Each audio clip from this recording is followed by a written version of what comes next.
We hope you're all ready for this. Buckle up! We are here in Raleigh, North Carolina. It's that time. It's what you've been waiting for. Let's go! This could be an opportunity of a lifetime.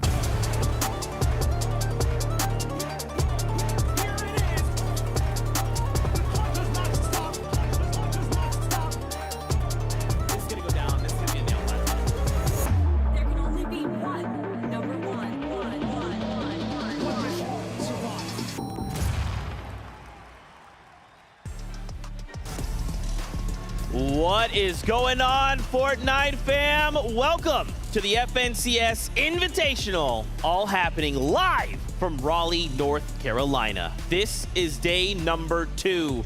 And in case you missed out on any of the action yesterday, don't you worry about it. We're gonna get you up to speed right now.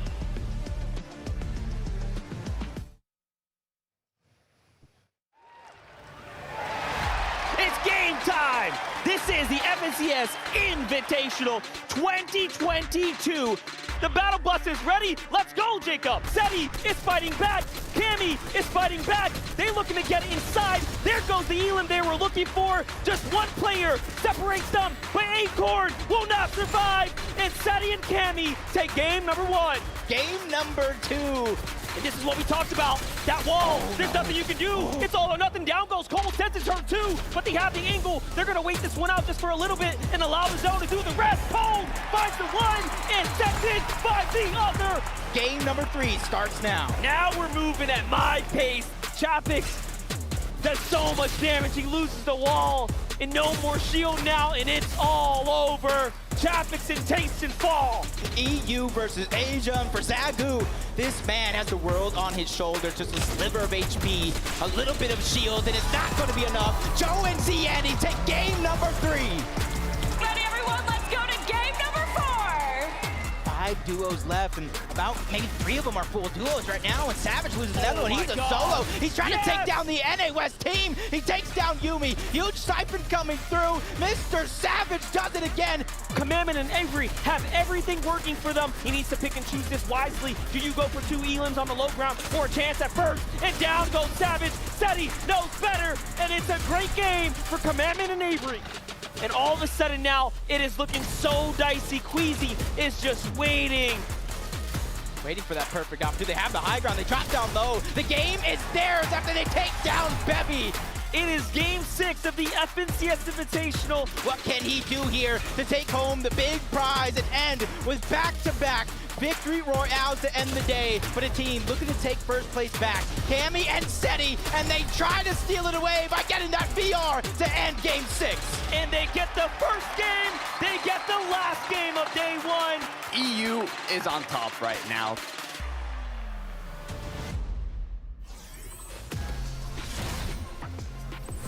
My, oh my. What an incredible just day 1 of Fortnite action. We're back here again to do it once more for another 6 games. And at the end of it all, we'll have one FNCS Invitational champion. And it is an honor to be back with you guys for day number 2. Please let me give you a nice little introduction here. It's none other than Tokata and Mini Miner who'll be hanging out with us here on the analyst desk. Boys, it's day 2 of the competition. It's day 2, and seeing how day 1 went, I cannot wait to see how day 2 unfolds. We've seen representation from all 7 regions throughout this tournament, and currently with 3 EU duos in 1st, 2nd, and 3rd place, the action it's at an all-time high. Absolutely, but day 1 was a story of twists and turns. We didn't just see things going one way. We saw everything happening, and of course, we saw some crazy plays. That's right, man. Queasy and Vino, the all-stars, the favorites to win it all, have come in after day number 1, and they are sitting in that first place spot. 184 points, and this is after the interviews yesterday, where they kind of were saying, you know, there's a few things we might have made a couple mistakes on, and they felt that if they buttoned those things up, they could come in today even stronger. Look, what more is there to say about this powerhouse duo? They've already taken home 2 championships out of the 3 in this current Chapter 3 of the FNCSs. Not only that, taking home both EU and NA East crowns of the most recent Elite Cups. Queasy and Vino, they're a duo. I mean, I wouldn't want to mess with them, Minnie. I don't think anybody in this lobby wants to either. No, and they're not at the moment. They are really popping off. I mean, let me throw you some stats your way. Second most eliminations yesterday, Vino. Second most damage dealt yesterday, Vino. This man is on fire, and oh boy, are they showing it. We've seen them popping off in previous seasons. Last season, for example, day 2, they actually got 13% more points. So although we've seen a crazy performance from them today, expect no less on day 2. Yeah, we kind of touched on them and their performance yesterday. I talked about Vino being a player that's currently evolving, right? He kind of hit the scene and was just this player who just wanted to constantly find in boxes, but now with a little bit of that control, him paired up with Queasy, absolutely insane. I'm very excited to get into today's games, but is there kind of anything you guys are excited about? I'm curious to see how this duo changes up today, though. So yesterday, we did have 5 north zones. Queasy and Vino dropping on the northern side of the map as well in Shiny Sound. I want to see, you know, if we have a little bit more south zones today, how that changes up their placements. I am getting word. Adam, are you standing by with none other than Queasy and Vino? I certainly am, Zeke, right now. Riley, can you please get a huge round of applause for Queasy and Vino? You hear that? They're all here for you guys. Right, we have so much to talk about. Obviously, yesterday finishing top of the leaderboard after 6 games. Vino, how were you feeling last night after a great day 1? It's been pretty much the same as all nights, but a bit more pressure to close it out. We've got Thomas and Trip and Cammy and Seti right on our tails, and it's we're going to try and finish it out today. Will you be keeping a close eye as well on their performances as well as your own then? Yeah, but we can't change how well they're going to do. We can only try and do our best. I must ask you as well, Queasy. Obviously, we know yesterday a lot of zones pulled north for you guys. Is that a good thing or a bad thing considering Storm Surge? I mean, for us, I think we prefer some zones to pull like bottom right and top left because of our Surge playstyle. Like you saw, we died game 3 and 4 to Surge, which was not the best. And those are the games that we pulled the most of the zones, so yeah. Interesting to see. Well, look, guys, best of luck today. 6 more games. Let's see what happens. Let's go back to the desk. Thank you so much for that interview, Adam. And of course, we'll be checking in with players periodically in between games before the show all begins. So we'll have plenty of time to get their insights through it all. Let's take a moment, though, to talk about that format. How are these players accruing these points in each game? FNCS fans, you're well aware of this, but maybe for those that might be tuning in for the first time, why don't we break it down for them, Takada? Right, so you start getting placement points all the way at 35th spot, and all the way at the top, you see the Victory Royale is a total of 32 points, which is equivalent to 16 eliminations. So if you want to get a VR and elims, you're going to have to get double-digit elims, which was only done once as a duo yesterday, but also once as a solo where Vico got 10 elims. Yeah, absolutely. Of course, that cascading placement point kicks off at that 25th spot. But of course, what are these players playing for? This is the ultimate moment, the second day. This is where the prizing matters. $200,000 for the first place team. $100,000 each, all the way down to $1,000 for that 50 place team. Everyone walks away with some cash. It's good to see Z.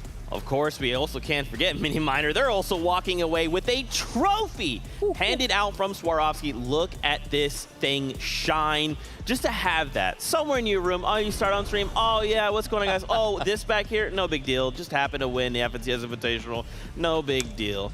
Guys, we have a little moment here. So what we love to do is show you this. We had a moment to catch up with our duos and actually get their insights from the endgame. Check this out. I think the end game of this Invitational is going to be hectic because obviously you have a lot of good teams. A lot of good teams are going to be looking for refreshes, so a lot of fighting going on. So it's going to be crazy. Every game's different, so you can't really like preload the end game. But we know how to play end game, so whatever happens, happens. Adapt. Just need to adapt. That's how we played end game. He's doing everything. I just follow him. I think the FNCS end game is going to be chaos. Yeah, the difference between public matches and competitive pro lobbies is like literally night and day. End games at a professional level are a lot more complicated than end games at a casual level. There's so much action as well, like on high ground, low ground, mid ground. Biggest difference is getting refreshes is way harder because people are way more aware. So coming into the end game, what do you like to have in your loadout? Oh, I like to have of course, an AR, and then I usually like having pads to just rotate. Max mats, Mobility launch pad, gold prime. yeah. Hopefully he's locked in because he gets the refreshes. I tarp. انا بالنسبه لي افضل انه يكون معنا يعني فل ماتس، لان غالبا الماتس اللي اصلا بتفوزنا الجيم. يعني اذا ما معنا ماتس غالبا انه الناس بيناظرونا بيشوفون كذا بدون بلد فبنموت، فاشوف ان الماتس اللي بتفوزنا الجيم صراحه. Priorities in endgame depends on the situation also, but in the best of situation, we like to just stay front and stay together and be able to be ahead of everyone. First moving zone, we usually launch pad and try play second height, and we stick around there, and if we get an opportunity to take high ground, we'll take it. The best thing in the moving zone is like when you're like on the side or on the dead side, so you can't get shot like from people. The dead side. Yeah, like if you're like on the left side of moving zone, you can't get shot by people on the left. And I have no idea. You do everything, so I just follow you. We usually play anywhere, honestly, mid-ground, height, low ground. The one thing that's important is like after like second moving or so, you should probably either be on height or low ground, or trying to get one of them. انا اشوف افضل لاير ناخذه بالبطوله الميد لاير، لان ما راح نتقروش من اي احد سكافت ينزل له، ونفس الشيء صح صادق. لان المشكله الهاي جراوند يعني كثيرين راح يفكرون يمسكون الهاي، لان الهاي غالبا هو اللي بيفوز كل جيم، بس المشكله ان التيم كثير راح يفكرون انه خلاص خلينا نحاول نمسك هاي عشان نفوز الجيم. Prefiro o low também porque é muito mais divertido, o high é muito chato, mas se for pra ganhar o campeonato também pelo high, mas eu prefiro muito mais pelo low, muito mais divertido e eu gosto mais. Me and Dukes like to be low ground. You know, we're a low ground team, meaning basically we're the lowest of the lowest. So when there's a lot of people low ground, it's a lot more fighting based on low ground, and that's what we are really good at. I think it's gonna be chaos, because since it's every top team from every region, I think it's gonna be way harder. We'll see who's better at the end. Bamstow and Fatch, obviously the most wholesome duo I believe we have here in the competition. You do love to see it. Why don't we take a moment here to take a look at our lobby list. We touched on that duo in first place, Queasy and Vino. Let's talk about second place, Thomas HD, Triprin. They were showing up in huge yesterday. This duo has been playing incredibly, right? The Danish duo, I have a crazy stat for this duo. They got at least 20 points every single match in day one. And what's so crazy about it is there wasn't another single duo that even got more than 10 points every match yesterday. Not only that, they placed top 15 in every single game as well. Yeah, they actually had the highest average placement yesterday by almost 3 places. So these guys are absolutely popping off. And you can see on the screen right now, Thomas HD is absolutely fragging out every single game. I mean, out of the 20 total eliminations they have across the 6 games, Thomas HD has 18 of them. So Trippin is on 2, which is not as much, but Thomas HD is definitely doing great. Trippin plays such an important role in this duo as well. We can't forget, they're definitely a dynamic between themselves. It's not just a case of 2 solos combining together. They have that brain that almost synergizes both of them. And we can see Thomas HD absolutely popping off. Yeah, they are kind of like, we talk about this consistency factor a lot, right, in the FNCS, being able to put up those numbers, make sure you're not falling, having these games, it's like, oh, we were eliminated off spawn. No, they're making sure they can be consistent across the entirety of the game. And that's what's helping them maintain that second place. Now, how are they feeling coming into the competition day 2? Well, guess what? Adam is standing by. He's got the answer. I certainly am. Thank you very much, Zeke. I'm joined by Trippin and Thomas HD. Do you know what's great? We're actually talking about consistency a second ago, but you heard some of the great stats from yesterday. Second place, what is it specifically, do you think, that's gotten you into this position? You just get to every end game and you just play from there. And yeah, we have our surge and good position, and that's all we need. Because prior to this, I mean, I'm getting a sense of confidence, really oozing confidence back here. Thomas, going into this as well, obviously, Rave Cave, other teams dropping in the same POI, maybe even a 4th team today as well. How do you manage that? I don't know if we're getting conned, but if we are, they can just come. We're confident, so yeah, I'm pretty sure we're going to win. Obviously, you've got teams around you. We talked to Queasy and Vina earlier on. Are you keeping tabs on who else is doing well in the competition, or are you focused on your game specifically as well? We're mostly focused on our game, but I don't know, we look like if we see in the kill feed someone is like doing good, to shoot at them or whatever. Yeah. Okay, excellent. Well, it's looking very good right now. Trippin and Thomas HD feeling confident. It's back to you, Zeke. Thank you so much, Adam. And what I love to hear from that is they're considering other factors, right? Watching an elimination feed, saying, okay, we know a duo is doing well. How can we slow them down? What can we do to ensure they're not just walking away winners or getting themselves in a position where they can win, get victory royales, refreshes, whatever? They're trying to say, no, we want to affect the game. We want to make sure we can stop whatever they're trying to accomplish. I mean, that's what you have to do when you're at this level of Fortnite competitive, right? They drop in the south side of Rave Cave, and there's so many duos around them that they have to pay attention to the feed. They have to pay attention to what's happening around them so they can adapt and act quickly on that. Yeah, absolutely. You love to see it. Adapting is the key to it all. Let's talk about our duo in third place. It's Seti and it's Cammy. Long time competitive veterans coming out of the EU region. Recently, they took home the DreamHack, right? It was a solos competition. They came in first and second. The two best players now back at it again. They win game 1. They start the competition strong. They win game 6. They end day 1 strong. What can we expect from them coming into today? Look, we talked about Thomas and Trippering being consistent, but when you ask me about consistency, I think of this Polish duo, Seti and Cammy. It's the 7th time they've competed together, so they have the synergy. And not only that, they've placed top 10 in every finals they've competed together in. This is a consistent duo, but what I find most interesting is that 5% of their eliminations come from the first to the third zone. Only 5%, meaning a majority of their elims is all in that late game. They play safe and they play for the long run. Yeah, they definitely do. And what's interesting about the way they played yesterday, it was completely different to what they've been doing for the whole season. We were looking at some of their Elite Cup plays and some of their Elite Cup sort of finals performances. And what we were noticing was, or what I was noticing was that they were going down a lot in that first moving zone. They haven't actually done that today. They've actually solved that problem by staying back in the storm a little bit, fighting it out. And of course, that does come with some risks. What I've noticed about yesterday's games is they either had a really, really solid end game or they went down in about 32nd, 34th, one of those places. So when you are fighting in the backside of that zone and you're latest rotating in, all of the other players that are in the zone are going to be looking at you, and that's where their problems are at the moment. So although they're solving the problem of going down early, they're kind of solving it with some of the such. That's right. Well, hey, we got Adam standing by. Let's check in with Cammy and Seti right now. Thanks very much, Zeke. Yes, indeed, I have Cammy and Seti here, everyone. It was a great end to the day yesterday with that Game 6 Victory Royale. Talked about last night and preparation. What did you guys do yesterday when you got back amongst yourselves? Did you kind of prepare for today by VOD reviewing? What did you do? Like, I watched some games, how we rotated and everything, and then I'm just focusing on today.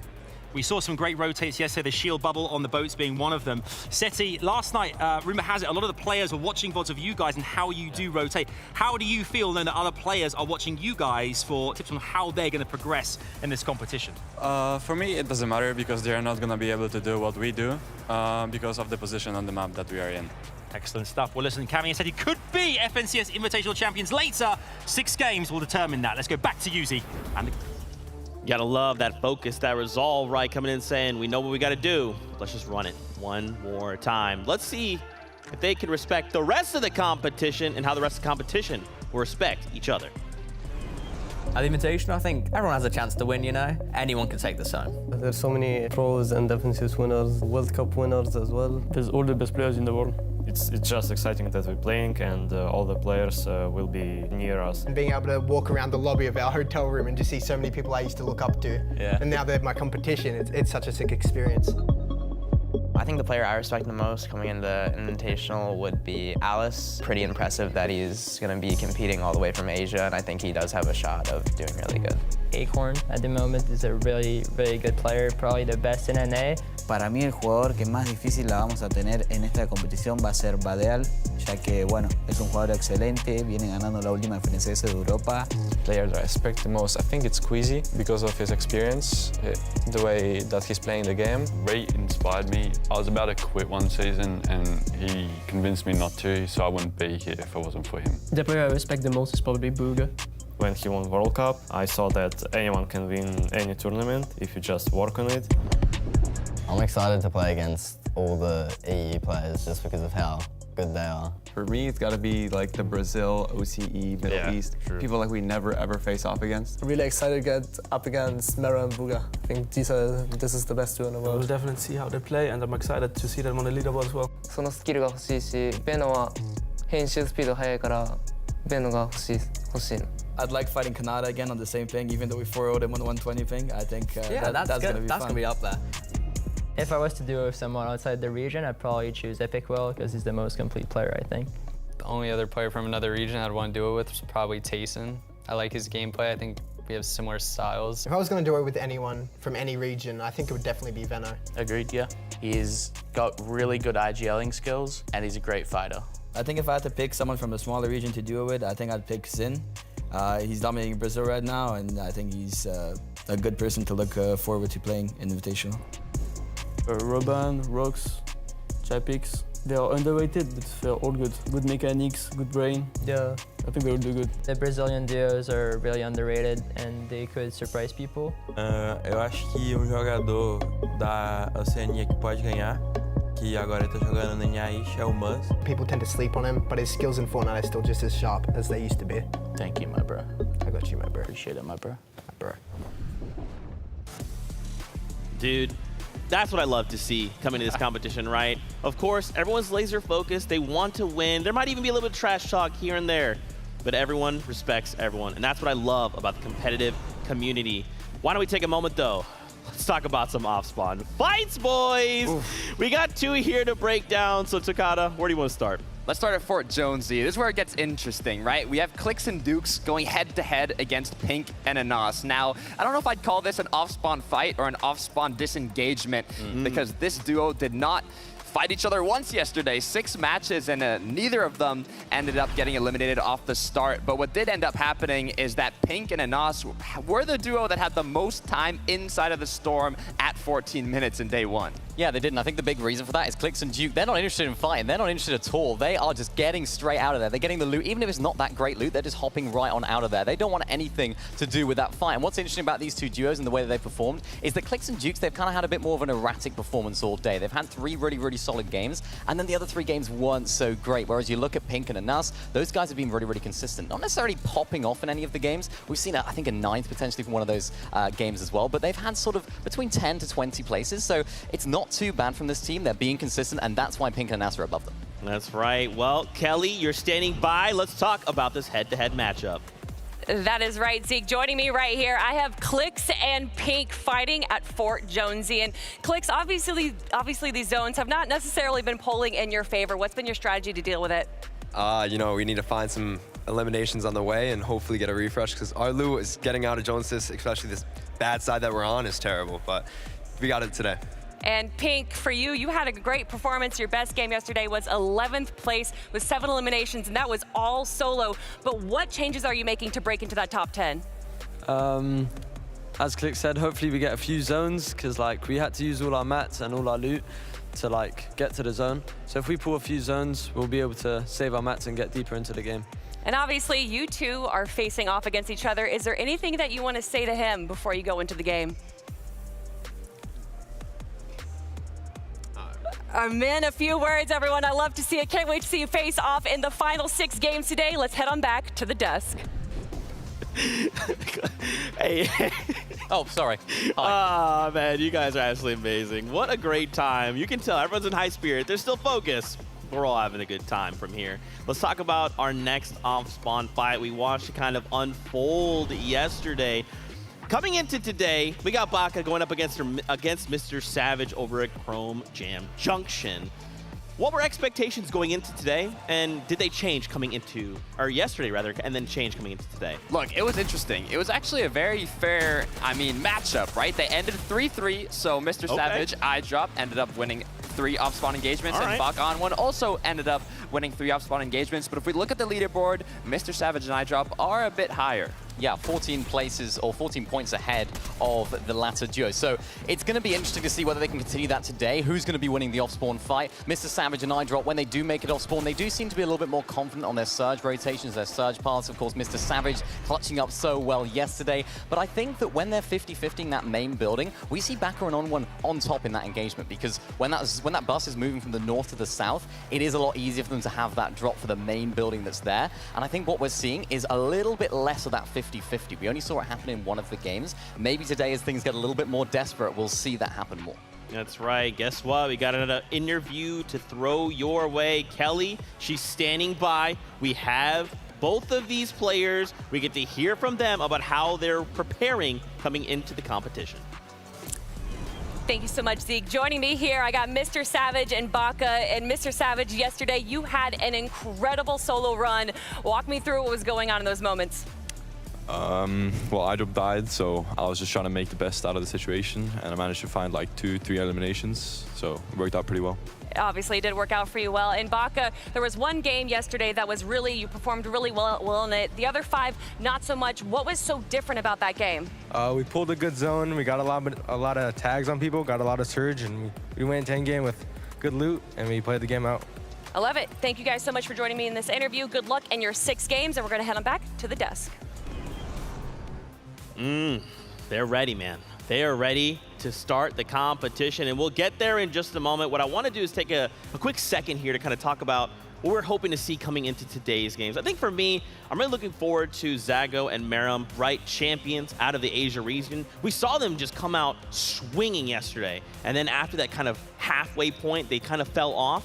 Now, they're not that far away from first place. We could see a huge shakeup coming into the next 6 games today, so I really have high hopes for them. Tokata, who are you maybe looking forward to seeing? Maybe even a storyline? What are you excited about? I also want to look and, talk a little about Acorn and Edgy. We talked about our top 3 duos, but in the 4th place, NA East duo Acorn and Edgy, they've been playing very well. They landed Tilted Towers on the Blimp, and Acorn actually had the most damage dealt in the first 2 zones out of any player competing in day 1, almost 3,500 damage, so they have been prepping well. Yeah, they really haven't. So I tell you how they're getting that. You know that Blimp outside of Tilted Towers, just to the west side of it? They're sitting on top of there. They are getting so many surge tags in there. We got to talk to Acorn yesterday, and we were saying, what's it like? He said, it's brilliant. Everyone's rotating towards me. The zones are pulling north. I'm getting 1,000 tags on players rotating in. They're loving life at the moment. My only concern for this duo, how will they fare with the south zones if we do get any today, right? We saw a lot of north zones yesterday. So many of the players rotating into that Tilted Towers area. It was a surge farm for them. That's right. We'll find out as it all unfolds before us. But first, Vivid, I think you're standing by in the crowd. Thank you, Zeke. Raleigh and the world. How are we feeling for day number 2? I am feeling exactly the same. I want to kick it off right here and go ahead and give my prediction. I think Queasy and Vino, they're obviously going to find themselves on the high ground, but I think Acorn and Edgy are going to find a couple more end games today, kick it off strong, and hopefully break into that top number 3. Now, I'm feeling excited, and so is everybody else, which is why I would love to kick it right over to MDF and Jacob. Wait a second, we're doing early predictions? Hold up. I want to give a blanket statement. NA East absolutely needs to represent here, at least for me. I want to see a top 5 finish from our competitors. I'm feeling Smite and Larson right now. The young bulls stepping up, and not only that, backing it up on the mic as well, so I'm feeling them. Yeah, I'm taking that blanket. I'm going to go ahead and wear it as well. NA East is going to rise up, but I got a little bit of a different team. I got Acorn and Edgy. I think Edgy is not going to only win his 2nd FNCS in another region. It's going to be on an international stage. I'm feeling that, but you know who else wants an opinion? It's Taco. Let's check it out.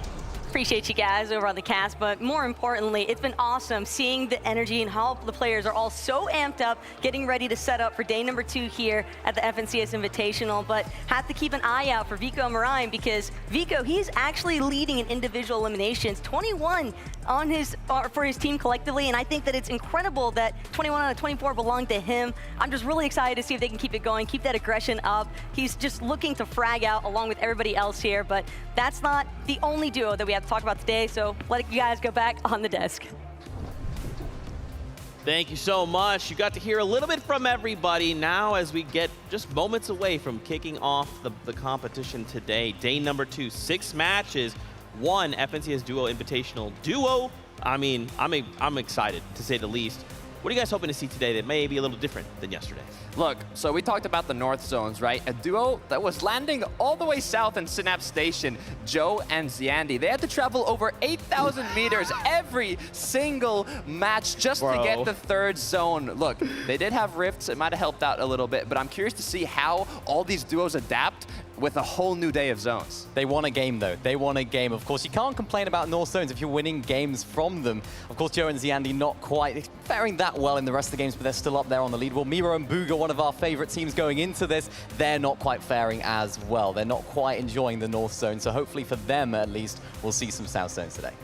We have all things to break down for you across these 6 matches of the FNCS Invitational. But to kick things off, let's go on over to Adam and Kelly. Thank you very much. Raleigh, how we doing? All right. We are moments away, Kelly. We've set the scene. We are almost there with our last 6 games of this competition. That is right, everyone. I hope you are ready for the games to begin and our players to come out, everyone. So let's join together. 9, 8, 7, 6, 5, 4, 3, 2, 1.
Invitational 2022! Live from Raleigh, North Carolina. How are we doing, world? Excellent stuff. It has been absolutely amazing. I'm Kelly Ling, this is Adam Savage, and guys, this is the final day of the FNCS Invitational. 50 of the best duos from around the world representing 7 regions, duking it out for the lion's share of $1 million. First place, walking away with $200,000. But not just that, they're fighting for the pride and the bragging rights, and of course, that trophy right there. Oh yeah, that's right. Now, of course, Kelly, we have set the scene here. Obviously, we have the amazing audience. We've got you guys watching at home. Everyone is ready to rock. We're missing one key element. Of course, the players, the stars of this show. We thought we'd try something before bringing them out here. So if you'd like to, by all means, you don't have to. If you want to, though, do stand up, guys, okay? You can stand if you like to. We're going to ask all of you guys to follow me in a clap. All right, we're going to start slow. I'm going to get faster and faster and faster, and then we're going to go absolutely bonkers. Okay, here we go. With me. You ready? Here we go.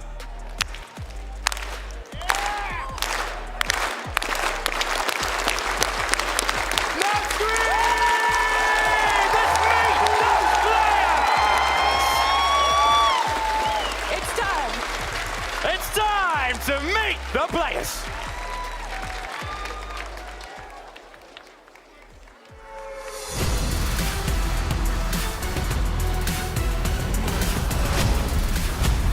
Epic whale and read, everyone. It's time for a comeback. If he wants that 7X next to his name, currently in 22nd place with 80 points, they have a big day ahead. Give it up for Babs and Snacky with a contested off-spawn situation in day 1. This team is looking for a more consistent day 2 and a huge comeback. Welcome to P8Zin and Kitos. 3rd place was their best finish after day 1, and with all the eyes on the prize, are they ready for day number 2? Put your hands together for Janice and Fadil. Zones were not in the Greasy Road team's favor on day 1. Today, they'll need a comeback for the ages. Queasy and Vino, folks, a phenomenal start to the tournament yesterday, leading the teams going into day number 2. These guys need to stay focused in order to secure the prize.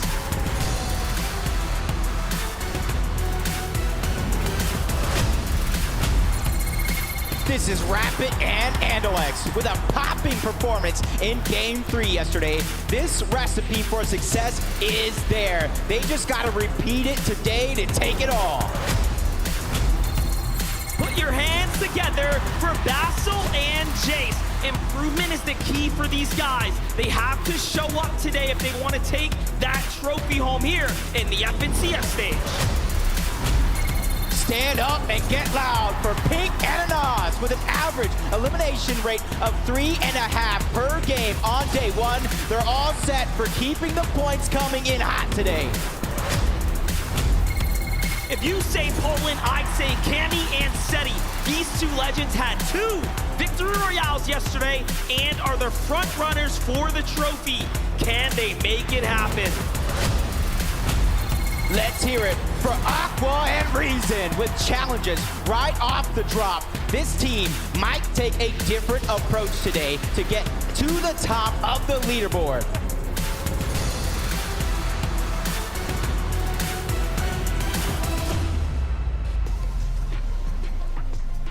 Absolutely incredible. Once again, just our first 10 duos coming back onto the stage after 6 games yesterday. I feel like we can't not talk about them, right, Brazil? PH Zin, Kitos. That back corner over there was going absolutely ham for them, and I want to know how you guys expect them to do. They're still there. They haven't lost their voice. I don't know how. I don't know how. It's been amazing, right?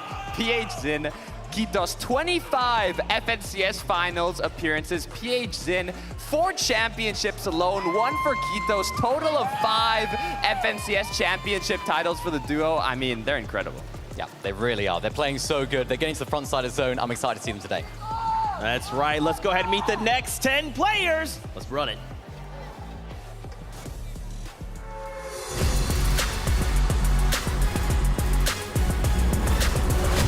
Give it up for iDrop and Mr. Savage, coming in hot on his birthday run yesterday. These guys faced a huge obstacle off spawn. Will this change today? A team that needs no introduction, Clix and Duke with a clash of the Titans currently happening in Fort Jonesy. Will Clix and Duke come out on top today? This is Cold and Scented, holding the NA East banner high with the Victory Royale in an 8th place after day number 1. This team is going to try to make it happen for real today. Make some noise for Runa and Peppo with 2 top 15 finishes on day 1. These guys are looking to climb to the ranks in day 2 and take home the crown. Let's put our hands together for Noah, Riley, and Bad Sniper with an 8 elimination game yesterday and an average of an elimination rounds of 2.7 per game. They're hot.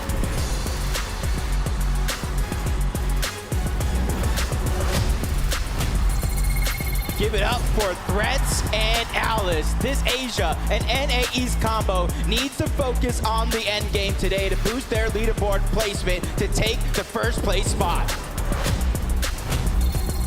The W Keyers have arrived. Malabuka and Merstash with a total of 13 eliminations. This duo, it might be looking to change things up today and go for the comeback.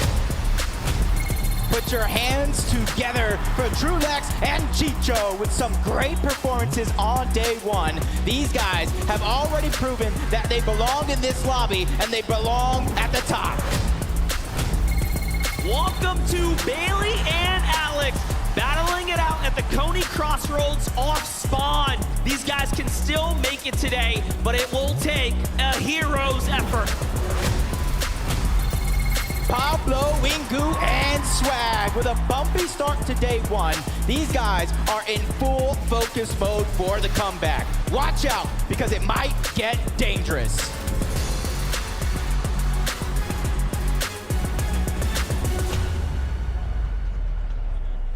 Welcome, everyone. I am joined here by Scented and Cold, your 8th place team out of day number 1. And Scented, we got to talk about that Victory Royale run that you had yesterday. What was the recipe for success? You know, we just played our game. We got some good loot. We're getting half of our loot taken, so we were able to find some refreshes and put ourselves in a good spot throughout the game, you know what I mean? Yeah, definitely. And obviously, you know, you guys are in a good spot right now. 8th place is a great place to be in. But what's the strategy for today? You're changing things up or still sticking with what you did? Just sticking to the same thing, just playing our game out, hopefully just hoping for the best. I love it. Thank you guys so much. And one last thing, is there anything that you want to say to the audience right now? Enjoy, I guess. Like, I don't know. Guys, make some noise for Sinton and Calder right now. Let's head on over to the next part.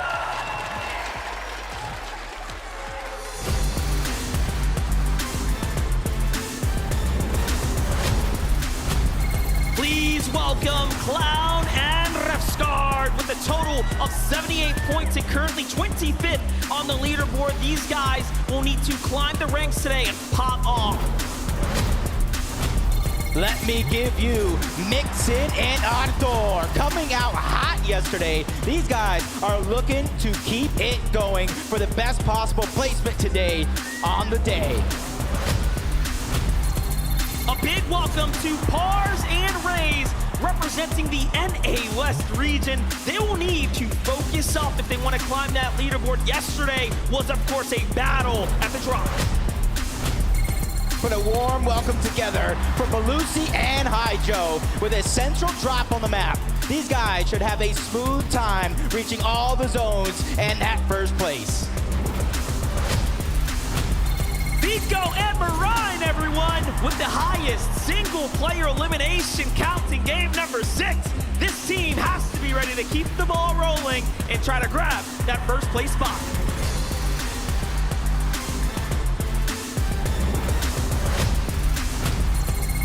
On1 and Baka, everyone, with an off-spawn contest from the very first second of each game. They're looking to take over day 2 and take over the top spot. Let's hear it for Walks and Robob. They had a strong showing to close out day number 1 here at the FNCS Invitational. Let's see what they can do today. This is Groles and Rifty. These guys got fired up on day 1 and will look to continue that streak today and take home the prize for EU. Let's get a big welcome for Larson and Smite, battling it out at the top of the leaderboard amongst the best of the best. This duo had a lot to say before closing out the evening. Put your hands together for Falconer and Hellfire. This NA West and EU combo cracked the code towards the end of day 1, and let's hope they can keep it going today.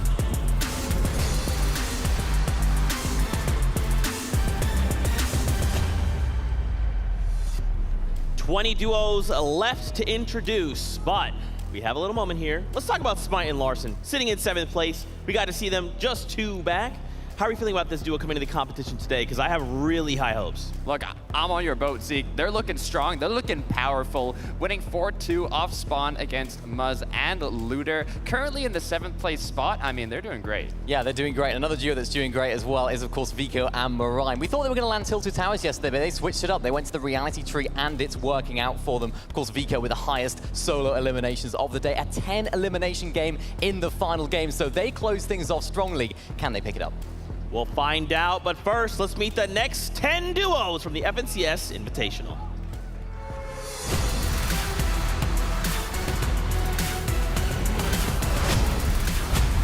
Put your hands together for Peterbot and Jumper. These guys are looking to make that great comeback today. We all know they have the potential to do it, but they will have to step it up. Make some noise for Pam Stu and Fatch. Currently finding themselves in the top 10. These guys are running for the trophy. Now is the time for them to shine.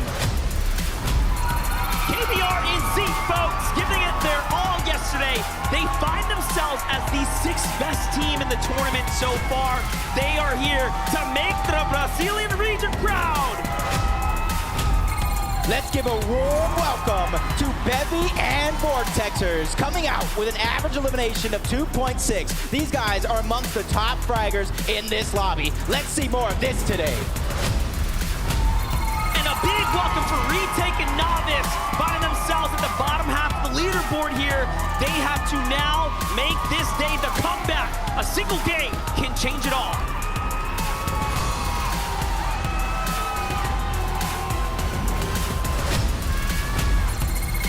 Give it up for Scram and Jim, showing they belong in this lobby with a top 3 finish in day 1.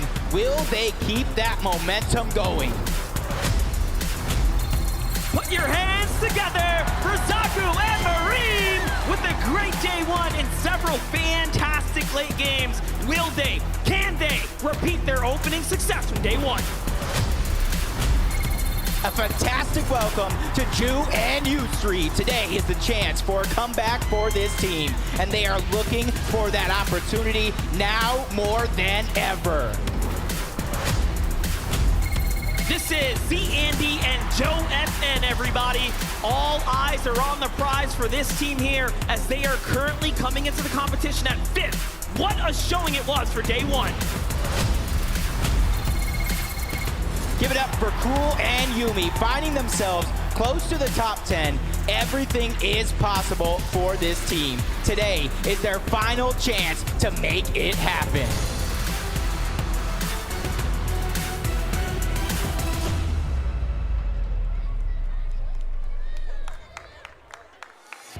I am joined right now here in North Carolina by FaZe Replays!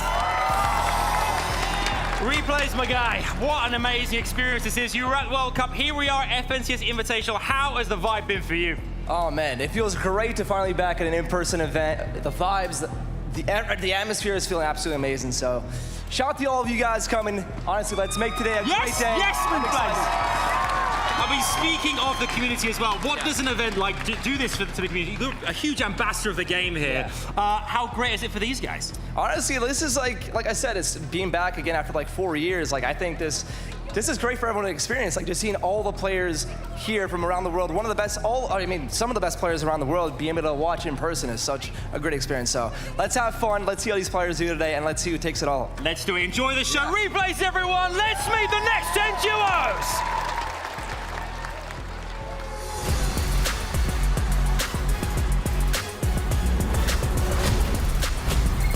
This is King and Ed Lagana with a strong ending on day number 1. The Brazilian duo has to show up and perform even better here on day 2. Can they do it?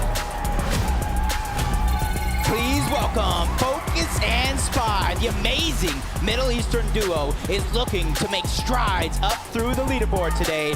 Are they ready to do it? It's Thomas HD and Trippern, folks, with the best average placement of day 1 and a second place finish here. They are locked in and ready to grab that first place today. A huge welcome to Macwood and Kanata with an average of over 13 points per game on day 1. They showed they are consistent, but now it's time to pop off. And let's hear it for Acorn and Edgy. Consistency is the key word here. With 3 top 6 performances yesterday, they secured themselves a solid 4th place coming into day 2.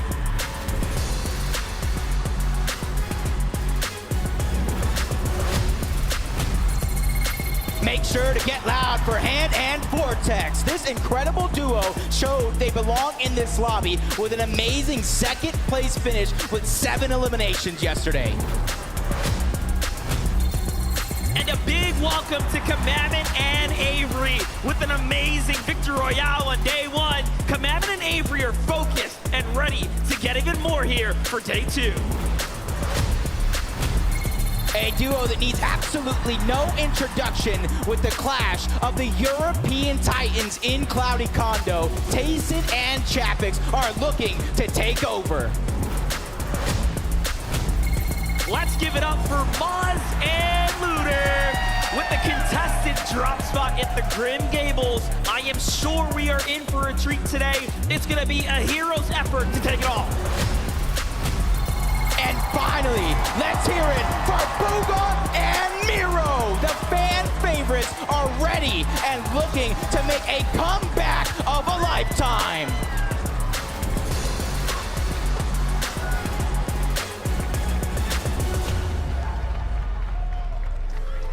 My goodness, it'll never get old. I'm telling you, watching these duos make an entrance like that is always going to be incredible. We want to highlight a duo for you here, and it's a lot of, probably a duo that we're all hoping, and we kind of touched on, Hope does well, Acorn and Edgy. Edgy having a series of second place finishes in the FNCS, still hasn't seen that first place. And man, he wants it, and he wants it here. Look, he wants it. He's not the only one that wants it. Thomas and Edgy both competing for that trophy, their first trophy. But talking a bit more on Acorn, I couldn't emphasize enough how important their day one is and was for them. I mean, Acorn having the most damage dealt in the first and second zone out of any player shows that they prepared beforehand for this tournament. But the question is, in day two, will they be contested? Will the change in zones cause them to not do as much damage? There's so many factors that come into play. Yeah, absolutely. And their worst game was a 42nd, and it was when Hydro and Belusi rotated in from that west side. It kind of made things a little bit difficult for them because they had so many teams in the area already. Of course, we have Noah Rayleigh there as well. It's very, very difficult for them to all be there at once, and unfortunately they did fall victim to that. But their other games have been really, really consistent. They've been very, very solid, playing the end game layers really well, and I'm excited to see them perform today. That's right, Kelly standing by right now with Acorn and Edgy as they prepare for the competition.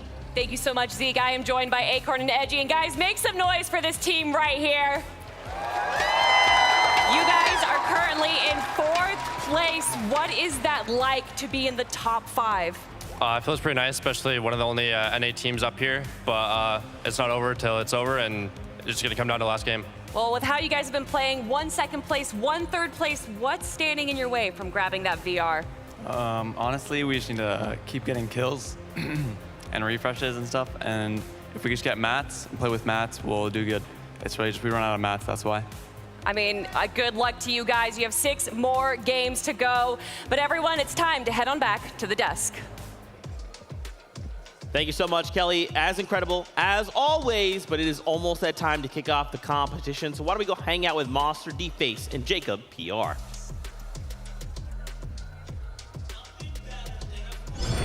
Heading into the action. Let's go ahead and start gearing up, of course, for that first game there, Jacob. Yeah, first game of the day, but it's the 7th game overall in the competition. The FNCS Invitational has not disappointed one bit. That's right. A 2-day competition leaves a lot of stress, of course, on the shoulders. You get that first day out the way, and then you have to think about everything and how it played out. Yeah, and luckily for them, this is a 2-day competition. For some of these teams that might be on the low end of the leaderboard, don't count yourselves out yet.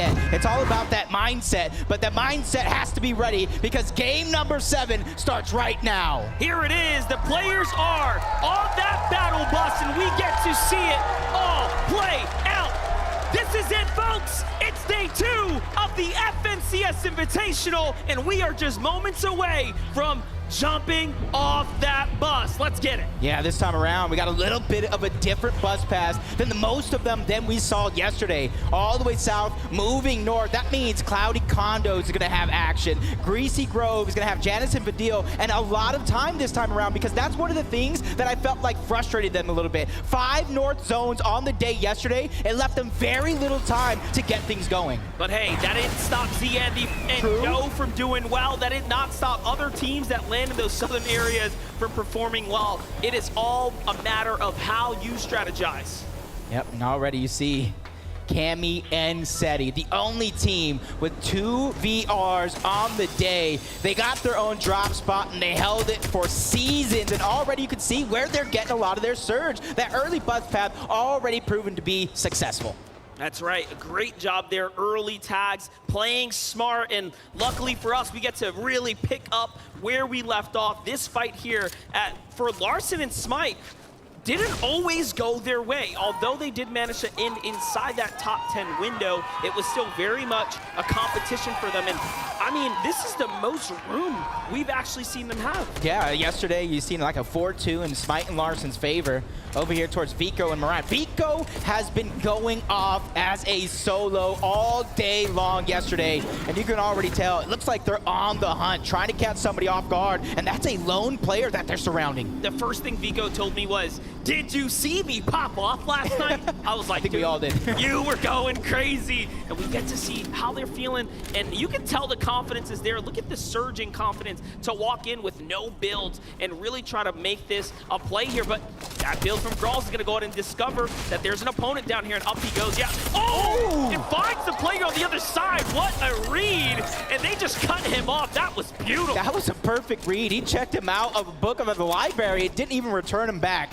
That is huge. And you can see Vico and Moran, the only team currently in the top 10, playing in their first finals together. That is natural chemistry. That goes to show these are two fantastic individual players. So you combine those powers, you get one dangerous duo, just like Cold and Scented. They had one of the victory royales yesterday, a couple of top placements, and that put themselves in contention to take the title. And lucky for Cold and Scented, they've managed to go ahead and find themselves a little bit of room to play the drop there, and that's why we're noticing them in the endgame. And just think about the dynamic that's playing out right here for Larson and Smite. They have a huge decision to make.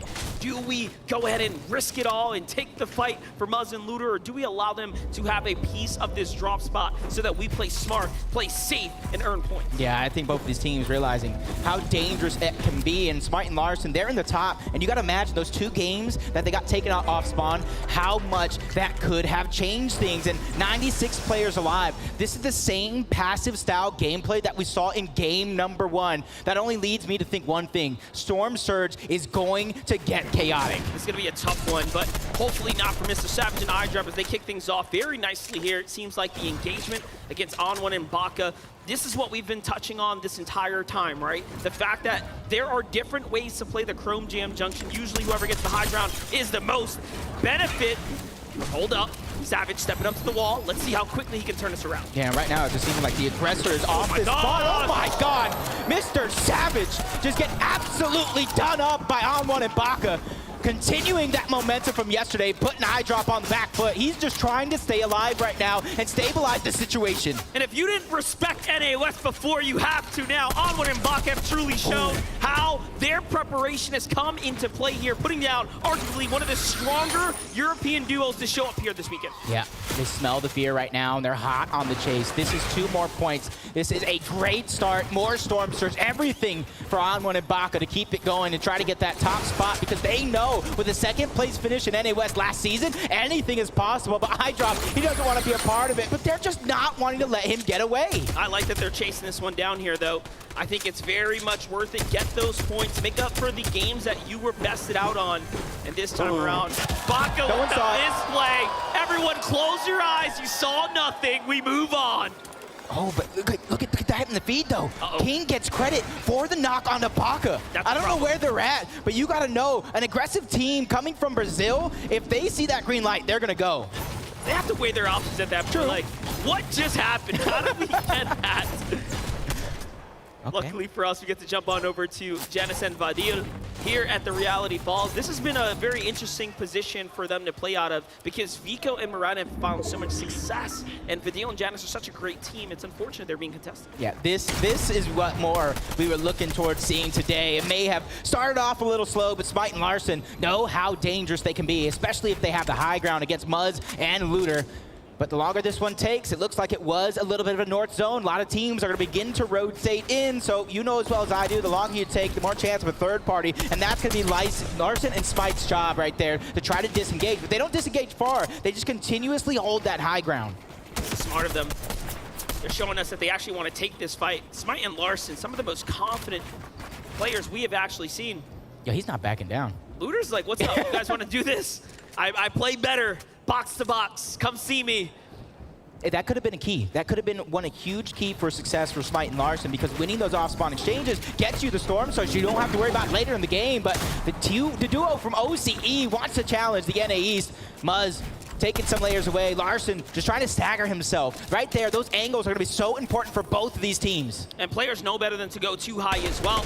You want to make sure you're respecting the distance, but not too much. In fact, you get chopped down, but this is a great angle here. Muzz finds a huge tag. He's going to win the exchange there, and luckily, the shots in the distance, probably from King and Ed, do not connect here. Yeah, it's like an Eiffel Tower getting built. You even see those shots already now coming in from all different directions. Everybody wants that surge. They want to have as much much flexibility through the mid game as possible. And once again, it looks like Larson and Smite are trying to disengage. They don't want to get stuck in this mess. They felt and dealt with this lobby at the top spot, and they know that you cannot fall behind. You cannot put everything you all have in all one moment.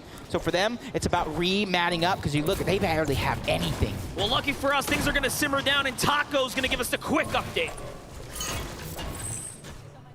But more importantly, it's going to be about some of these Southside teams that are, again, going to be finding themselves making a huge journey towards those North Pulling zones. Jonesy, Andy specifically, they're sitting right now in that 4th place position on the leaderboard. So it is absolutely crucial for these guys to gather as much materials, as much loot and resources as possible. And that's exactly what Andy and Joe are making sure to take their time to do, because they know they've got quite the journey ahead of them, and they're going to make the most of it. But let's get back to the action.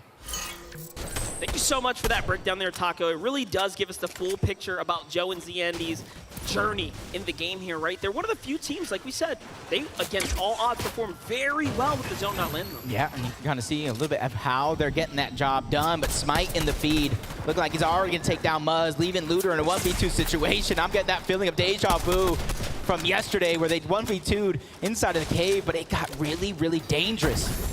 It's a great angle for Smite here. He almost catches Ludo off guard. He was so ready, but here comes the defensive shots from down low. He's got to be careful. That wall is not his, and now he has to break through. This is how a pro player turns things around. Larson comes from behind and throws tomatoes on the body just like that.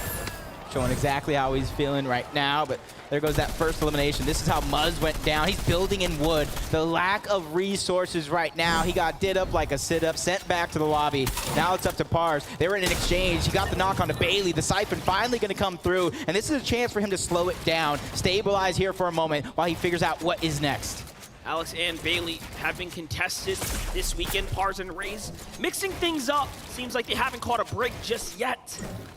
But way to kick things off. Raze is down, in fact, as well. So this is a one-on-one type situation.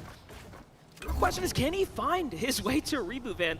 The longer this goes on, the tougher it's going to be for him to go ahead and turn this bad situation around. Yeah, but don't worry. If they're going to go ahead, and right now Alex has the opportunity with the med miss and the flopper, they can try to get a reboot that is in Storm, but you got to do it sooner rather than later. But it doesn't look like Pars wants to let that one come easy. And you can see the zone on the left. That is going to be another northern zone. So the players that we were talking about, Janice and Vidil, Joe and Andy, and a lot of those teams that are on the southern portion of the map have to go ahead and figure out a way to go ahead and travel as fast as possible yet again. Looks like we're picking up the trend where we left off. This is a full zone pull, but Joe and Zian have already proven to us they know how to play these. One thing we do know for certain is so does Vino and Queasy. When the zone lands on top of them, they have turned all of those games around into excellent end games. We'll see if it ends up happening. Joe and Andy moving from outside the zone. They don't necessarily want to take the fastest course of action to the safety. They have to go a little wide here to give themselves some room. In the distance, Cammy and Seti, so they're hot on their trails as well. And then, of course, Macwood and Kanata here to the left. That's the resistance. Yep, you see Joe and Andy, 5 games, 5+ eliminations on day one. Most of any duo. The consistency coming out of some of these teams is absolutely insane, but jumping on board, Queasy and Vino, our first place team. They got the zone that you talked about, and you can look how they're setting up right on top of the blimp. They're not necessarily together, so that way they can continue to maximize their opportunity to get Surge. And they're so far apart. Just look at where Vino is compared to where Queasy was on that mountain. They have that north zone on lock. Here's Edgy and Acorn, one of NA East's only hope inside the top 10 right now.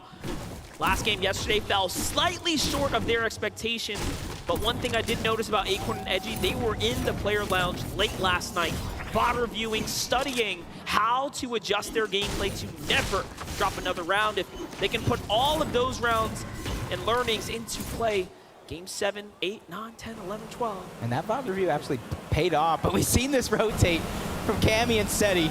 Everybody's hitting that VOD review after day number 1. They want that free rotation, especially since they are in the storm. But I did see Booga go down. Malibuka getting a knock on to Andalex.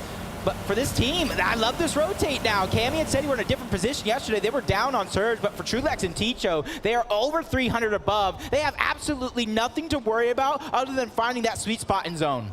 Here's Colton Scented, playing very smart, taking their time. and of course, hiding out where they can. Another team that is seemingly interested in playing as individuals here.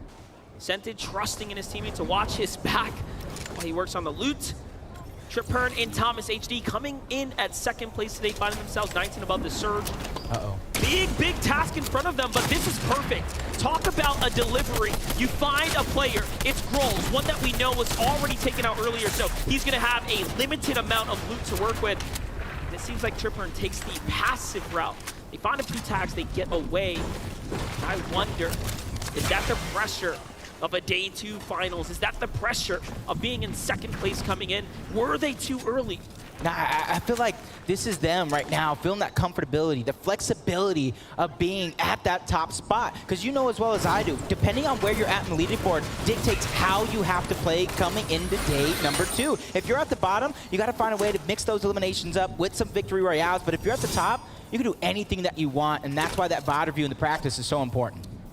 Problem is going to come down to that Storm Surge, though. We'll see what they can do. Seti and Cammy find themselves very far above the Surge, but also deep inside the zone. That's something you don't see very often. That's like water and oil. They don't quite mix. But let's get on over to Brazil region right here of Zeets and KVR.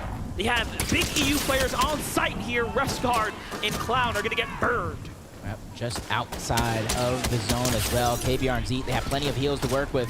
And that's exactly why they're staggering themselves so far back, 290 above for them. That's a feeling of comfortability as Storm Surge begins to activate.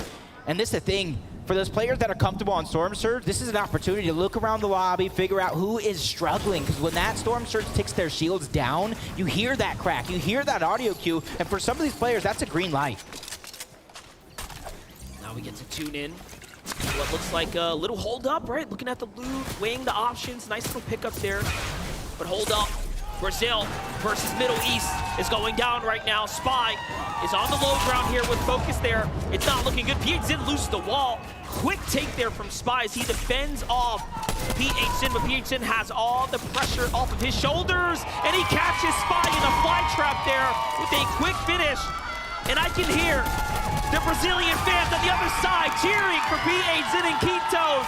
They jump up to 4 eliminations. What a way to continue to climb their way up that top 10. I just preface that type of situation. If you're down on Surge, you almost have to beeline it to the first team, and Cool's even going down backside of zone. Struggles for them.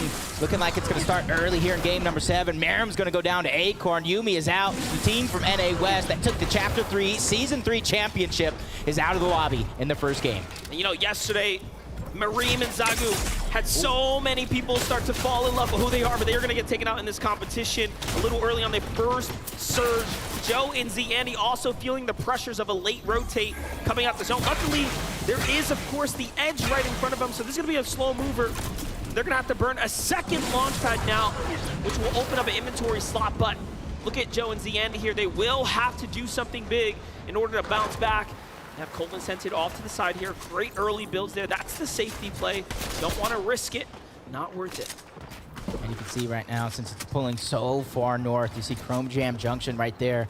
That southern portion of the zone is going to get so stacked, and it's going to get so hard for some of these players to traverse through, as Thomas HD and Triprin still trying to hold on to as much of the high ground as possible. And you can see him peeking through, gathering all that information, and that's so important because you don't have to get ready if you stay ready. This is my problem with them disengaging from Grolls and Rifty. Little did they know, that would have been an excellent fight for them to take. They were just coming off of a reboot pickup. And now looking back at it, they could have used that damage. This extra pressure here to perform is going to force them into either peeking, which will open up the risk, or jumping onto a player. And they're going to go for high ground here. They're going to go for position. They find a box. No one's inside of it. And a quick check just in case. Tripper all of a sudden finds himself in a world of trouble here. Just a couple of seconds before this surge turns on.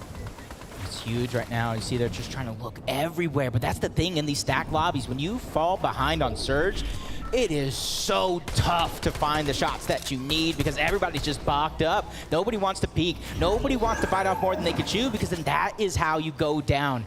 329 above. Acorn by himself. He has very little to worry about in terms of Surge. For him, it's just about making it to zone game after game. He's so lucky. The zone actually pulls south. We saw what Acorn was able to do yesterday as a solo. He picked up so many points. And that post-game interview was perfect. We got to hear the credit from Edgy, but Thomas HD, the Surge is active.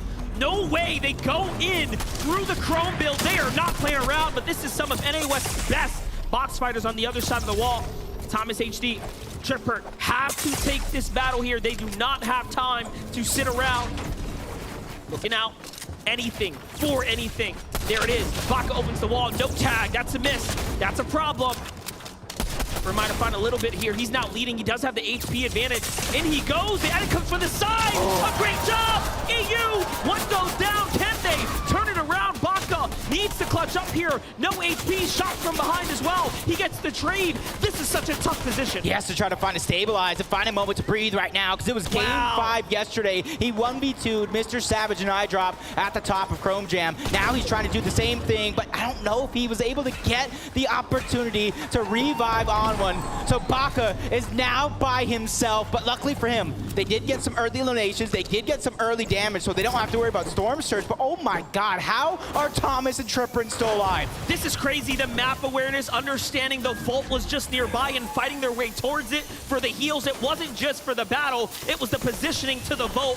What a big play here. It all makes sense as to why they wanted to position themselves here, but still, they will need to find tags now better than ever. They have shield bubbles as well to protect themselves for the next box fight. Yeah, and for that can easily close the gap on a couple of teams if they want to go box to box, wall to wall, and have that be their plan. You can see them breaking through the builds. They're just trying to find anybody that is nearby because they don't want to peek and accidentally get shot at by the lobby. So for them, it's about finding whoever is close, and they hear the players nearby, so they're just trying their best to figure out what they are going to do. Just a couple tags now, but also a few seconds away from the half in, half out. The Surge will continue to wreck the lobby. It's going to become more and more difficult now as the seconds rage on. This is game 7 of the FNCS Invitational, and the action is really starting to pick up now. Yeah, Pamstu went down early on. Batch left by himself. A consistent duo on the day, but he is 17 below the damage threshold. Reet in his line of sight. He's trying to hunt, but somebody, that's Seti, who takes that one away. That was Batch's best chance at Storm Surge damage. It's going to go all the way north here.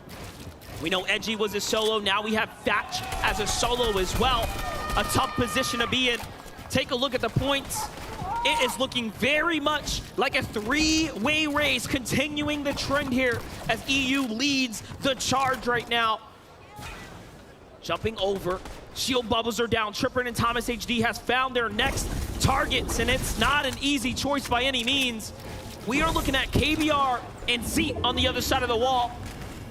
And even though for Thomas and Tripper and Storm Surge is not activated right now, they knew where they last stood when it came to that damage. Exactly that. They are still below. It is still a worry for them, and they have to travel through all these players who are actually beating them to the punch. This could get dangerous, but for Janice and Vidil, they have the high ground. They have that perfect opportunity if they're low on Surge to just clean up the lobby. And we wanted to check in with Vino and Queasy. How have they managed to take this zone favor and turn it to their advantage? Heavy material, big HP, well above the Surge, launch pads to work with. This is a story written for them right now. And again, you saw how many points they had leading coming into this. This can only end well for them at this point, but let's go ahead and look at Aqua, Reason, a much different story. This is a team that will play for height, and you can see they're already positioned themselves to do it. But Aqua with a drop shot and now punished for the risk. Was it worth it? Reason has to leave him behind. He turns it around. Another team says, whoa, what are you doing? That's a solo now. And the burning of the mats here to try to survive. That's unfortunate for Aqua. Yep. He was right there trying to chop down, and that was tantalizing him to go for that shot right then and there, and he went for it. That was a huge opportunity.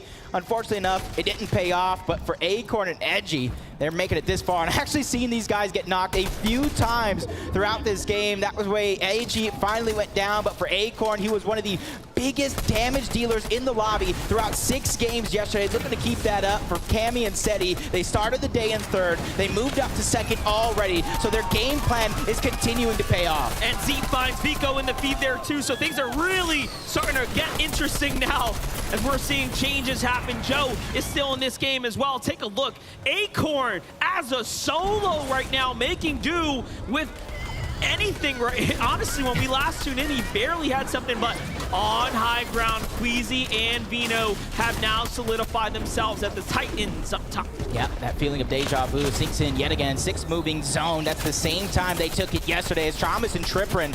This time around, they're going to have that flexibility because they're 141 above the damage threshold this time, so they don't have to go hunting. They can stay ahead of zone, try to get themselves in a good spot. And what a beautiful way and usage of the shield bubbles to make their rotate on the dead side while using the shield bubbles. Cammy, though, caught slipping there, and Seti is left now as a solo in this endgame to the hands of Larson. Cammy falls. Yeah, and this endgame is just getting so rough. Up and down these mountains. These players are going to have to figure out what they're going to do, especially Tripper, who is out of builds. Him and Thomas have to figure out something, but they have been through the ringer this game. If anybody deserves it, it's them. This is crazy. Tripper and Thomas should not be alive right now, but they are staying up. Thomas, he does it again! True Lex with a huge refresh, and he is back in the game. It will come at the expense of Tripper falling, though. But hey, they have earned points, and now we have another top 3 player inside the game here, keeping up with the pace. Scented, Cold, still alive. 3 Elans as well. Looking to take a fight there, but no. They want to make this rotate. They need to get to the zone. What a great layer change here from Scented, and it's all about smart play from him. Yeah, he had 2 med miss, floppers on the backside of zone. Thomas doing everything he can to stay alive, just like Larson here, who's by himself. 5 eliminations as a team, most of them coming off the back of Larson and that early game start. But first place, Queasy and Vino holding on high to the high ground in the sky. And Brazil is still alive in this game as well. So we have EU, NA, and Brazil all in this same game. You can see the heals coming out from Kitos and PH in there. They still have so much to work with. 2 of our top 5 teams already out. So for Vino and Queasy, they are starting to take away. Tripper holding on with dear life here at 200 points, making sure the gap does not go too far. 6 elims now for a Brazilian duo. Larson has a solo right now, trying to steal away whatever he can get. Only 2 builds his name. He's trying to play his cards carefully, but somehow Scented. Again, he goes down, but it's Thomas HD with a run of a lifetime right now going down right before our very eyes. Top 10 finish. Now he's in the top 7 as well, trying to keep it going. KBR, Larson, all these solos coming around. This is going to get good. Oh, right through the chrome, and Vortex puts him down. KBR, it's your turn. Nope, down he goes. And now we're looking at a 2-on-2 +1 in the mix there in the low ground. Queasy and Vino are starting to run out of, Matt's down low, but that's all. They have tons of heals to work with. Meanwhile, Bevies is just clawing his way through the builds here. It is not looking too good. Queasy's gonna get burned there for over-peeking down low, but this should be their game.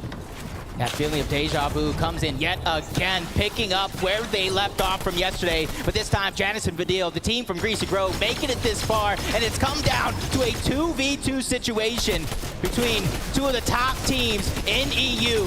With Janice and Vidil feeling the pressure of the high ground, running out of builds. This is basically Queasy and Vino's game. Both sides are starting to run out now. Queasy's down to 1 build as well. This is looking very dire. They're gonna have to cap off. Janice and Vidil know better. They need to continue the pressure. Vino goes down. He takes a shot. Vidil blocks it. Beautifully done. Janice stuck up from behind. Queasy with a great follow-up. And oh my gosh, it was so close. But Queasy touches out in the end.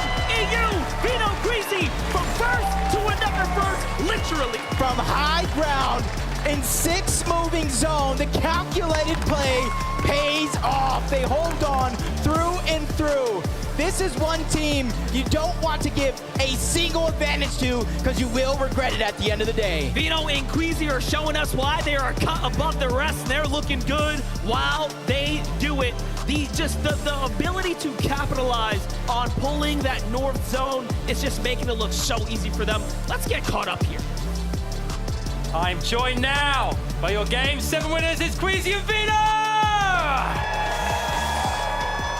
What an incredible way. We talked about this only a short time ago about coming in at like a strong start here, Vino, and you have done exactly that with an incredible endgame finish. Yeah, I know. It's unbelievable. Hopefully we can still close it out. We're feeling good. Maybe we should get a bit more kills. 4-kill win, but we're feeling good. We saw some of the teams around you managing to score a lot of points as well. Were you conscious of that going through it? Were you focused simply on the task at hand, which was seeing that out and getting the victory royale? We're just focused on playing our own game and winning the game. That's it. Like, brand new day, brand new everything. Well, it was a great start to proceedings and a great start to this competition on day number 2. Let's get back to Zeke and the desk. Shout outs to you, Adam. Thank you so much. And massive shout outs to Queasy and Vino. We interviewed them at the end of yesterday, and they said, we want to take a moment. We need to go back. We need to review a couple things and come back stronger tomorrow. What a better way than just go ahead and win the game. I mean, to come out and in zone 2, be zone favored, to be sitting in zone on height, basically max materials, basically max heals. They're not going to lose. They're unstoppable, Zeke. We saw it yesterday, and I don't know what's going on. Another North Zone for this duo with the potential they have, how confident they are, how well they play. We saw it going into the late game. I think it was Queasy almost had 12 splashes, almost max materials, and they knew exactly how to capitalize on an advantage like that, and they did it perfectly. You know how they knew how to capitalize? Game number 5, the zone was almost in the exact same place yesterday. Today, it's in the exact same place again. It's just deja vu. It's Groundhog Day for these teams that are playing it, and of course, Queasy and Veno, it's the same outcome. What I noticed about them doing really, really well there was in second moving zone, they actually switched to metal. Now, that's the time when most teams are going to be using wood. They're going to be running out of steam because they used all their hard mats earlier on. Queasy and Veno are different. They know how to play high ground. The most turnover of height happens in second zone, and they were reinforced in metal. A little something to pick up on in that gameplay. I'm telling you, it's just one of those things, right? They kind of take that step back and they say, wait, remember, this is an invitational. We got to be on point. We can't make those small mistakes. And of course, they come out strong. Thomas HD and Trippin as well. We watched the top 3. They have not budged. Look, I got scared for a moment watching Thomas HD and Trippin. They went up against Baka and On1. You can actually see it happening here, and that was a close one. One of them, I believe it was Thomas. No, it was Trippin who got knocked down here, leaving Thomas alone, but he did a huge amount of damage before getting knocked and was actually able to escape and get picked up again, which allowed them to get those points that they needed. Yeah, it was absolutely valiant from Trippin there as well. If he'd have just gone down without taking out one of the opponents there, he wouldn't have been able to get res, right? That was a crucial amount of damage that he did right there, and it allowed Thomas HD to have that freedom to get the revive. I didn't think they were going to make it through this endgame. Their surge were looking pretty bad, particularly for their zone position here. Of course, they're landing at the Rave Cave. They have all of the map mobility in the world to get there. It did require a nice little solo clutch from Thomas HD, who is synonymous with solo clutches. Consistency, consistency, consistency is what this duo is showing. Yesterday, they got more than 20 points in every single match. Also, top 15 in every single match, and today they're looking to do the same. That's right. Well, guess what? These are just some of our insights. Vivid is actually standing by on the stage. Let's hear what he has to say.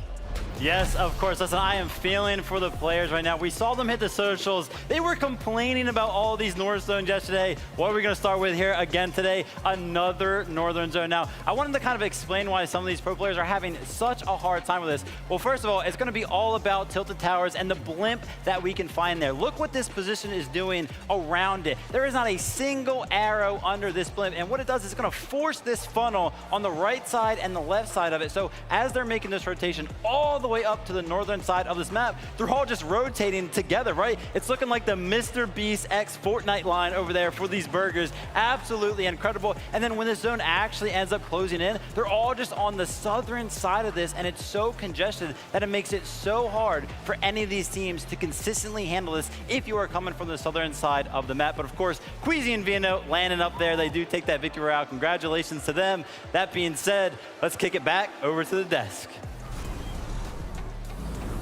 Thank you so much, Vivid. Fantastic breakdown there. I did want to take a moment to highlight some of the other duels we did see, kind of performing well. Zeet, KBR, they finally find themselves in that top 15 and hold and fall in 5th place. Now remember, we don't need the Victory Royale to climb the standings. We just need to be consistent. Look, I love to see this duo performing well. The audience loves it. I hear the cheers when they're getting elim after elim, and now being bumped up to 4th place, seeing that this is the 4th finals they are playing together. This duo coming from being the champions of Chapter 3 Season 2. Zeet being an all-star champion as well, to now on the main international stage performing. You love to see it. Yeah, we talked about it at the beginning of the show, right? Can these teams pick up where they left off after day one? And Zeke and KBR were one of those teams that ended the day better than they started. Their final 3 games yesterday, they had one of the most points out of all of the teams, and they're picking it up once more.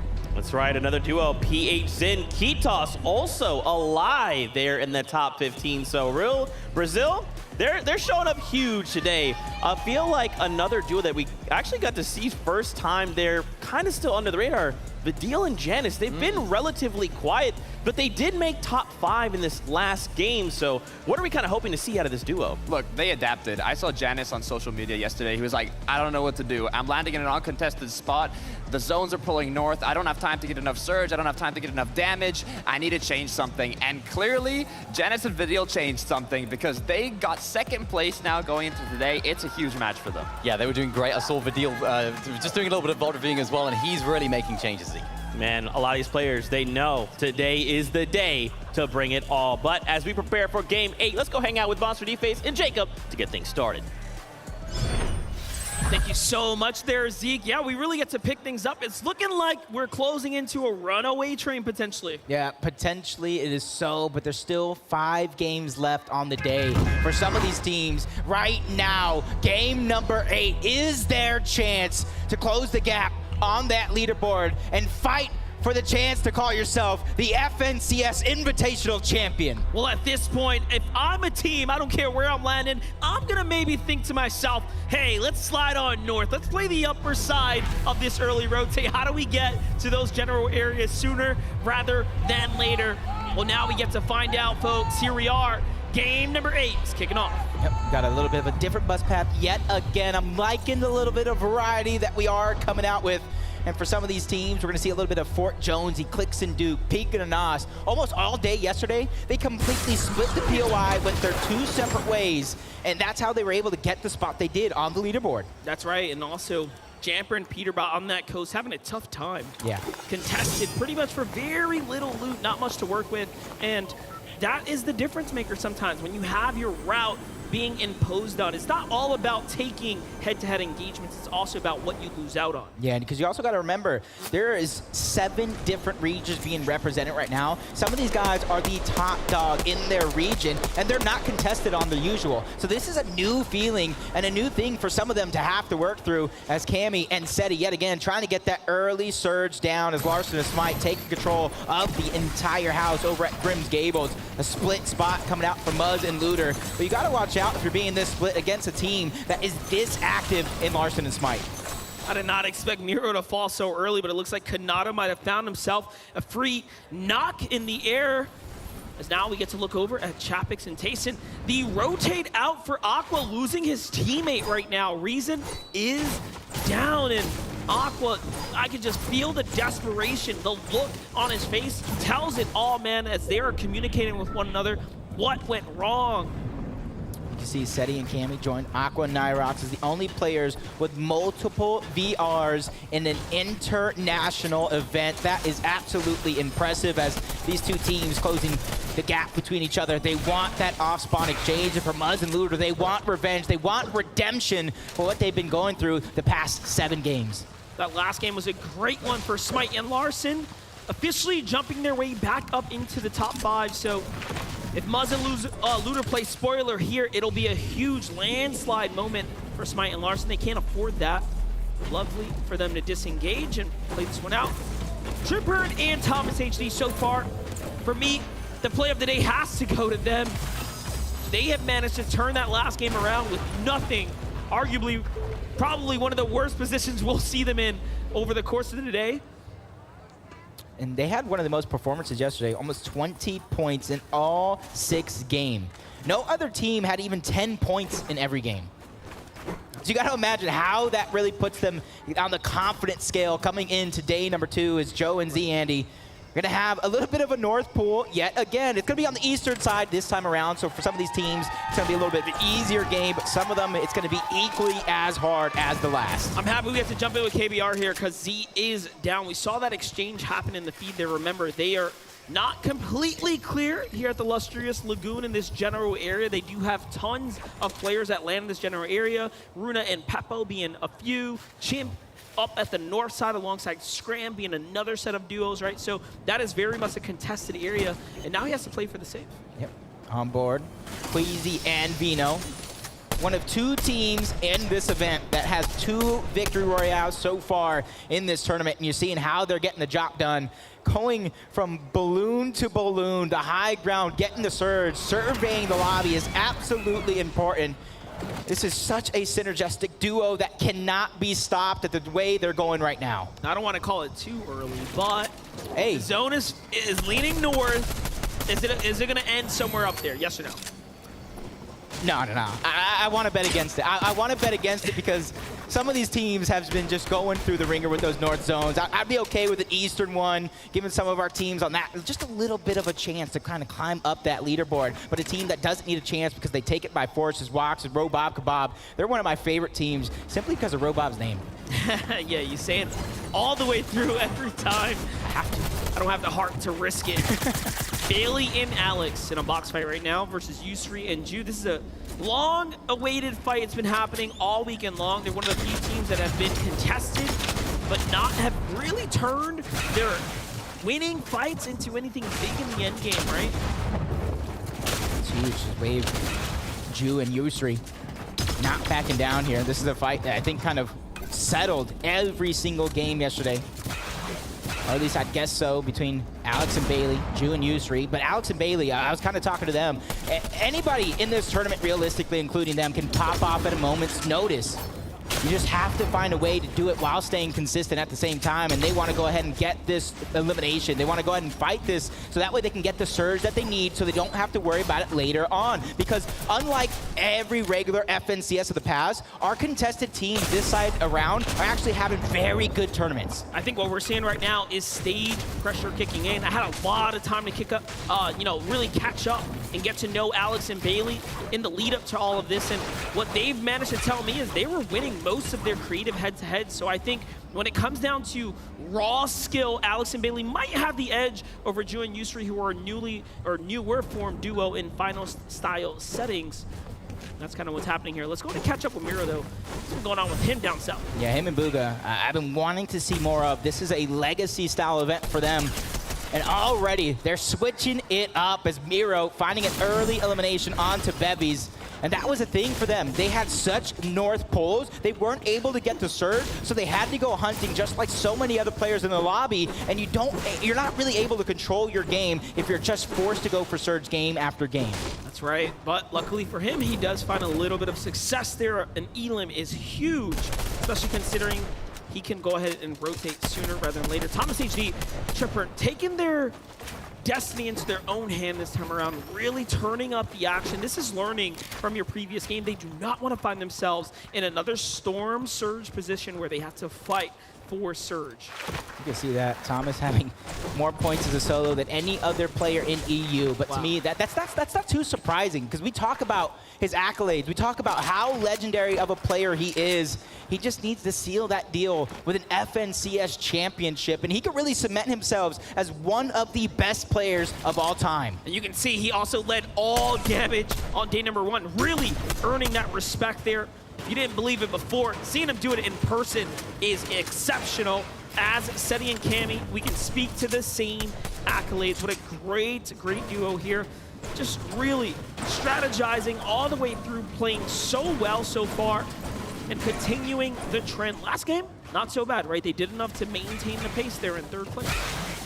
That's where Tayson and Chapix, you can see a lot of those Cloudy Condos teams not able to get a ton of damage to put themselves up for a good mid game. But right now, they already took down Macwood, looking to go back-to-back and take down Kanata as well. They are hot on the heels. They don't want to let this one escape. The damage continues. The pressure is just insurmountable right now as Kanata is just trying to survive. Luckily for him, a couple of players joining on the fun. The tags come in from a third party. That's going to allow Kanata just a few seconds to try to stabilize against this European powerhouse. Kanata and Macwood are uncontested at their drop, so they're playing with fire right now as they pull south to the edge of the zone here to see what they can make happen. But Kanata riding his way around the builds right now. You can see Tayson now jumping onto all the loot. Some of it was already scavenged through, so Kanata should have the reboot card there. If the distance shots come in, that could be Booga and Miro at the hill there. As we know, this is their area. They do play those outskirts. They will not rotate early to center. It's not how they do it. And I was just trying to stay alive right now on the edge of zone as well, so it's not even going to be a storm fight when it comes down to it. So Chapix and Taste do exactly anything they want, and you can kind of see KBR, Zeet, 4th place. They go down in this one. That's not where you want to be, but the fight continues, and Kanata is doing an absolutely fantastic job fighting back against one of the best teams in the region of EU. Let's see it. Chapix looking for the wall here. Kanata demanding respect, but gets punished first. 72 was a huge shot from Chapix there. And the edit comes through, he fights back. This is what pro players do so well. And Tayson still, against all odds, will turn that one around, but it was looking so dicey. Yeah, unfortunately for Kanata and Macwood, that's where that consistency of yesterday kind of comes to a halt, but there's still a couple more games on the day. They can climb back at any moment. That's right. Let's get a quick update from Taco on how things are going. Been a lot of action taking place over in the Tilted Towers area as well throughout this game, but absolutely wanted to highlight the way that Acorn and Edgy have just managed to split their teamwork responsibilities. You've got Acorn just spending all of his time securing the loot, securing resources for this duo. Meanwhile, Edgy, he's making sure to take care of their surge management. The entire while, he's just posted up on high ground, looking everywhere he can for as many tags as possible so that their rotations can be as free as they need it. And those are the strengths of Tilted Towers. Center location, it doesn't matter where the zone goes. They have a strategy that has been so solid every single time. And again, as we gave you guys the updates, top 5 has changed as 4th place is now out of the competition. You see there the slight misplay from KBR. He tries to throw down a Chug Splash, but unfortunately sends one into the bush. And look at that, gets eliminated there by Wax and Robob. And the reaction, that's a tough one there because, again, they were doing very well pacing in Game 8. Yeah, just hopefully right now, mentally, they realize that they can still do very, very well. They can still jump up a ton of placings in the next couple of games. You just have to buckle down. You can see the TSM duo far below. But now I want to go over to Larson and Smite. Is this the longest either one of these teams have not only been alive, but been in Grim Gables as well? But at the end of the day, they want to fight. And that fight they will get. And between Larson and Smite, they have a little bit of that high ground. They're only team contested in the top 5. At this point, I don't even know if they know it's Looter and Muzz. How do they? You really, like, how do they? It's been happening for so long. Maybe they walked away and came back, said, hey, is this another duo? But no, it's just Larson. It's just Smite, it's just Muzz, it's just Looter. And now out of material, Larson trapped up. Box like a fish, almost. Smite turns it around though, 2v1. They try to swing in and it's not looking good. They are hurt. No HP, low material count. It's down, goes Smite. Larson sneaks out the side there. And Muzz catches the first elimination, and the Siphon is enough to get some mats there. That's huge. That's huge for them, for their comeback attempt. Get as many placements as possible, but there's a couple other teams that are stacked up here as well, and it does look like the surviving member of that duo got out alive for a moment, but he cannot go back into the storm. Otherwise, he will get eliminated by somebody else. And Thomas HD gets those 2 points. That can be a difference maker. 3 points for Thomas HD and Trippin, who are on the heels of Vino and Queasy, but now 4th place is down. 5th place is down. The top 3 have more of a runway to start ramping up here. King and Ed, though, under shots here. They are making the rotate. It's Avery and Commandment who's up above. Low on material count as well. King has to box up. Yep, another team towards the north side of the map, on the western side as well, that has a little bit of a pull to go. I don't want to say I called it, but I wanted that little bit of an eastern side. We don't want to go all the way north anymore. We want to give a huge fighting chance as Sensen and Cold. They're just a below surge, but barely below as they're continuing to find the tags, trying to get themselves above. Just like that, it appears. They did just enough damage, but for them, that's not a feeling of comfortability at all. They know their job is not done just yet, and that's why they keep surveying the field. That is right. Great tags here. Scepter is going to find down low. This is where you need to really hit your shots. When your team is just on that line of danger, when the storm surge is looming, and when the pressure is on, who can go ahead and put up the numbers that matter most? Noah Riley, bad sniper, very low on HP, not even pausing to go ahead and heal one another, instead pushing on in. That's the Japanese duo right there. Zagu and Mareem, they are champions of Asia, the most recent FNCS champions of their region. You have to put respect on their name. And these EU boys are learning very quickly as to why you don't walk up to that wall. Yeah, and they're actually one of the teams that have some of the best performances when rebooting a player. They got a 25th place finish, they got a second, but Noah Riley doesn't care. He gets tagged up. Dagu gets dropped as well. Both these players living on a prayer, but the Asian powerhouse team do it again. Let's get loud for Japan. Representing for Japan, we love to see it. It's a jammed house here in North Carolina. We love to see these teams stepping up under the lights, under the action. Thomas HD Tripper doing that as well. Look at how they adjusted from game 1 on this day, from game 7 to game 8 now, right? All of a sudden now, they are so far above with the damage. But historically, when it comes to Thomas HD and Triprin, I will say they're a second half team. They're a second day team. Historically, they just perform better when their back is up against the wall. And hopefully for NA East, hopefully for North America altogether, Acorn and Edgy can have that same fire. You talk about them being in 4th place on the day.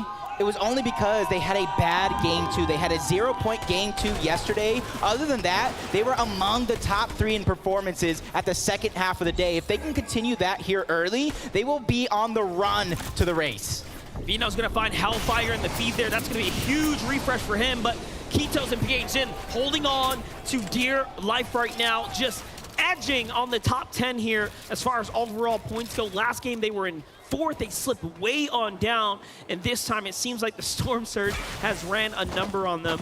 Now let's take a look at the current game leaders. Rotates there, Cammy and Seti being a few of the bulk that are still in this one, finding themselves pretty much dead center here. Now remember, if there's any zone you want to be in the middle, it's zone 3, as it gives you the highest odds to pull that 4th one.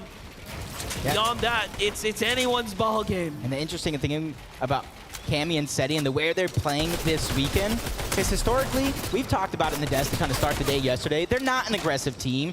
Even though they're in a top placing team, they're usually on the low, but right now, another top placing team on the leaderboard, Joe and Z Andy trying to get busy. Malibuka goes down. Merstash is by himself, trying to live with just a sliver of HP as Joe wastes no time trying to get to the box, but Z Andy goes down to the storm. 1v1 situation. Peace Control goes right back over to Merstash. He peeks through at the wrong time. Huge tag, back to back by Joe to get the double elimination. And we love to see it. It's usually your friends that turn on you, Joe. Z Andy against Malibuka and Merstash. Tough one right there, but they will be the EU team on top in that engagement. This Queasy and Vino team that's sitting comfortably in 1st place as Booga taking down Clicks in the feed. And that's what we want to see. We saw Miro getting a little bit busy earlier. Now we're seeing Booga start to get active. This team is beginning to come online. And for a team as dangerous as they are, they have never placed out of the top 3 monster, and they want to keep that accolade intact. It's going to be a tough one, though. They will have to continue to turn up. Vico is in a fight up against Zagu and Mareem, and he will turn things around. Vico had the biggest game closer yesterday of any other player on the day. This man is an animal. Dangerous as can be, and you can see Pink and Anas. Very, very similar situation. Top of the mountain, they got some traveling to do. A few teams around them as well, but they're just trying to figure out where the rest of the teams actually went. So right now, they're trying to figure out what that slow side is. Let's see it.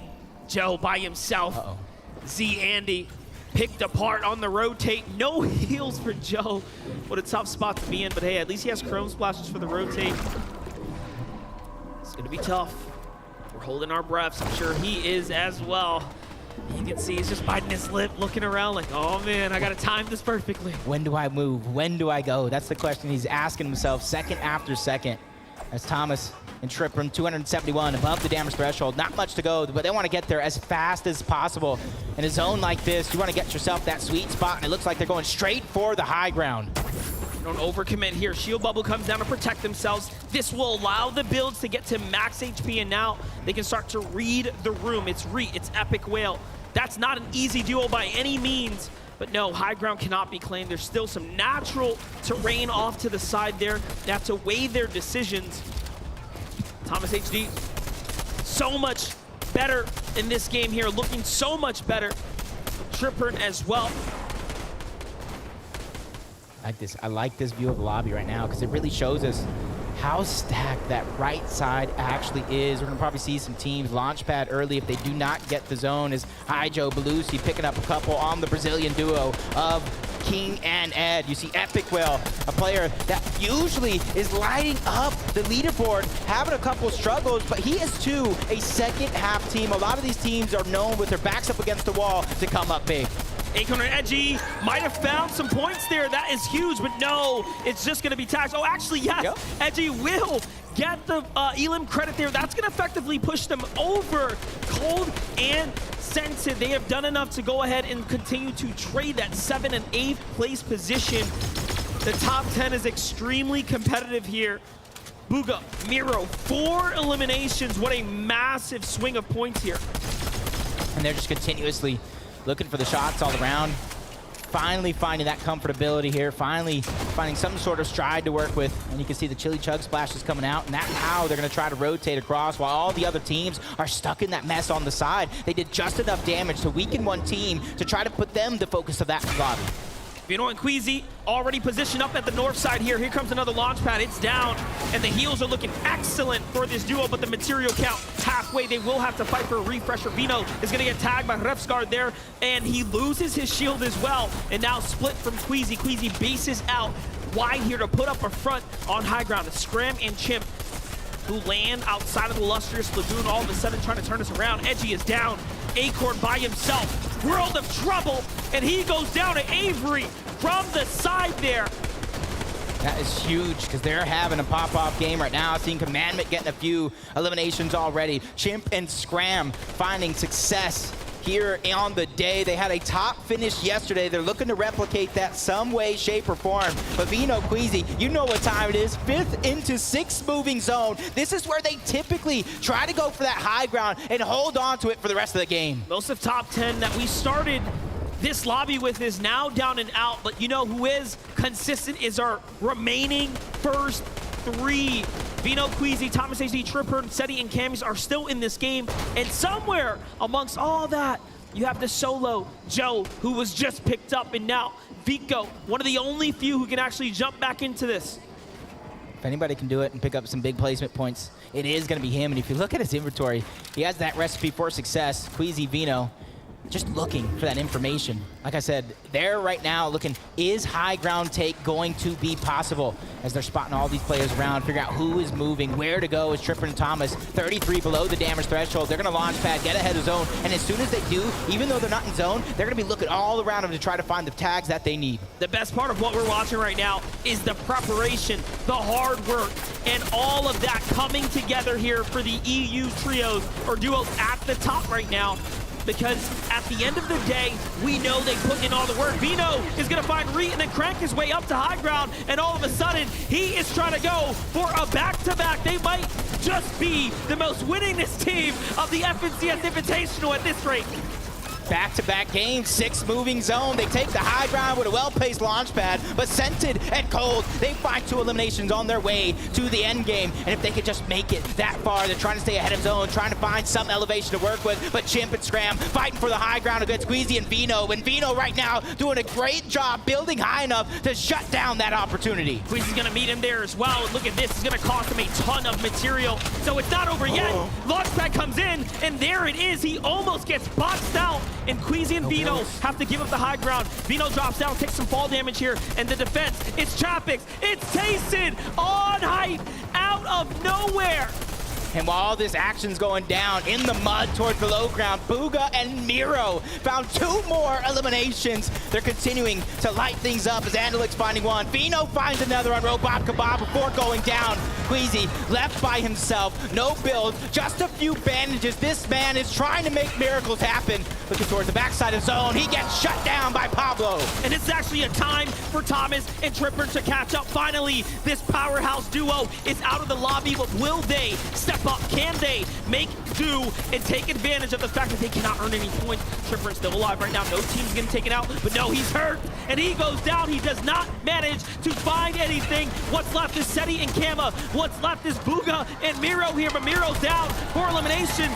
This is where he needs to perform best, and to the hands of Seti, Miro has fallen.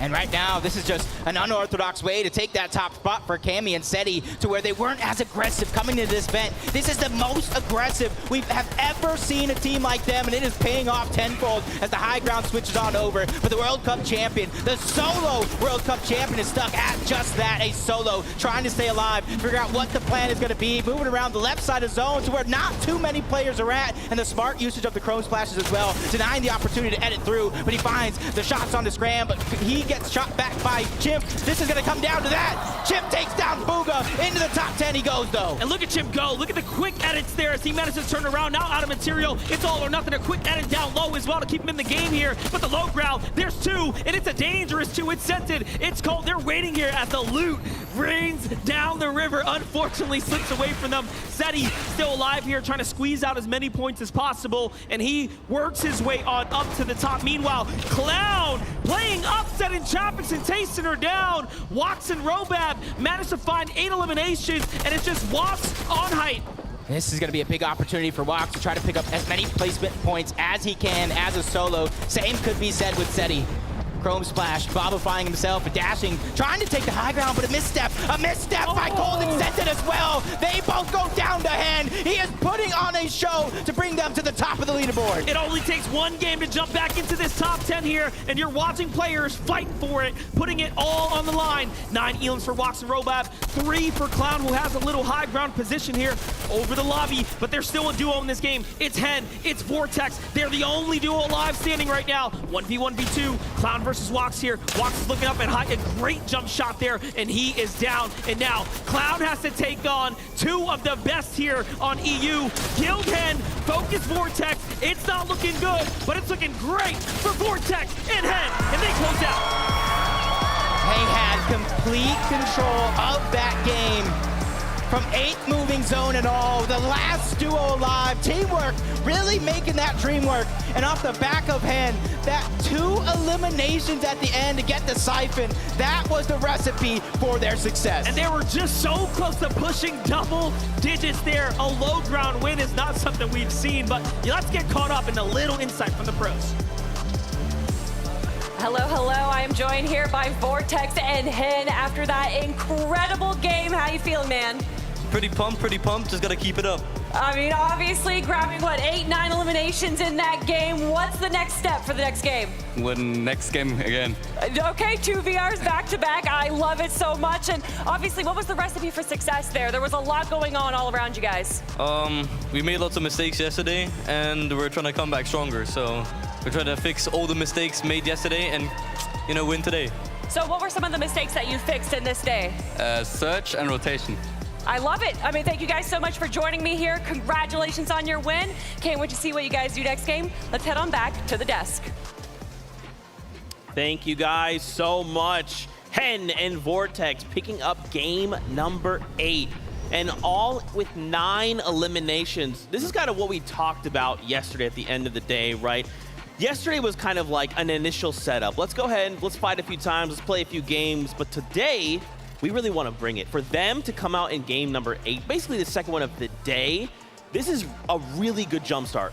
This is where they have to shine, right, Zeke? And they did exactly that in this match. I mean, one of the few victory royales that actually come from down in the dirt, from below, and they made it happen. Yeah, they already did. And what you noticed from that interview right there, they were saying, of course, they had surge issues yesterday. They had some positional, rotational issues. And this is something that I thought might happen with this duo. They're 2 fraggers ready. They don't really have that lead. They don't have that IGL. I think Hen is trying to take on the role at the moment, but they're 2 fraggers by heart. And I think that overnight sort of VOD viewing session that they must have done has really helped them fix those issues, because although they might not have that dominant leader in the game, they've been able to look back at their games and think, okay, we're fixing this, we're fixing that, and clearly it's working out. And just kind of like the holding, right, in reserves there, being almost a game entirely of solos, except this duo. They just kind of held out, right? They're saying, we don't know why, but everyone's fighting all the way around us. Let's just wait it out. Top 3, here we are. Oh, it's a 2v1. Yeah, let's close it out. 9 eliminations, no big deal. Look, Queasy and Vino were looking for high ground. Tayson and Chapix were looking for high ground. The battle up above was dangerous, and it was actually too dangerous because the duos kept getting eliminated, losing a teammate, ended up with too many solos, where in the end, Hen and Vortexer just made it happen. And I feel like looking back at the game, Queasy and Vino, they were looking good, right? For a moment, they just, well, for most of the game, they were actually low on builds. And then we kind of blinked, and I was like, hey, there's someone in there. And you guys were like, oh, it's them. Like, no, someone's above them. It's Tayson, it's Chapix. Where did they come from? Yeah, they were uncharacteristically low on builds in that end game. And I think the main reason for that was when they went for a pad in that half-and-half zone, we saw Vino and Queasy very, very split. Of course, that had to expend so many more materials to not only box up in their own individual boxes, but to get back together as well. I think Queasy may have gone a little bit higher up, and Vino was getting sprayed out of the air, so he had to do a little bit of a little slalom through all the bullets, and he ended up landing down below. So many of those builds were wasted there, and I think ultimately that's what caused them to go down on height. I mean, it was interesting, but what I also find interesting is kind of the duo in the mist and the shadows, right, that are making their way up that leaderboard. Seti and Cammy, the consistency with the drop spot, it's looking dangerous. We'll talk more about them in just a moment. First, let's go to Adam, who is standing by. Adam, what you got? Yes, indeed. Thank you very much, Zeke. Can I get a huge round of applause representing Brazil? It's KBR and Zeke! Amazing stuff. I'm joined as well by their translator, Gabriel. Gabriel, I'd love to ask Zeke firstly. Currently 6th position in this competition, 4 games left. What's the strategy for the last 4 games? Sexto, então, Zit, você está em 6º lugar do seu time e faltam 4 jogos para terminar. Qual que vai ser a estratégia da agora para frente? De agora para frente, a gente vai tentar nessas últimas 4 partidas pegar o high com a dica do nosso amigo DK e tentar levar o top 1 pro Brasil. Vamos, Brasil! So he said we're going to take the strategy of our friend over there, DK, just to go on high. And so let's go Brazil. Let's go Brazil. And lastly, to KBR as well, can we ask what's it been like representing Brazil in front of these amazing fans here at FNCS Invitational? Então, KBR, para você, como foi representar o Brasil aqui nesse torneio? É muito feliz estar representando o Brasil por toda a história minha e do cheat dentro do jogo. E dá pra ver aqui como a torcida é muito grande. Tipo, a gente tá com uma quantidade pouca de pessoas, só que tá dando um grito maior que a da torcida toda. He said, I'm incredibly excited to be here. And I mean, with all these people, we only have a couple of Brazilians and we're louder than everyone else. You had it right there. Thank you very much, KBR indeed! Let's head back to Zeke and the desk. Thank you so much, Adam. I mean, what more can you say? Vamos, Brasil! I tell you, this corner right here, they're going absolutely ham. My goodness. Let's kind of focus back up now after this game is done. I want to talk about Sammy. I knew I was going to do this. Cammy and Seti, there it is. Story. My brain just makes up words all the time. Cammy and Seti doing really well there in the middle of the game, but, you know, finding themselves kind of in an interesting position. They had plenty of builds, but it didn't quite help them make it to the end game. Look, I don't think they're worried, right? They did what they need to do. You can see right now Seti getting elim after elim. He was alone at the end there as his partner. There you go. Cammy went down and Seti was forced to clutch it up, but he got an incredible amount of placements, and they're playing for that crown, and that crown is given to a duo after the 12th match. So they still have time to rack up those points, to play consistent, and to do what they need to do. And we've seen so many solo clutches from Seti across the seasons, of course, yesterday doing so the same, and he's sort of becoming into that role in the duo. If Cammy is down, Seti will clutch up, and we saw him using the Chrome Splashes so effectively there as well, not only blobifying himself and rotating using that, he was also throwing it at enemy builds, which of course they can't edit out on him. So right there, it ultimately fell to his elimination, but of course he was able to use that so well in so many different ways. A ton of Chrome Splash tech coming out that I do want to spend time in the future talking about, but it's almost that time to begin the next set of games. I will say for me, watching this game has made something very, very clear. These duos are getting way more aggressive. We're seeing way more eliminations coming out of these players, but it is hampering a lot of them, right? When you're like, hey, we have 5 elims. Oh my gosh, I have how many builds? 10? What do we do? Look, they've also had time now after day 1 to kind of study a bit more of the exact paths that their opponents have been doing around them and how they can adapt to maybe take those engagements. Janice and Vidil, they were having trouble finding Storm Surge being uncontested, but now they were able to get to the late game in that first match, and they're doing a better job adapting, and that's what all these duos need to do. Yeah, adaptation is the most important. You mentioned Janice and Vidil, of course. Last night, Vidil was sat in the VODs the whole night looking back at what went wrong. Of course, you mentioned the Janice social media post earlier on as well. They were struggling for those surge positions. Of course, course, they're synonymous with going on that dead side of zone. And of course, they weren't able to find as many tags. There isn't as much action to the south of them as they may have had last season when, of course, they did win. So it's a little bit rough for them, but there's still plenty of games to go. That's right. Game 9 is on the way. So Monster D-Phase, Jacob, over to you. Let's go ahead and start gearing up here. We have the pleasure of starting to get into the late half. These are what we call the champion rounds. Game 9 will solidify just about the halfway mark for day 2. Yeah, and you're seeing some of these teams heat up just like that battle bus. Monster, you said it. Game number 9 is about to start, and for a lot of these teams, this is the second half of the day. This is the second chance they're going to get here to try to pick up as many points as they can. And for teams like Muzz and Looter, Larson and Spy over towards Grim Gables, they're feeling each other out more and more and more. Last game was the longest it has ever taken, in my opinion, for any team off spawn to finish a fight. That's right. It was a drawn-out battle for Smite and Larson, a tough result from that, as well as they were one of the first contested duels to actually fall there, which is, again, that is how things change here. It starts affecting the standings and the leaderboards in general. They came in around that, upper 10th position, and now they have allowed others to start to close that gap. Vico and Marion over towards Reality Tree. Next time around, we get to see how he's doing it. And look at that. He got himself a little parkour spot, knowing exactly what he wants to do in order to get that loot, and that's just quick thinking coming out of him, and you can see why he's quick to act. What's super interesting is now our top 16 from 4th to 16th has become extremely competitive amongst those standings and those positions. From 1st through 3rd, it's definitely competitive there as well, so we're starting to see a little bit of a divide. Meanwhile, Booga and Miro affected. Bevies and Vortexer find the 2 early. And they're going to be one of the first duos to fall here in the last game. And it really shows us that teams and duos, regardless of how good you are, you have to put up the numbers, you have to perform. And they are fully contested there now. So as we jump on over to Vico and Mirai, have been playing excellent here. They fought their way up to that 9th place position, coming in with 158 points. Very great performance so far. What's amazing to see is their loot path right now. They hadn't popped a single shield, big or small, and they got themselves almost 100 shields each, and that's because of Reality Tree and those mushrooms at the bottom that get you about 15 HP or shields. As Smite and Larson, this is the fight that we're talking about, getting tagged up from the sky, that high position, going over to Muzz and Looter, and it's doing them wonders right out of the gate. So it's going to be interesting to see what they do with the amount of damage that they got. Do they want to go aggressive and try to take advantage? But you can see in the feed, Mr. Savage and iDrop already getting busy, taking down On1 first, leaving Baka as a solo. That's right. And lucky for us, we get to tune in with Zagu and Mareem. And this is very cool and also extremely interesting. They have officially switched up their drop spot here on day 2. We have not seen anyone as notable as, high placing as them actually try a new strategy, and already they have had a pretty clean start to the day, but they've also slipped down a little further than they would have liked.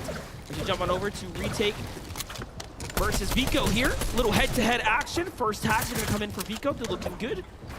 So far, they lead the points here, Jacob, and also the execution very much in their side. And for all of Vico's great games, it starts here, but a massive tag is going to have him back down in a defensive position where Marion's going to have to try to figure out a way to alleviate some of that pressure. And you see the sharing is carrying, Minis being passed around. Novice going for the piece control. Unfortunately enough, a missed opportunity, but that's not going to stop him from trying again and again and again. He knows the amount of damage he just put onto Vico cannot go to waste. Now keep in mind, Vico and Marion are inside the top 10. They cannot afford to fall now. That will have devastating impacts to the standings, and a huge side angle there. Marine is hurt, forced into the low ground position, forced to run away from Novice and Retake. They are proving why they were invited to the setting. Meanwhile, Zaku falls to Macwood there with a knock, so the changes, the adjustments. It is heating up in the south zone. It's heating up on the west zone. We have a lot going on right now. I don't know if they just saw, but Macwin and Kanata jumped on him from Shimmering Shines all the way to one of the highest spots on the map as Bad Sniper taking down both the NA West duo Pars and Raze. So you said it before this one. Action is heating up rather quickly here on day 2 as teams look to take control of their own destiny. But another prolonged fight as Mariah and Vico trying to catch Novice off guard. The shots to come through, that actually saved Vico's life, even though it wasn't a ton of damage. That would have allowed Novice to keep going. Buys him some time here, and this is why he took those zip line out the side there, trying to find these new angles. There's something so special about watching high-tier players navigate the map.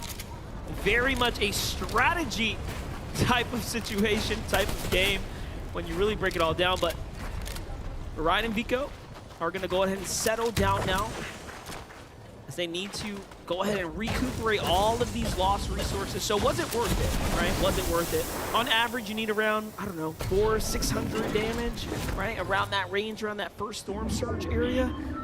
Hey. They've managed to do enough, but can they climb back loot-wise? They can keep finding those shrooms to regenerate as much of the health as possible. It could definitely prove to be worth at the end of the day, because it's not going to expend any of their utility in order to regain it back.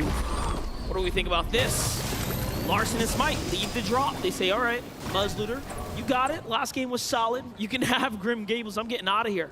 But it almost looks like they left TSM duo trying to go ahead and still put the damage onto Muzz and Looter as Z, Andy, and Joe floating in all the way from Synapse Station, trying to put the Tiki tags onto Kanata, and that's going to be his shield disappearing right before our very eyes. But ultimately enough, the Cloudy Condos teams who lack damage very early on beginning to put in their own tags. Everybody right now feeling the pressure of the leaderboard to trying to get active, to try to pick up as many points as possible and close the gap.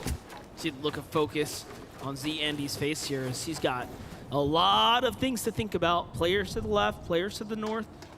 Very tough spot to be in.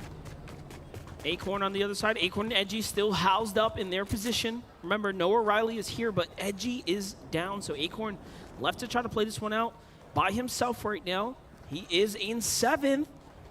Second highest placing NA East team currently alive in the lobby.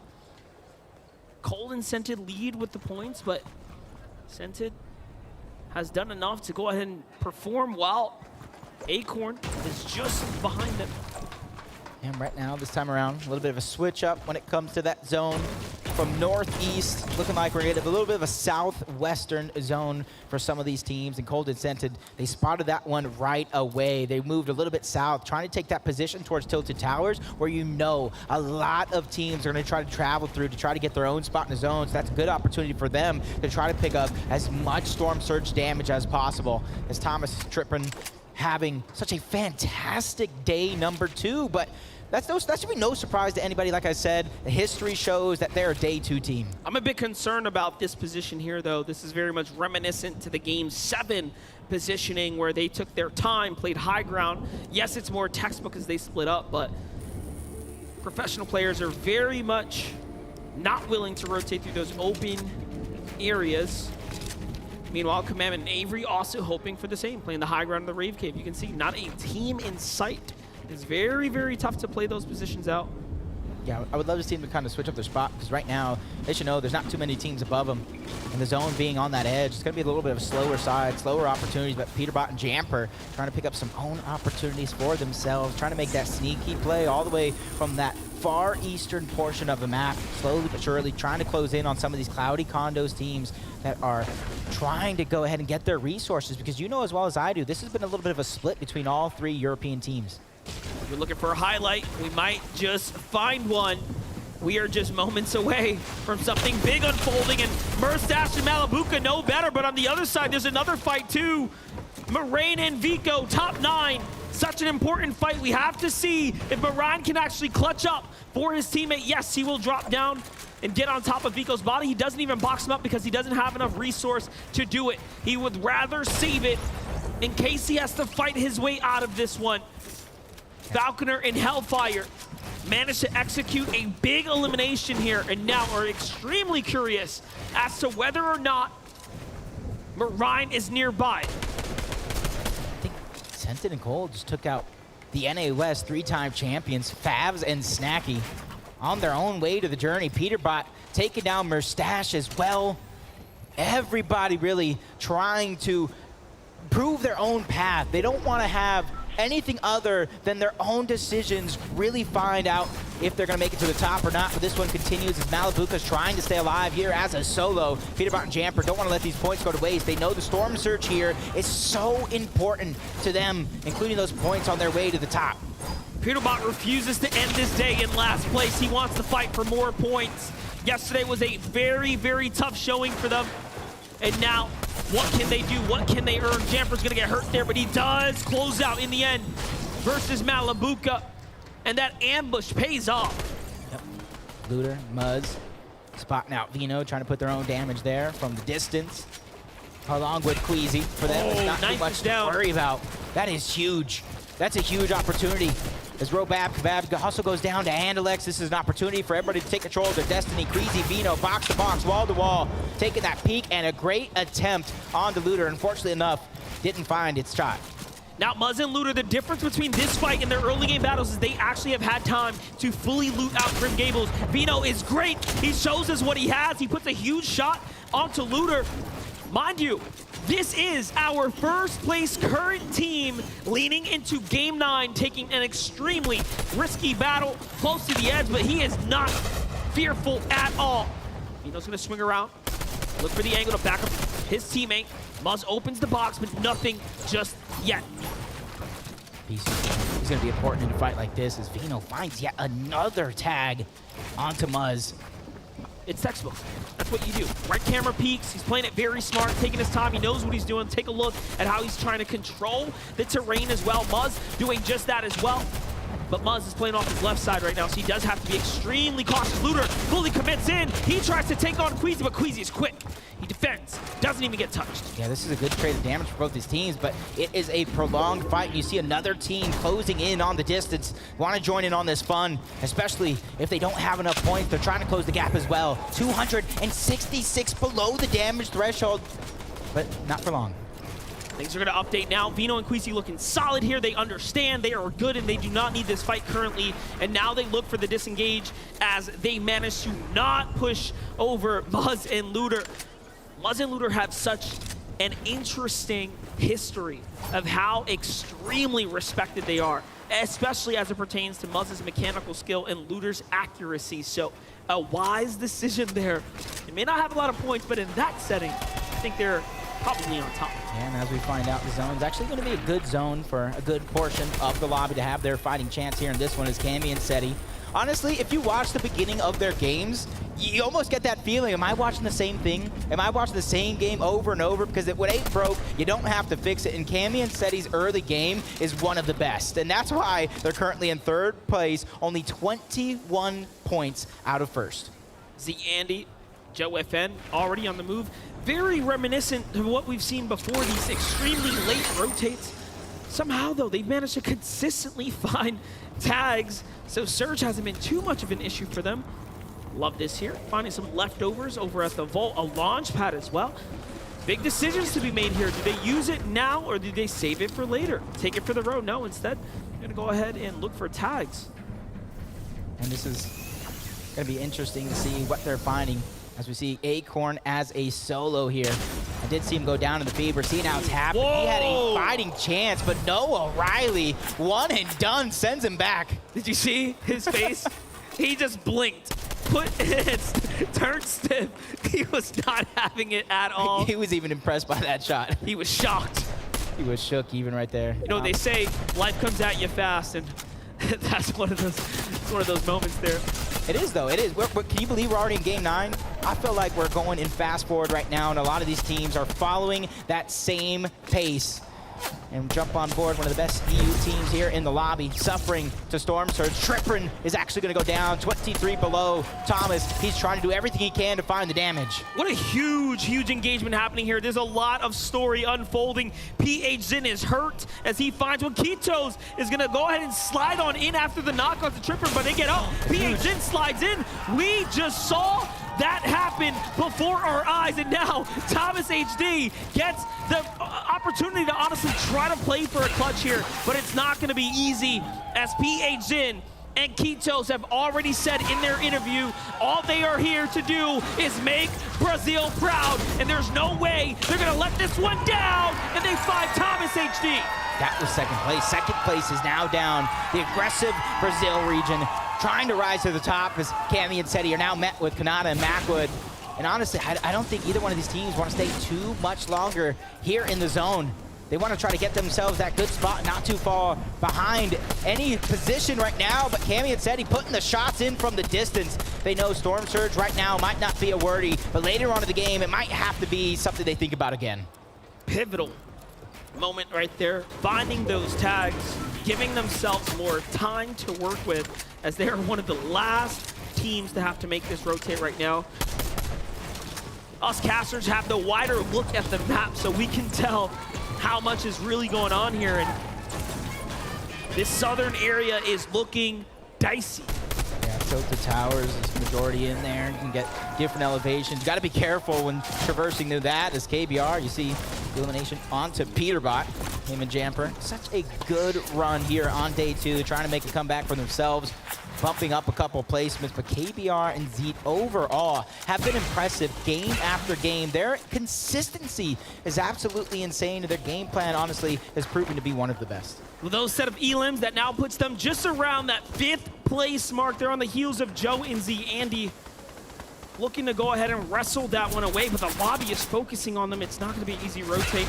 The next time we tune in, they might be extremely worse for wears. Larson and Smite also having a problem. Surge is active just soon.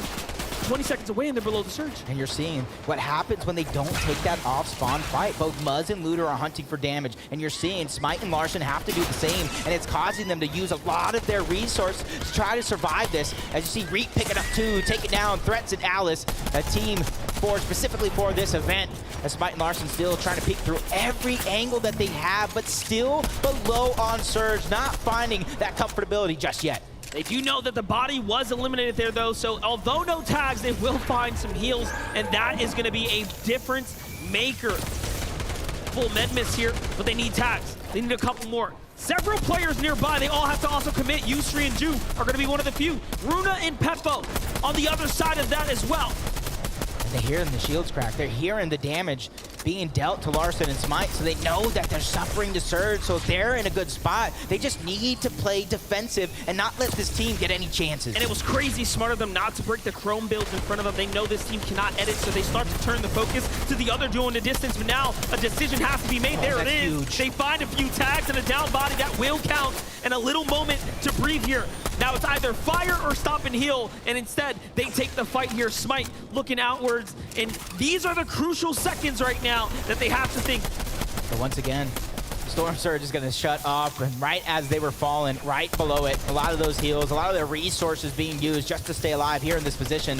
So for them, in the back of their minds, they might be trying to look, when can I get a refresh? Where can I get a refresh? Because sooner or later, that is going to be a must if they want to continue their consistency. Might make sense for them to go ahead and look for another fight, but on the other side, King and Ed are still alive in another situation. They're really starting to heat up today. All of a sudden finding their footing here in the competition. They're around the middle of the pack, just around that top 25 marker. They can still do big things. They can still show up.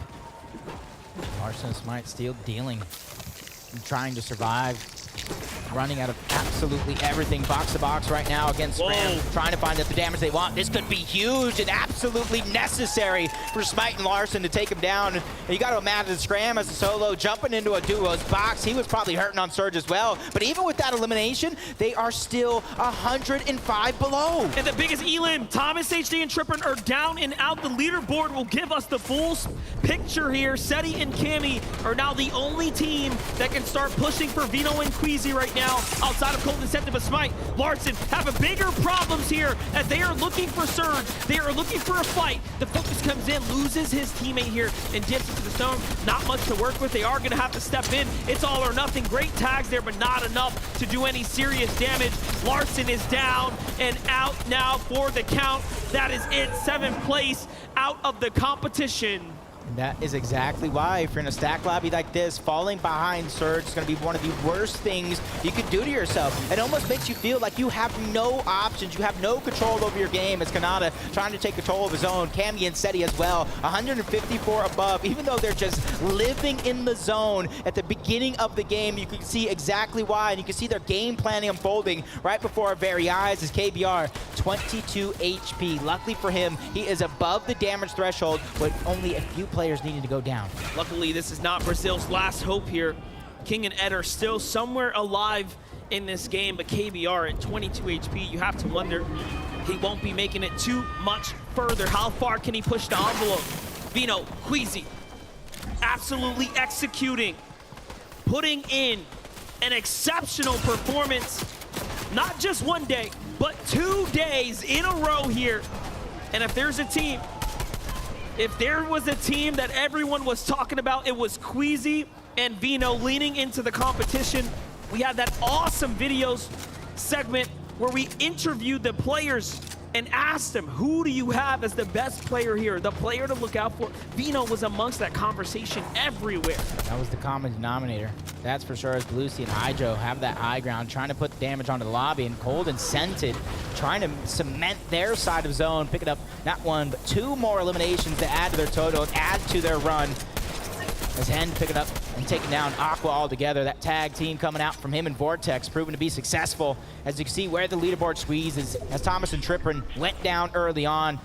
Cammy and Seti taking away that 2nd place spot. And last game, we talked about it, the same thing, 21 points behind. They have closed that gap. Now they're only 13 points behind Vino and Queasy. Tough spot to be in here. Like we said, KBR has to push the envelope. He is by himself. What exactly will he do here? Running low on material, just a few builds left as well, so it's only going to get him so far. Commandment, Avery, about halfway through their resources, but looking very much solid. Launchpad's going to come out, but the headbounds, that's going to cancel the strat there, unfortunately for him. Clix is still alive here alongside Duke. They have plenty of heals to work with, but already the lobby focus. He tries to fight his way to the launch pad. This is tough. It's just moments away from being ticked out, and now he's holding on. I don't think it's going to be enough. This is looking like it might be wraps for Duke. He will need an elimination to stay alive here. Desperately running to the zone, and nothing reveals itself to him, and down he goes. But from height to height, Hydro, Belusi are still up top. They are so high up. Yeah, time to get off of this. Reposition down later. Yep, check your watch, because you know what time it is right now. 6 moving zone. This is where typically Queasy and Vino try to make a shot for it, and right now it does look like that one's going to come to fruition yet again. These guys know how to play the end game and take control, but Hydro and Belusi, one of few teams trying to fight for it as well. Macwood and Kanata flying through the sky. They don't want to even contest it. They feel safe towards the low ground in that chaos where it's so many eliminations. Even Clown picking up 2. Commandment going down. Cold gets another one, and Cammy and Seti are just sweet, strolling straight through the zone, finding themselves that sweet spot without too much to worry about. Hen's got his eyes on Cold. Cold is hurt. Shot from behind, though. He's still on the prowl here. There are many, many duos nearby, and the tracking on Hen is exceptional, but high ground. Queasy and Vino managed to pull through. Honestly, the resilience of this team to continue to play for height. They are now just inches away from the finish line at this point as they continue to dominate the lobby. And look at that. They're going to be able to hold high ground on top of the blimp. They only just have to force one duo and then maybe read down off as Cold, Scented, working their way through the mud. And that's where it's going to be a treacherous journey as they find themselves front side of zone. That is a recipe for success as Hen, Vortex, all the way back. 6 eliminations, trying to find their way forward. Macwood, Repscar, they're all joining the action. Let this be a lesson for every player here. It is not over until it's over. Hen was so far out of the competition, and now he finds himself fighting inside of the top 10 here for a spot at big money, but Pink is still alive now. His story is yet to be told from contested drop now to an end game. Finally, we get to see what Pink is all made of here. Sentinel and Cold are still alive. 5 elims for them. This is where they play best, the low ground. They have to be careful, though. That's going with an elevation change. They gotta start it now or never, and a good shot by Noah Riley to take down Reed. Everybody having those struggles. Pink goes down to the storm. Cammy gets credit for that elimination. 2 more points, 6 total overalls. Cloud and Repscar trying to meet that total. They get their 6 as well. 4 for Repscar. These guys are lighting up the leaderboard, but the team having free rotation after free rotation. Queasy and Vino pressuring the lobby from the high ground. They're looking so good doing it as well. Lucy and Hydra trying to get out, and now swatted out the sky. It's over. It's a no-fly zone. And Vino and Queasy are just running away with Hype. Meanwhile, Sentin finds one of the feeds there. Sentin and Cold might be one of NAE's last hope inside this last lobby. Savage is still alive too, just by himself though, very hurt. Eyedrop hunting nearby. Great way to start to turn around here and put a little pressure onto high ground, but this time there, 111 onto Height. Savage demands respect, but Queasy says, stop that, it shuts it all down. Perfect opportunity to stagger himself to the backside of zone. Spots eye drop up, but he continues to drop down low. High ground was taken away by Cammy and Seti. Better late than never as they're forcing everybody down, and they have that free rotation towards the low ground if they want to take it. This is excellent now. Cammy and Seti have a chance here to close the gap and take back first place. They started it off that way, and they want to remain, but Queasy is still here. Don't count him out. Another set of points, and now it's Cold and Sentin versus Cammy and Seti on Height. And we also have Janice and Vidil in the mix.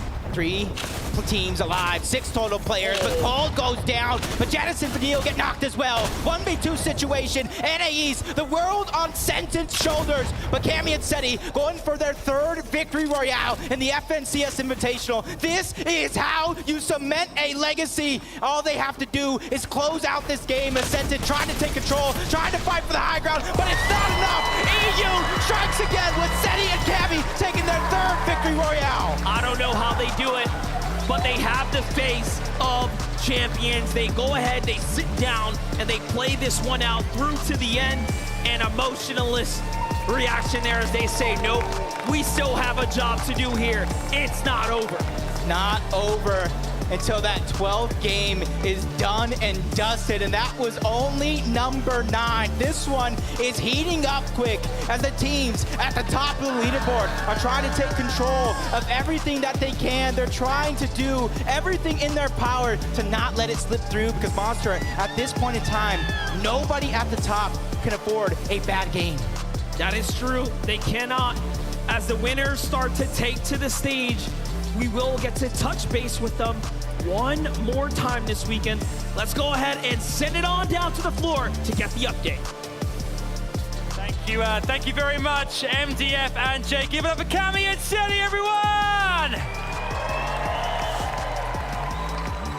We've spoken so many times the last few days. We're almost approaching getting matching bracelets time. This is crazy.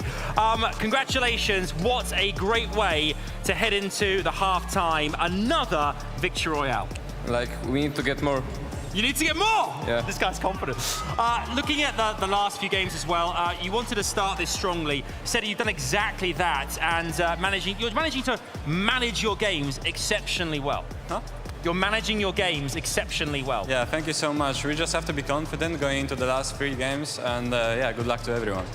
Now, looking at the leaderboard as well, obviously we had Queasy and Vino who are very close as well. We now know that this is coming down very... We love a battle going into the last few games. Queasy and Vino are there, a few others too. What are you guys going to be doing in this break now, in terms from a strategic point of view, to prepare yourselves for the last 3 games? Just chill and wait for the games. Just wait for the games. Seti, is it going to happen? Could you be FNCS Invitational champions? Yeah. Of course they could. Guys, give it up for Cammy and Seti! Let's head back to the desert. Thank you so much, Adam. Congratulations to Seti and Cammy. I mixed up their names last time because my brain does crazy things. A massive victory out here in game number 9. So right now we are heading into a little bit of a break period. Our duels will be having about 20 to 30 minutes, step away, recollect themselves before the last 3 games. Now for you all at home and of course here, don't forget, stick around, watch till the end of the broadcast for some FNCS news. Now, Vivid, Taco, welcome back to the desk. We got to talk about Seti and Cammy. I would just like to set the stage a little bit for the duo. These guys were stacked all game. They had borderline max materials. Look at the loadouts. They had the launch pads. And I mean, even in the situations where they would have been forced to use them, Vivid, they were just able to just casually navigate builds like it was nothing.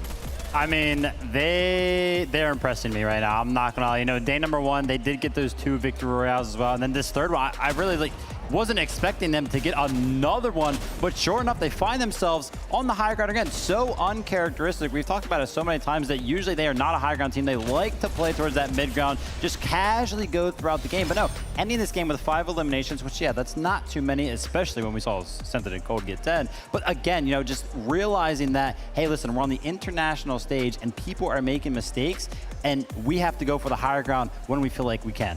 It's just the fact that despite the level of competition that we see here up against Cammy and Seti, these two still control a third of the victory royales for the matches that have taken place so far. That alone is an incredible feat to accomplish here on a stage of this level. And I'd like to think that it really came down to that 7th, 8th zone period where you could really tell that Cammy and Seti, they started to recognize the fact, Quizivino, they're not really building out as much. They're kind of taking their time. They're working through these high ground layers, starting to see if they can actually find somebody for resources, find a way to refresh themselves. But it was just a beautiful overtake there. And they had enough. They only had 27 builds, I believe, when they first took control of Hype, but sometimes that's all it takes. I love that they were talking about confidence, right? Finding that opportunity, like you're saying, they were just like, hey, they ain't building on high ground. We have plenty of builds. Let's just rush them. Boom, turns it into a victory royale. Mini Miner, you were standing by here during this break period. What you got? Thank you so much, Zeke. Now let's take a little look at our game number 9 winners, Cammy and Seti. How did they manage to get into the position to win the game? Let's take a little look. As you can see, that is their drop shot, the Cammy split as they call it, and we can have a look at how they're getting their surge off spawn. It was something I talked about on the desk. These guys had a little bit of a problem, right? They were having a few issues with their surge, going down in that first moving more often than not, and it was down to surge. But look at this. They have the balloons to give them that elevation in the center of the map, even staying back into the storm to take advantage of the fight that was going on. We saw Kanada, Macwood, Basil, and Jace going head-to-head. And look at this. Cammy and Seti just thought, you know what? That's free surge. We're going to take that for ourselves. And what's most beneficial about this position is, of course, you can wait late because you have the balloon to rotate in late. This is a risky rotation. I was watching this in the back and I was thinking, oh no, they could get beamed by so many of the teams that were pitched up inside of Tilted Towers. But look at this. Beautiful plays using the buildings to prevent them from getting seen. Not just seen, but also taken out. And that is ultimately what this team are doing. They're really adapting their play style to get that storm surge early on, and they're even staying back in the zone to get those tags and then rotating in perfectly. That's a little look at what Cammy and Seti are doing. How are Thomas and Trippin thinking? Kelly, over to you. Thank you so much, Mini Miner, joining me here. I have Thomas and Tripper, and I want to start talking about yesterday's games. Just consistency is key, and that's what you showed off, ending off the day with back-to-back 4th place finishes. What was the key to that success? I don't know, we just played consistent. We had our search and we just played in game and it was easy from there. So obviously game 9, not the best. Was Surge the issue for you guys there? Yeah, we didn't get a really good spot, and we couldn't see a lot of players. So we just had a really bad game and we didn't get enough search. Well, obviously you guys have 3 more games to go here and you have a little bit of a break. What's going to be the preparation for the second half of the day? We were just too slow off spawn, to get out, and that's just it. Yeah, I mean, obviously you guys are going for consistency. Eliminations, though, don't seem to be a focus for you guys. Why is that? I don't see a reason to go for dumb kills, so obviously it's a bit... We just play our game and try to get placement. I mean, obviously it's working out for you guys. Even with a rough game 9, you are still in 4th place, so still doing a great job. Thank you guys for joining me here, and we're going to be head on back to the desk. I haven't watched all of them, only a few. A fantastic interview there, and of course the raw emotions from the players. We have a very special guest joining us here on the desk during a little bit of a break here, it's none other than Somerset. Welcome. Thank you. How have you been enjoying things? Oh, it's been great. It's just so surreal to see everybody just here together and watching people competing. It's been awesome. Yeah, I mean, it's a very different atmosphere, right? Like when people are getting eliminations left and right, you're just hearing the fans go crazy. Absolutely. Have you heard the Brazilian corner of the the venue right up here? They're right up here. Anytime you see Quitos, I have actually. I'm all the way on the other side, and I can hear them all screaming. I love the support. It's great. You can still you love to see it. Yes. Let's take a look at the leaderboard here. We'd love to kind of pick your brain. Somerset, you're one of the best to do it. I mean, one of the toppest tier competitive players. Don't act like we don't watch, because we all know. I want to kind of just get your thoughts here. When we look at this top 10, is there anyone that kind of stands out to you that you're maybe thinking, look, I would really like these guys to do well, or maybe even I want these guys to do better? For me personally, I've been watching Queasy and a lot recently. They've been absolutely dominating. But also I have a couple of friends on the board, like Tripper and Thomas HG. I really want them to do well. And they're all such good players, and there's always something that makes them stand out. So every game, it's just a surprise to see how they play and how they play against one another after they've been doing it for years. Yeah. How do you keep yourself focused, especially like in a situation like this? I mean, at this point, you just have to know that when you're in the game, you're in it to win it, and you have to be so focused on the right things, because whether you're an IGL or you're a fragger, there's always a role you're needing to play, and being able to communicate with your teammate properly is so important, especially for moments like these when you're trying to get those impact frags and to just win the entire game, because it takes a lot. There's so many different steps. Yeah, what all goes into that? Because I know, like, I've watched a lot of you in recent tournaments especially. Like, what role do you play? And then, like, what are maybe just a few things you kind of have to be mindful of when you play that role? I'm personally a fragger, but I'm always having to make sure I'm calming everything properly, being as quick as I can, constantly staying close with my teammate. Because if you fall back, you can easily just mess up the whole thing. Yeah, 100%. I know recently, Taco, you got to cast an event that, of course, Somerset was in. How are you feeling about all this? And, of course, Somerset now being here. I mean, I think it's awesome. Somerset, you had an incredible performance with your team, and I think Vanessa especially, she's got to be feeling awesome with everything that went down. You guys didn't walk away with the win, but at the same time, I still think that it was clearly a strong indicator of the fact that you know exactly what you're talking about. Thank you. I don't even stop. No, I don't know. Like, I'm just like, stay humble, you know? Like. Yeah. Of course. How do you feel about, like, seeing all the fans here in person? They're all running around. They're losing their minds. Like, are they just running up to you like, oh, Somerset, I know you. What's up? I've actually, it's so surreal, because I'm trying to, like, walk 10 feet, and I've got all these people like, can I take a picture? And I'm like, hi. Like, it's like, I'm the one that's more excited than you know what I mean? Like, it's a complete opposite experience for me, because it's not what I'm used to. I'm used to streaming at home, looking at the chat go wild, and now I get to put, like, a name to a face and meet all these people that I've known for years, and my community that's just been so supportive over the years. It's been great. That is amazing. Well, Somerset, thank you so much. We hope you continue to enjoy all of the action. Kelly, I believe you're standing by. What you got? I am indeed, Zeke. I'm joined here by Joe and Zandy, the current 8th place team right now in top 10. You got to be feeling good. Yeah, feeling okay. The last games, couple of games, I haven't gone the best. Just need to play good in the next 3. So what exactly happened, and what do you plan to change to make it a better second half of the day? We're just going to start double-looking everyone. I mean, it seems even when you guys go down a little bit early, you're still able to grab those elims. So what is the part that you're able to do so well there? All we can do is just get kills. Like, can't get any placement points. Just got to keep running across the map. So obviously there's a lot of people watching, hopefully being able to learn from you guys, wanting to be pros like you guys. When you do have these far polling zones, what is something that could be a good piece of advice for these people watching? You just need to make sure that you have enough stage to survive, and then go to dead side and farm your meds.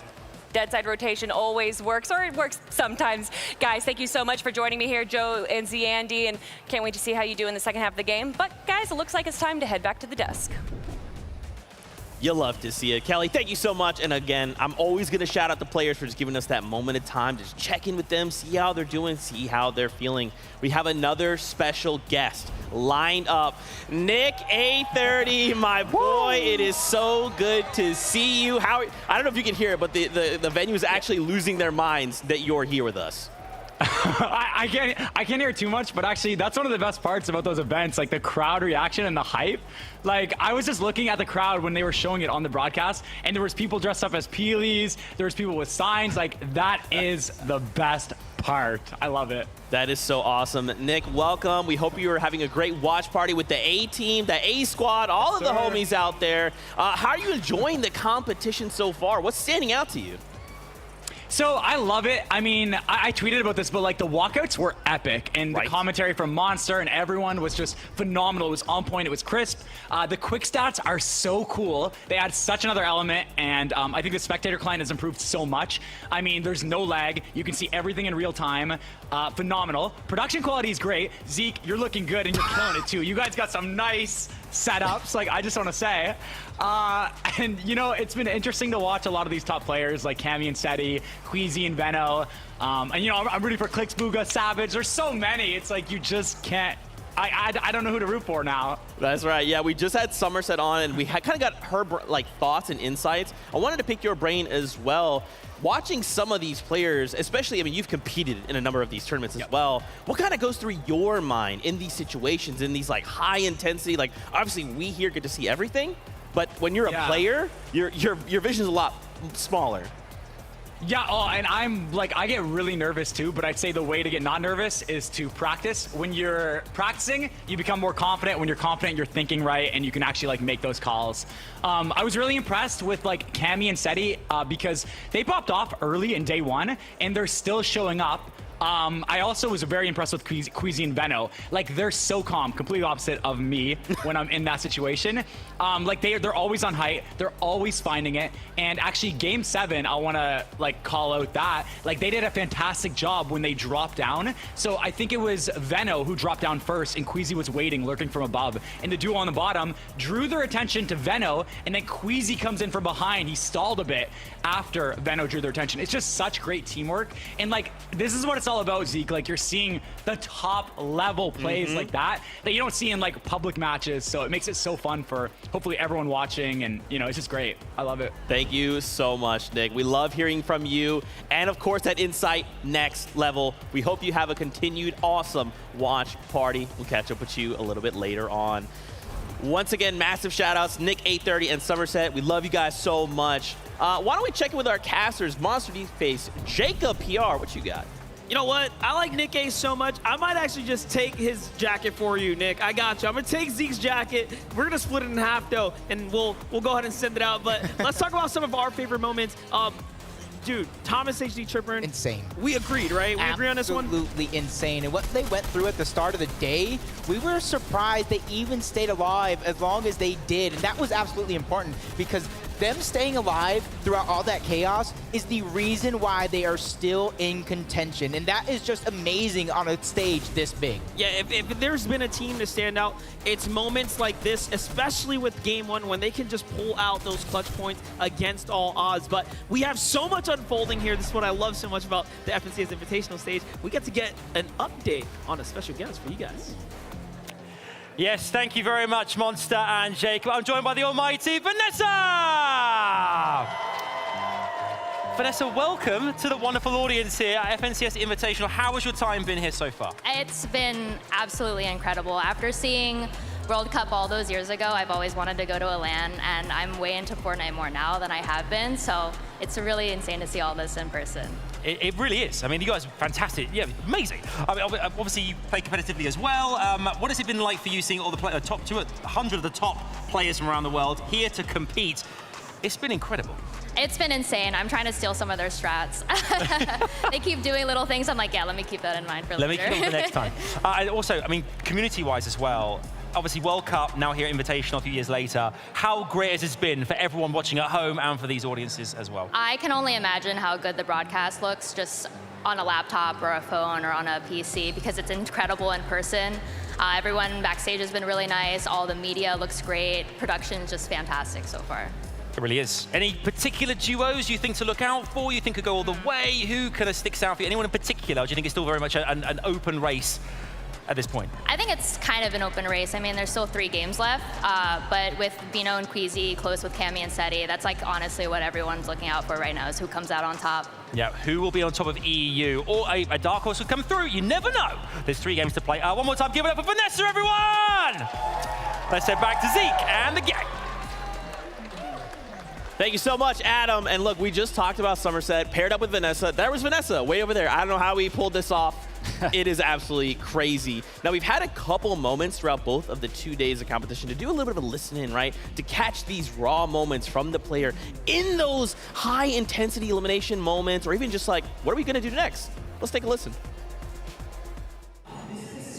We can do that, maybe. I got 2 gotchas and like I got nothing, bro. I'm a broke here. I got 3 gotchas, bro. Nothing, bro. We got zone, by the way. We need to get early search. Yeah. I'm gonna look towards thingy. Dodge and pumps here. I see one. 26, 39. Look there, he's southeast. He's coming towards us and he stopped. What if it's a solo, maybe? Big kid coming in behind. They're fighting in here, I think. Face. Got it. Nice, bro.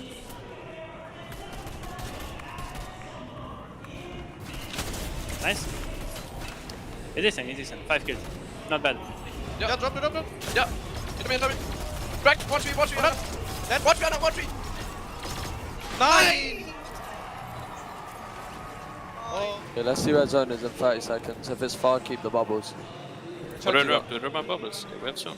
Yeah, drop your bubbles. I'm chugging. Come on. Look as well. I dead 200. Nice. I got chugging. chugged. Yeah, you need to go. More I have no chugged. mats. Yeah, come here. Just go. Get ahead. We just play for placement. Get all the 150? place. Yeah. 150 on height. I'm coming down though. That on me. I got buddy. Yeah. Adding. Jump in. Go box. Get it. Push me. Nice, bro. Second. They padded up. I dropped. Team padded up. Okay. Go down. Position. Nice. We hope you enjoyed that. Now, guess what? We got a really special interview from Adam, who is on the stage. This is Around the World. It certainly is. Thank you very much. We have 2 phenomenal players here on the stage. Please, big round of applause for Pars and Jace. All right, guys. Good to see you. Obviously, what a fantastic experience it's been. Pars, representing NA West here. What has it been like being here in North Carolina with these beautiful people here and competing against this stacked lobby? It's been an amazing experience. Honestly, it's my first LAN, so I didn't really have any expectations going into this, but the whole thing's just been incredible. Has it made a big difference playing in front of the audience, knowing, I mean, as well, being the player hotel, being around the other players, has it really added to the experience for you? Yeah, just the atmosphere in general is just incredible. It's electric. It really is. And Jace as well from OCE. What's it been like for you as well? I guess, you know, all the way from like Australia. Yeah. What's it been like being here in North Carolina competing in front of the crowd and everyone at home? Yeah, no, it's been cool. It's a new experience because I've never been at LAN before, but yeah, it's been fun. What do you think you'll take away from this? Obviously, the community have been absolutely loving this as well. What do you take away from this experience as well? Just experience for more LANs in the future, hopefully, and hopefully next time can win and not come last. But yeah. Don't be such a pessimist. Always have hope. One more time, give it up for Pars and Jace. Thank you, fellas. Back to you, Zeke. Thank you so much. Jace, listen. You're gonna go far, all right? Believe in the me that believes in you, okay? We still got 3 games, ain't nothing. Come on, Jace, you got this. Fantastic to see now. Our players are slowly kind of making their way back onto the stage. They've kind of had this little bit of a break to collect themselves, talk amongst their duo, potentially a coach. What are kind of some of our expectations? We only have 3 games left to go, Vivid. Now, more than ever, it is vital for these duos to put everything on the table. It is, yeah. There's only 3 more. You know, when we were playing yesterday, it was like, oh, we have tomorrow. When we started the day, it was like, oh, there's a lot of games left, 6 games. But no, now the halftime, like you mentioned, is over. Only 3 more left to do it. And the top 3 on the top of the leaderboard right now, they are pulling away from the rest of the competition. So not only do you have to perform, but you also have to stop them from gaining points if you want to break into that. It's two things from how I look at it, because as far as the top 3 to 5 are concerned, you don't want to start hitting that autopilot region. And what I mean by that is you don't want to start thinking about, oh, well, this is what it looks like to be first place. You start thinking about yourself having already won. Cammy and Seti, Queasy and Vino, these two are just duking it out nonstop back and forth between who's actually going to stay in that first place position. And I want to see the bottom as well, those teams, I don't want them to check out necessarily, because there are still 3 games. There is still a substantial amount of prize pool money up for grabs and some pretty significant jumps if you can get just 1, 2, 3 more placements. Yeah, I think that's kind of my key takeaway as well when we watch things like the FNCS for their respective regions. It's not over until game 12. Anything can and anything will happen, right? So for all of you here in the venue, for all you watching at home, if you have a favorite duo that maybe isn't where you want them to be, continue to cheer them on, right? Until that last game, anything can happen. They can find that refresh. They can make it into that top 5 and get the victory royale. Anything can happen. You can see these players are zeroed in. They're focused, vivid. The pressure is on. You've been in situations like this. Oh, gosh. What is going through these guys' mind? Do you think some of them are maybe racing? Are some of them trying to calm that storm? Are some of them just like, yo, I'm the best, let's keep that going? I can tell you right now, for probably a lot of them, the end result, right? Every single possibility is running through their minds. Are we going to end up on top? What if we get second? What if we lose by 1 point? What if we lose by 2 points? What if I got that one elimination in the last game? All of it right now is racing because we are in this little bit of a break. But the ones, there are a couple of them out there that are still thinking strategy, that are still fully mentally reset, and they're locked in for this game, and those are the ones that have the edge. And look, I know I just mentioned about how we are primarily looking towards Queasy and Vino and Cammy and Seti in that first and second place position, but Cold and Scented, by the way, each of them in that last match with 5 elims apiece. That's 10 elims collectively and a 20-point difference in their actual scoreboard. So as far as the leaderboard is concerned, these guys have just been steadily climbing. I believe they're actually 3rd currently in that leaderboard position. And if we're talking about a dark horse entering the race, I'd say these two are the ones to keep an eye out for. It's incredible, the storyline, really, because I think that they were, expecting themselves to be contested, actually, and I don't think that they have been getting contested pretty much any of these games, which is why we can see them rising up the leaderboard so fast. But then even coming into today, right, like we were talking about, there was 5 EU teams in the top 10 and 4 NA East, and Acorn and the Edgy were that top NA East team, whereas Cold and Scented, I believe, were in 8th coming into today. But now, in 3rd place as well, so taking that top NA East spot, and they're on a hot streak right now. Like, they're coming for top 2. Yeah, man, and I think one of, I guess a reminder for us as we watch these games, remember these players only have their perspective, right? So to us, when these players are possibly making what we would consider a mistake, they don't have all the data, right? We're watching all these perspectives. We have the bird's eye view, so we can see a lot more. So I think for a lot of these players, kind of being able to go back last night to spend that crucial time to say, okay, let's VOD review. What happened? What actually led to us ending the day the way we did? I'm happy to report a lot of these players, pretty much all of them, were back at the hotel reviewing every little thing, man. Yeah, and that's what it's all about, right? Like we talked about it on day number 1, hey, listen, some of these teams are going to go back to the hotel, they're going to reset, they're going to watch the VODs, watch some of the mistakes. I was there in the room. I know Acorn and Edgy, they were working hard as well. Like I mentioned earlier, they did come into today 4th place position. They were still VOD reviewing, working hard, even though they did get that top 4 spot. So the hard work is being put in for sure.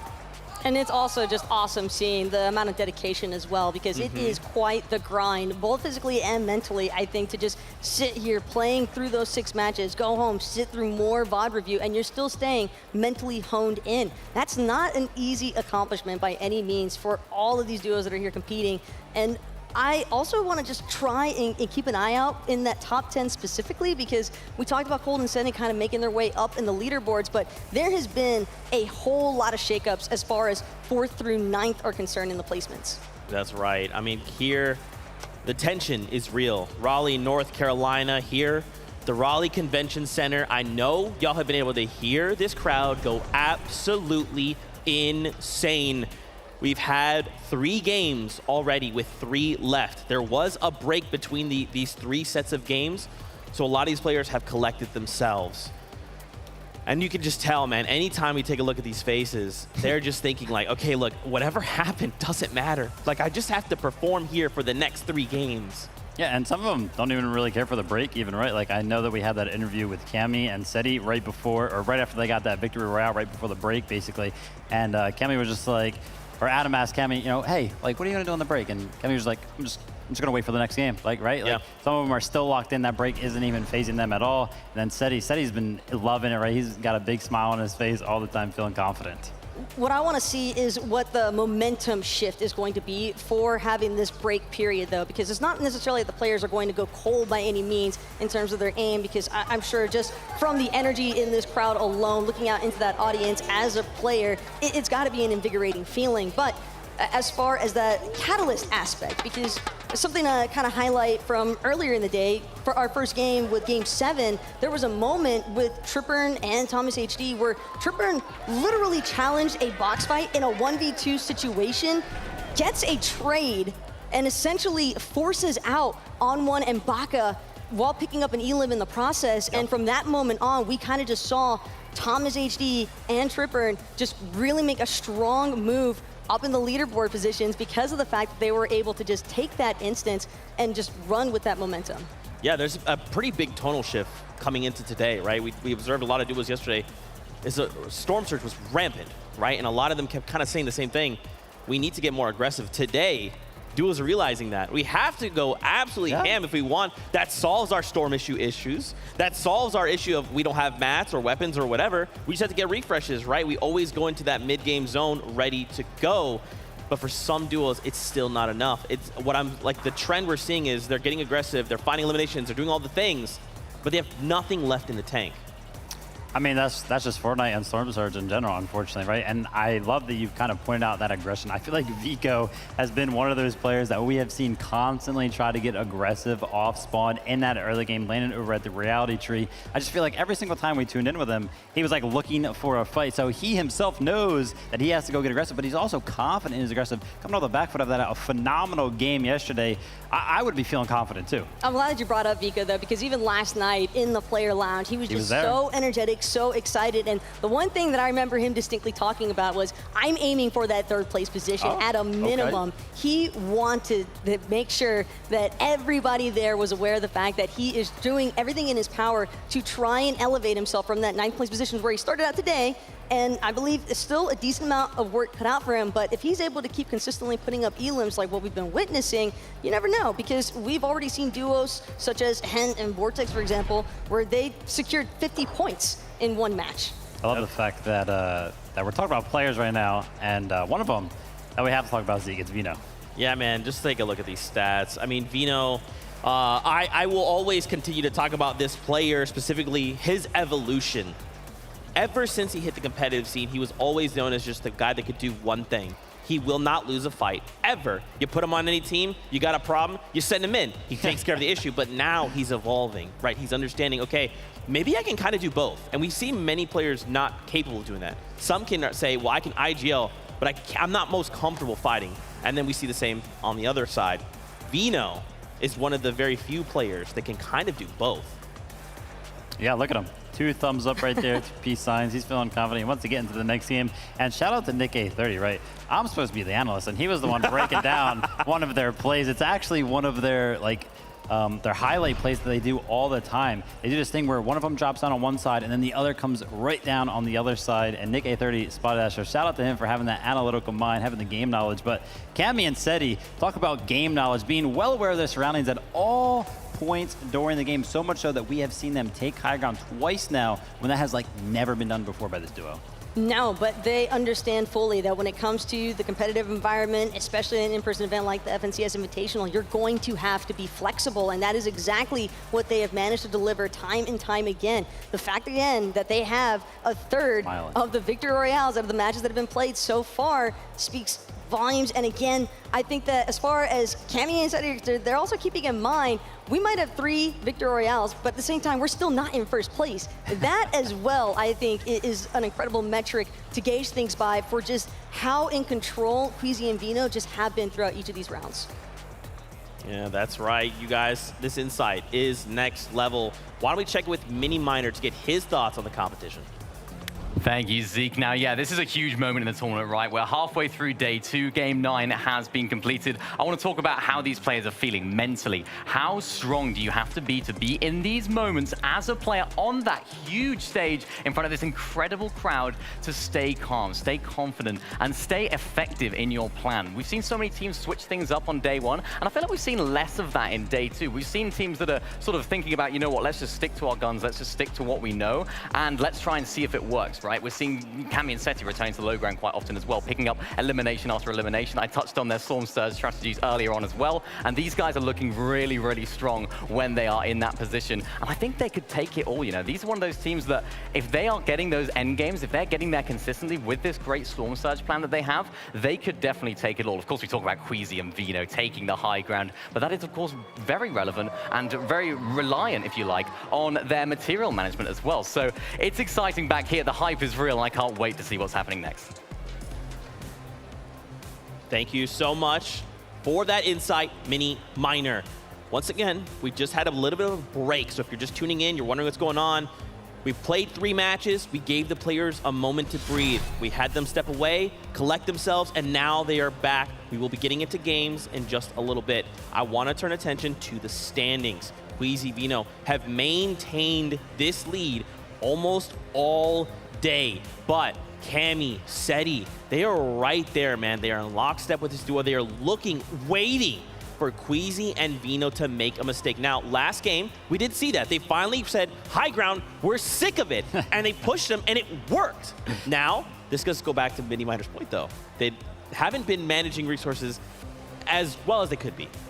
Exactly, but I love the fact that you mentioned that, you know, Cammy and Seti, quote-unquote, are sick of the high ground, because another team that was kind of sick of the high ground, even actually so much so that they love playing the low ground, it's Cold and Scented, and they were just running through the lobby throughout the low ground. 10 eliminations is what they finished that game number 3 with, and they're hot on the heels of that top 2. And Cold and Scented, I think, have just been working very seamlessly with each other. You can really see this duo's chemistry come to light whenever they're playing through these first and second moving zones. And I think more specifically, Scented as well has really been surprising a lot of these other duos, just taking such aggressive instances that I don't think you would naturally expect those challenges right away, but it just doesn't seem as though Cold or Scented are willing to miss today. And the teamwork is always there. This is one of the things that I am most impressed by when I watch these 2 guys play on NA East. You can see in almost every single highlight, pay attention, they are always doing the exact same thing. They know what the other person is doing. They know where that other person is at, whether they're going to get that shot in. And it seems like they always get that prime shotgun shot off at the same exact time collectively. So it's like 2 people just firing that shot at the same exact time every single time, whether it's an edit, whether it's piece control, anything. It's about that synergy factor, right? This is kind of something we've danced around, I would say, over the past 2 days of competition, right? Some of these duos they've been doing as long as we can remember, right? Cammy, Seti. Some people have come together for the first time in this competition. For this duo in particular, they, to your point, are basically the same person. They act as a single entity, right? When we watch duels like Queasy and Vino, it's like, oh, I don't know, I gotta go take high ground, Vino, go down there and deal with it. For this duo, they're like, hey, we need to accomplish a goal. Yeah. Let's just go put our heads together and take that together. And it works so well, especially when they get to that high, or that low, I almost said high ground, that low ground position, because Scented has been playing it for so long. Throwback to when he got multiple second places, so he himself, you know, not to mention, is still chasing that championship title. And, you know, right now, I think he's like 54 points behind, definitely within striking distance. That's like 1 game. If Queasy and Vino and Cammy and Seti both go down early, then Cold and Scented are being set up very, very well. And that's another thing that I love about looking at the top 10 of the leaderboard and even seeing some of the players that are in those 11th through 20th positions is that there are so many duos out here that we see in that top 10 who are chasing the prestige of their first championship title for an event. And to accomplish it here at the FNCS Invitational, one of the first in-person events that we've been able to witness in quite some time for Fortnite, it's just absolutely insane, and I can understand why these players are just so excited to continue the competition, to keep trying to showcase that this is what we've been grinding for. I mean, just look at these emotions, right? These are just a handful of highlights from every victory royale we've seen.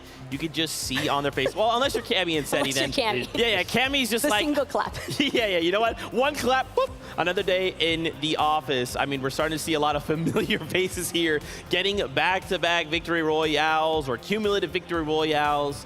Man, oh man, it just kind of begs the question, what the heck are we going to see in these last 3 games, man? You know, game number, let me do a little bit, what was that, game number 9? Yeah, game number 9. So Belusi and Hydra, right, they were kind of tired of seeing Queasy and Vino up on the high ground, and they themselves were actually up there, so much so that they had it going into the moving zones, right, and then they lost it to Queasy and Vino.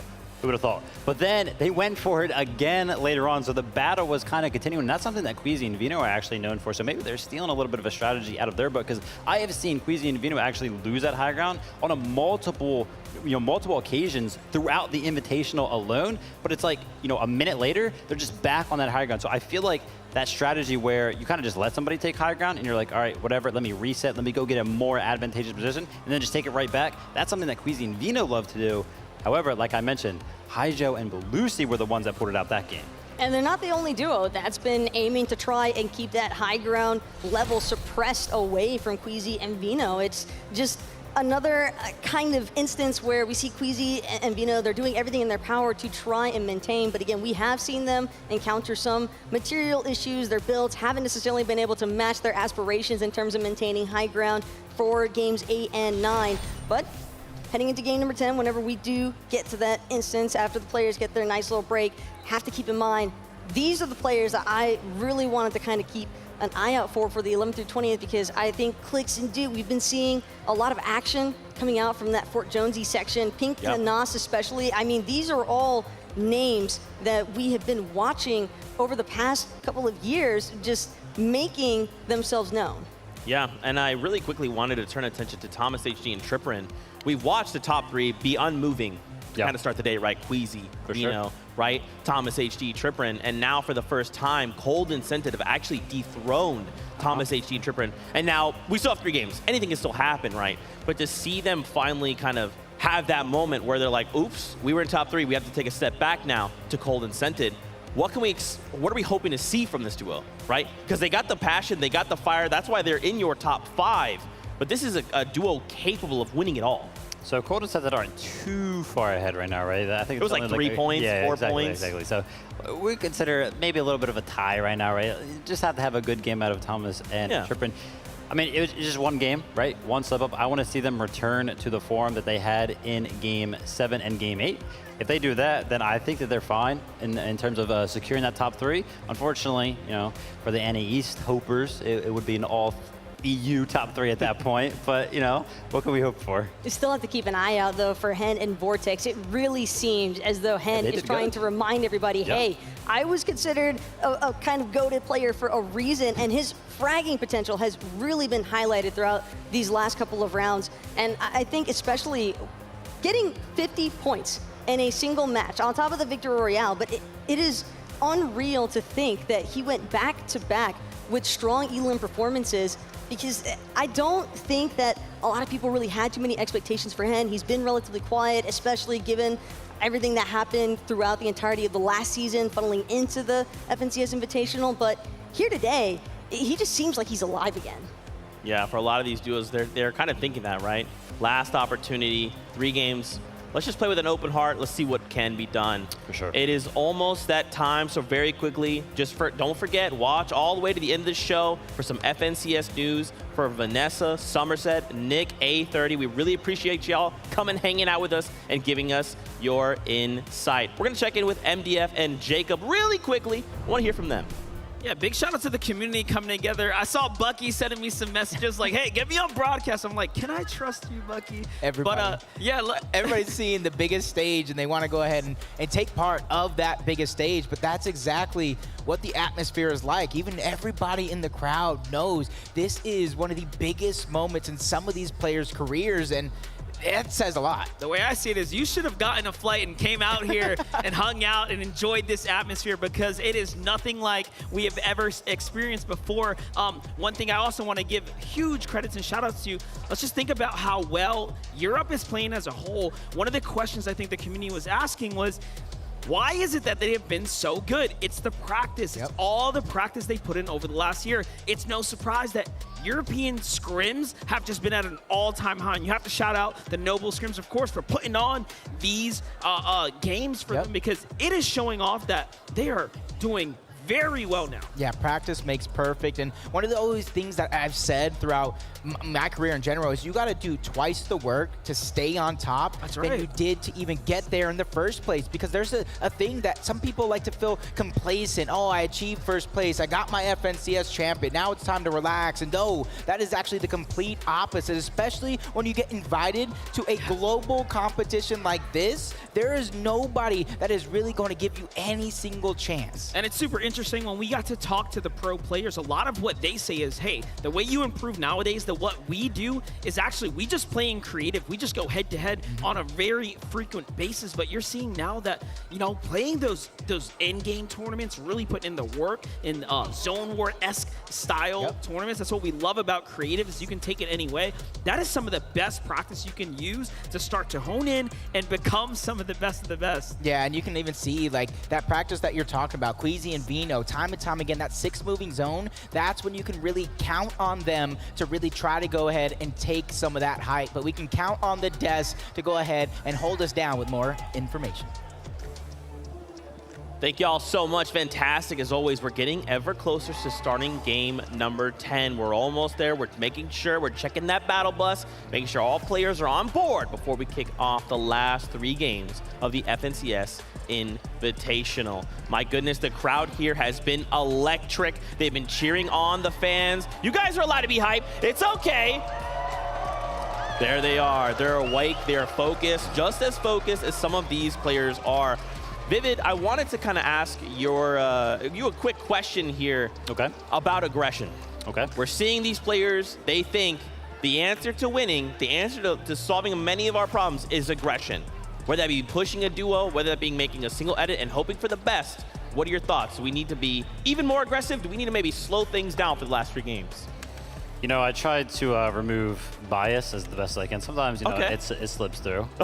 And this right here, this answer is going to be biased, because I was like, like I'll straight up tell you, I was like one of the most passive players to ever play Fortnite, right? So aggression to me would have never have been the answer. I personally would just be maybe looking at the positions that I'm setting up on throughout that mid game and the early game. Hey, you know, maybe this hill isn't working. The people that are landing around me, they're not rotating towards me. They already know that I'm going to be setting up here. What other positions around can I go set up in? Or maybe I can go get some, like, you know, sneaky little beam on somebody that is rotating one of these crazy other rotations, and maybe, you know, figure it out that way. But if the topic's aggression, one thing that I love to see is that we have some of these newer duos, I think, as far as competitive experience is concerned, especially when it comes to playing at an in-person event. But Smite and Larson, they have been a duo that have been very open about how aggressive they want to be. They've been looking for that challenge up against Muzz and Looter all day yesterday specifically, and now here today even. I think that we've still been seeing some instances between Smite and Larson, but at the same time, they just gotta be careful to not necessarily go too hot-headed into some of these engagements. But I think for the most part, their aim has looked pretty strong, and when you're on point, it kind of makes sense if you want to go all in. I love the fact that you bring up that aggression, because one of those games I was watching between Smite and Larson and Muzz and Looter, I think Muzz and Looter like left Grim Gables. It was like going into the 3rd zone, so I don't know how they were fighting for that long, but they were like 700 above, and you already know that they did basically all of that damage to Smite and Larson. So I have no idea how they're doing so much damage when there's literally only one duo around them. I'm getting word we have Mini Miner who is standing by with a special guest in the player area. Mini Miner, who you got? We have a very special guest indeed. We have Blake, one of our pro players, one of our alternate players here. Blake, of course, you're a pro player yourself. You've been in this situation before. All of these players going into the final few games. What must be going through their mind from your own experience? I mean, it's just an incredible experience being here. Not really the question, but they're definitely nervous. Like going into these last 3 games, you know, they gotta like bring it all and keep it up. yeah, for those teams that aren't doing so well, how do you resolve those problems, right? If you're going into this final 3 games, things can change. So how do you approach the sort of attempt at fixing those? So I mean, like, look at Hen. They started in like 40th place and they climbed all the way up today. So I mean, you just gotta like keep your mentality straight and not get tilted. And I feel like that's like the biggest thing. Like, everyone has a chance still. Absolutely, everyone has a chance. Wise words indeed. Thank you very much, Blake, for the interview. Now back to you, Zeke, on the desk. Thank you so much. Blake, you are absolutely incredible. Never forget it. Now, I'm getting word we are standing by with Adam and Kelly. Hey, what do you two have? We have so much for you here, guys. We have had a lot of action thus far. 9 games gone, 3 to go. 27 countries, 7 regions. FNCS Invitational 2022. Only 3 games left. But everyone, before we can get into game number 10, we're gonna need your help because the players need to hear you, the world needs to hear you, so we need to make some noise on 3. 1, 2, 3!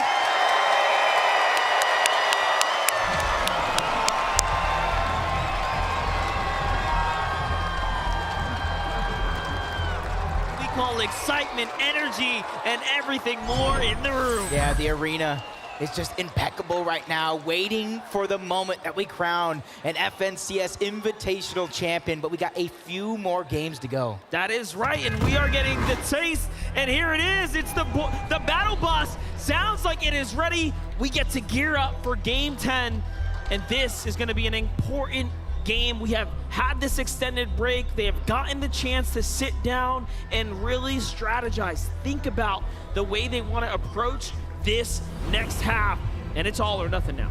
Yeah, big changeup of zones from day number 1 to day number 2. But for some of these teams at the top, Trippin, Thomas, Cammy, Seti, include at the top Queasy and Vino, nothing has really changed. They've stayed consistent through and through, and they are your front runners right now. But like Blake said in that interview, you cannot count anyone out. I bring flashbacks to Chapter 3, Season 3, NA East, where Commander Avery started day number 2 in 9th place and had an ending of a lifetime. That is right. Well, there are just 3 more games in front of us as we are now kicking this off. Mr. Savage and iDrop are going for an extremely wide split here, giving respect and distance to Onwon and Baka, who have had quite the day, if we do say so ourselves, putting up the performance. You can see they've really earned the respect here at Chrome Jam Junction. Early on, of course, we got to talk to iDrop, and all he had to say was, hey, I've been uncontested.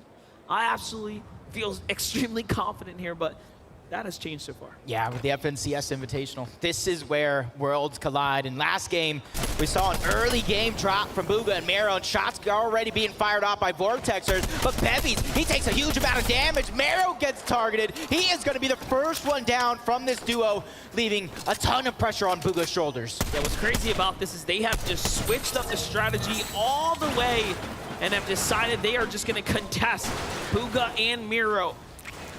Cut their chances at performing any kind of comeback story here and earn themselves a real drop. That's some of the things you have to weigh, right? These are the decisions you have to make. There's nothing wrong with getting a side drop, a split drop, but realistically, if you want to win, you need to have winning loot. Trunkers has got it. Yep, going over to Grim Gables, a fight that we know so much off spawn. Larson and Smite, they have the majority of the victories over here, but last game you saw them kind of disengage, not really take that fight, but a fight that we know so well. Cold and Scented taking down Raze, and you gotta imagine Pars was there to follow. Both of them sent back to the lobby. The NA East duo starting off game number 10 hot. That's crazy because we haven't seen them actually contest them in that way, so they are mixing it up. And for them to do that tells us, hey, let's play for first. We want to play for points. Let's play for first. We got to close that gap. We need elims. And for Scented and Cold, a couple second place finishes, close calls right there. Really smelling and tasting what could be theirs, but falling short a few times. Larson and Smite, they know how bad it was to disengage before. They want to be able to try to take this one, but 2 separate 1v1 fights. It's all about the individual in a duo competition. Meanwhile, I saw Vino find an elim as well in the feed, so our first place team already picking up the pace as well onto Atlas. Shots on the other side though. Muzz putting up a great defensive attempt here, but Larson is hurt. Not looking good for Smite and Larson right now, Jacob. Yeah, he's trying to backtrack, box to box, that individual fight. They want to bring it back to the duo. They don't want to let one person really decide everything. As Muzz and Blue, they have the advantage. They have the high ground builds and piece control going over, but a huge shot to really back him up and stabilize right now for Smite and Larson are doing everything they can to fight back from the low ground. Not looking too hot right now for Muzz as he has to reset. Starting to run low on the heels there as well for a second. And again, Alice, the full finish there in the feed, so Vino does find himself a set of points. Smite and Larson, one of the few duos from NA that have managed to put up an exceptional performance this weekend. If there is any takeaway here, it is that every region has such standout performers on this international stage. I am sure there have been such surprises, great surprises this weekend that have been revealed for us. Yeah, you can see this one being another prolonged fight. More teams slowly but surely rotating in this direction, trying to go ahead and get their own Storm Surge, so it's not going to be a worry later on in the game as Larson and Smite trying to fight around, keep control of the pieces. Luda doing what he can. You see flashes coming out. A lot of their resources, Monster, being used very, very early. Yeah, definitely. You can see they're going to double down, start to farm up some material here. This will make a difference. Larson going for the wall take, has to be careful. That is a 2v1 peek. This is one of the most dangerous things you can do, but there it is. Smite comes from the side there to back him up. Wasting no time there to fight back. Meanwhile, Ju, Yusri start to step on in. Remember, Ju and Yusri are contested by Alex and Bailey, but they have moved out of their drop spot a little early. Smite recognizes what's going on here, and all of a sudden, Larson also doubles down on the defensive maneuvers. Everyone will possibly have to get out of here now. Yep. And even then, I think there's an additional team putting their attention into the mix. There it is, shots from up above. Yep, that's our team from the Copenhagen Flames. That's Pablo, Wingu, and Swag. Wow. They didn't have the best day number one, but looking to have a great day number two. Shots being fired on the Larson. Pablo picking up that elimination. And this is where it's going to get hectic because everybody also still has to rotate south to zone. And Bevy's in the elimination feed. He did take down Booga. That's not what you want to have happen. And even Mr. Savage getting dropped by Baka, the NA West duo rising to the top on day number two. Yep, so fights are starting to conclude now. Tayson finds Aqua as well, so all of our contested drops are leaning towards a conclusion. KBR and Zeke, KBR by himself right now, our 5th place team currently in the back half here. Already has a big task in front of him. It's making up the points and a much tougher one. We get to see how Booga was actually eliminated. Bevy's and Vortex there just catch him, trying to escape. All the while, a tough day for Booga. In comes Queasy and Vino flying high through the sky, watching all that action from Green Gables as the dust settles. And you can even see what their plan is. They know some action is down there, and they too want to take part. Their early game aggression on the back of Vino already netting themselves one elimination, but they know how stacked it has actually been. But Scented goes down. Scented goes down for the duo from OCE. And do not forget, Scented and Cold are the highest current positioned NA East team. Cold is now by himself. This is a problem. The full thirst has already happened. This is a tough spot to be in for our young player, Cold. Cold, who has just had an exceptional year, being picked up by Scented, playing alongside one of the greats in our space, and trying to work his way up, earn his stripes throughout this scene. They are in 3rd place coming into Game 10, and what a position to be in to represent for your entire region. And if there's any pressure right now, it is solely on Cold's shoulders to stay alive. I said early on that at this point in time, with how stacked the top side of the leaderboard is, you cannot afford to have any sort of bad game. Thatch, Pam still fall there too. Joe and Z Andy just looking around. NA East is getting chopped out of this lobby.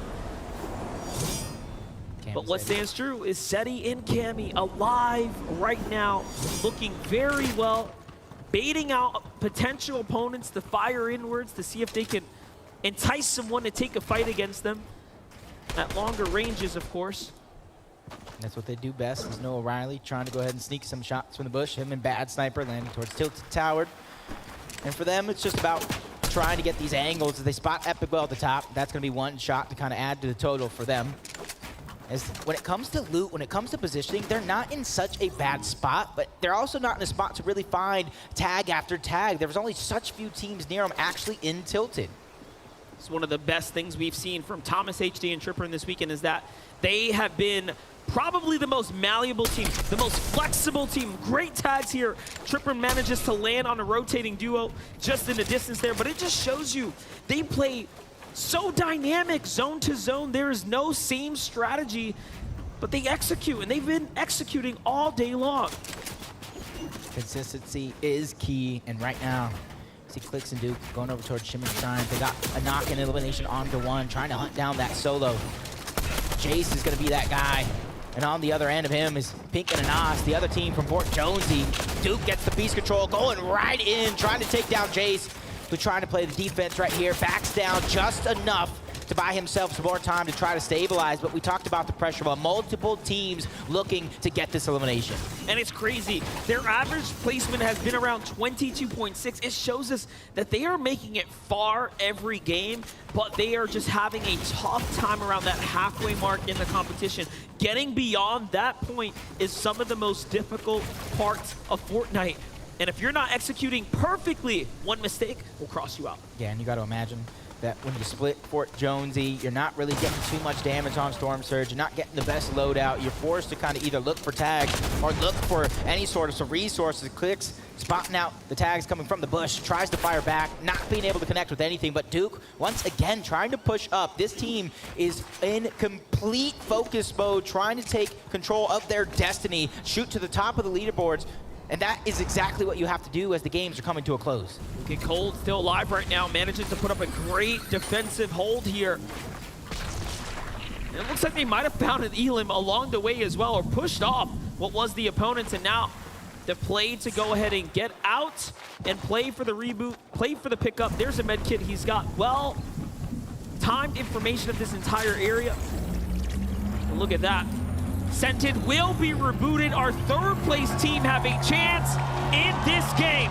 The crowd giving them some life as well. Let's see if they can take a page out of Asia's FNCS champion, Zagu and Miram. After their reboot, they ended up with a second place finish. But hold that thought. Middle East has arrived. Falcon Spy and Bravado Focus is just nearby. They will absolutely know there's a player at the reboot. The information was perfectly handed to them. They have everything they need to execute an ambush. There it is. Spy opens up, and now it's his time to shine here. It's his moment. This is the first fight we get to see him kick it off. I've watched him in creative. He is gross, but can he hit the shots when it matters most?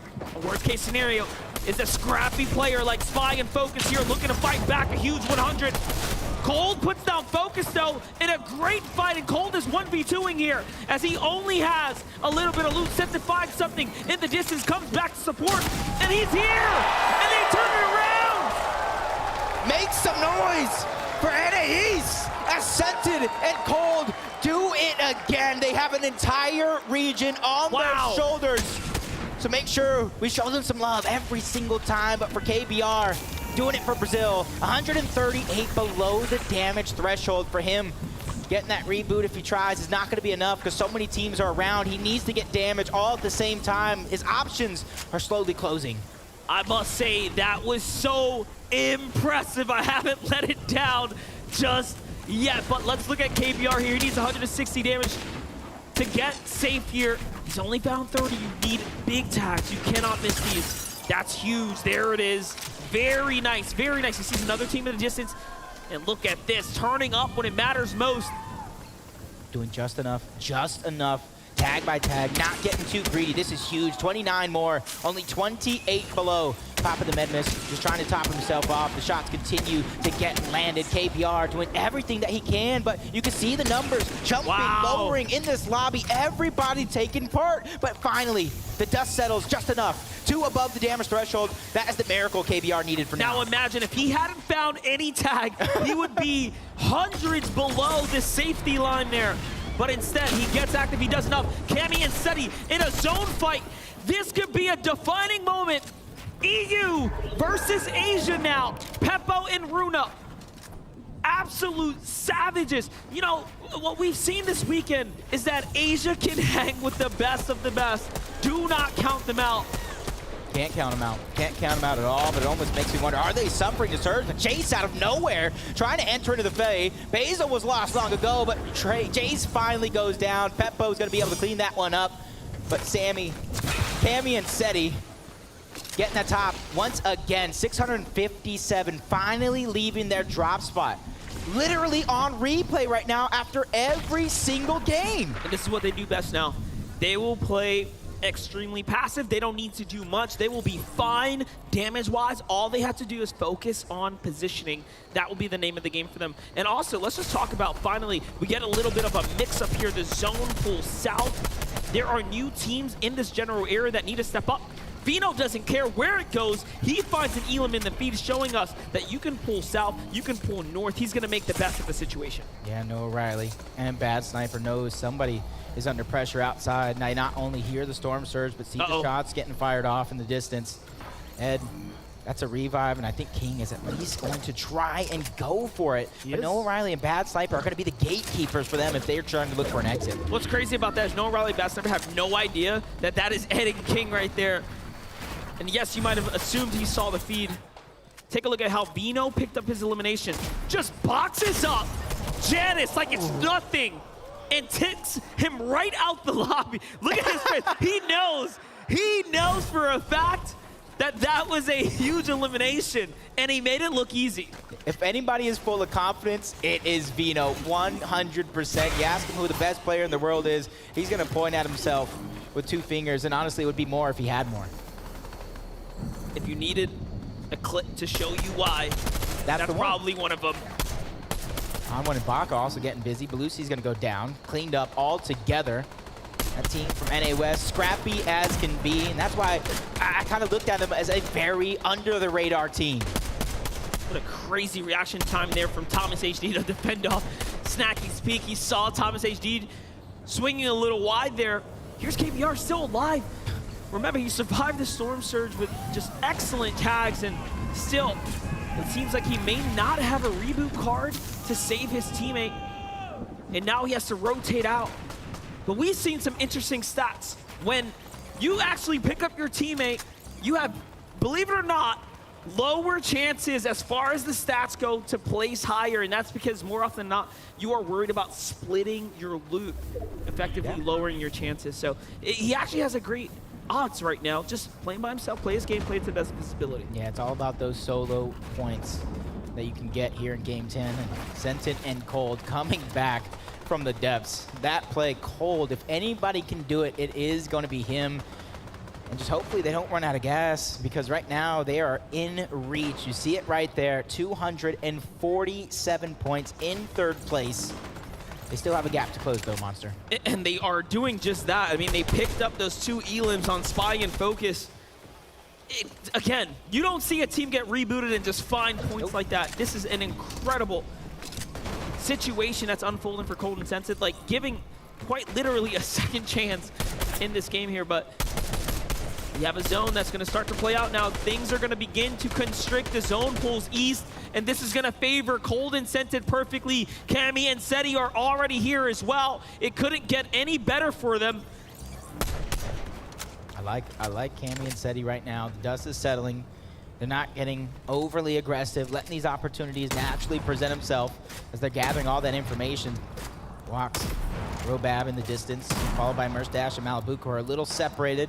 And in Vortex as well, looking good. 4 eliminations. Got to be feeling pretty confident when it comes to Storm Surge, especially since you're landing even more shots as players fly through the sky.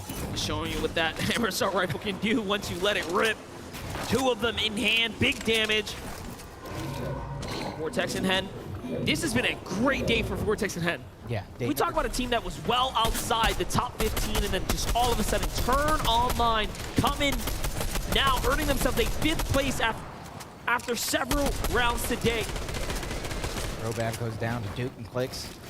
We're trying to make up for that day #1, trying to bolster their position as Merstash gets one as well. Avery and Commandment under pressure. They had a victory royale the day yesterday, trying to replicate that success today, but they become the focus of the lobby. All directions now joining in But luckily for them, they have so much position here, so much control of these pieces, they can back out and still be safe. I need someone to send Avery a tweet and just ask him, how does he play leaning with that posture? I'm so confused. He's just chilling. He's vibes right now. He is fully invested into the game. But here's Ketos and PH in. 300 above the surge and a very long rotate in front of them. Can they find a launch pad? Do they have something to work with here to get out of this spot? Little loot split for them.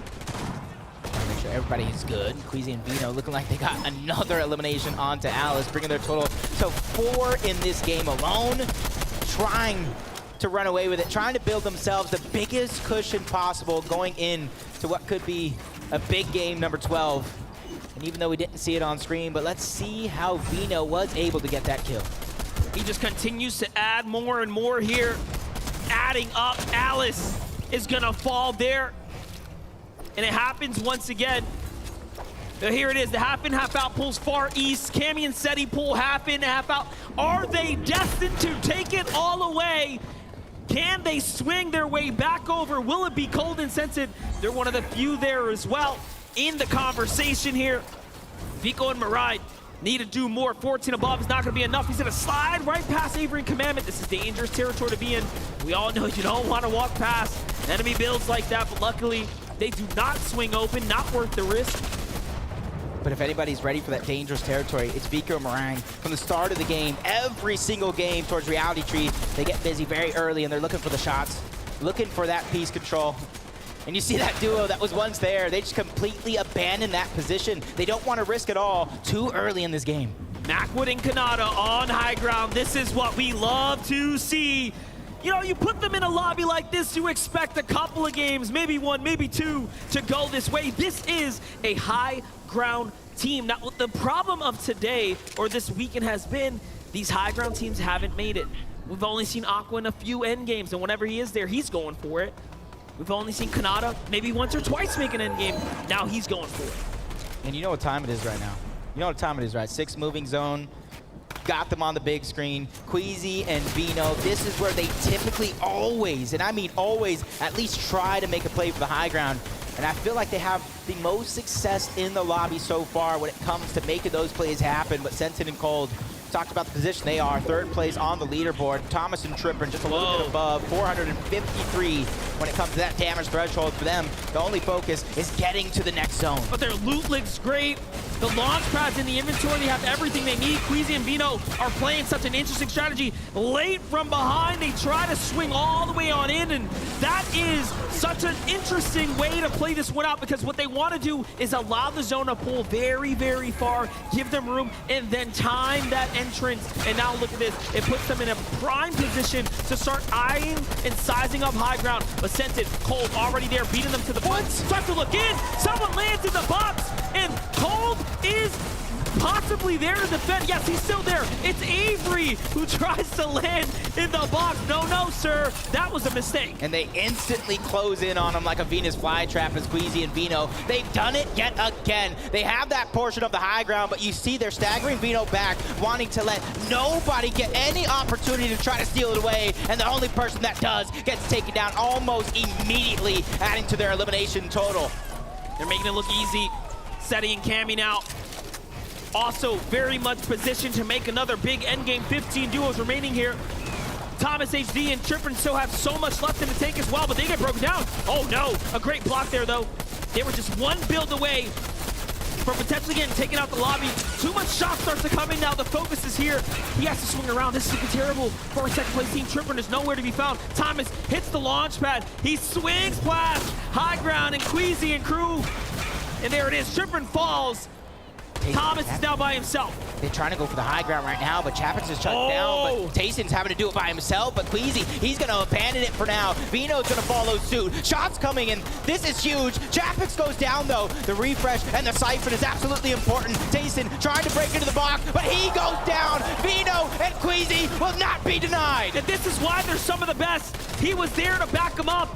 and it works out so well. Bevies and Vortexer from contesting Booga and Miro at the drop, running them out of Chonker Speedway, now running it up to the high ground here in an endgamer, looking like they want to take home their first victory of the weekend. Down goes Vino. Down goes one member of the first place team. To the hands of Cammy. This is the chance right now for teams to try to overtake that top spot, and one of them is going to be Thomas HD as a solo, doing everything that he can, trying to move through the builds. He has enough resources to make it happen, but Queasy, no build to his name. 1v1 against Drew, but he gets taken down thanks to the storm. And Thomas HD is still alive right now, clutching, which is so monumental as first place has finally fallen.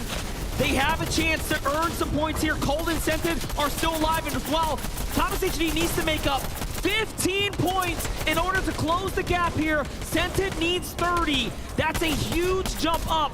Cammy and Seti are also still alive right now. On the heel, so close. Cold and Scented don't want any of it, and they back him off. There's more than enough points if Scented and Cold can keep up this pace, keep up this pressure for them to have a shot at the last game at the end of the day, but Cammy will not be stopped as well. Thomas HD goes down, Seti gets dropped, but Cammy knows he can't be the hero at this situation. He has to try to continue on without him, but he finally gets dropped. Thomas HD is on a roll. He's done a lot, but you can't fight yourself out of that spot there. Clicks and Duke are alive. Scented and Cold are alive. And on high ground, Vortex and Bevies. It's EU on top. Down goes Cold. And a great tag there from Vortexer. And the finish now, Bevies slides his way down, painting the loot here. Does a couple edits there, but no, doesn't hit the shot. Bevy is so quick, but not fast enough. You're going to get some of the best of great low tag there from Duke.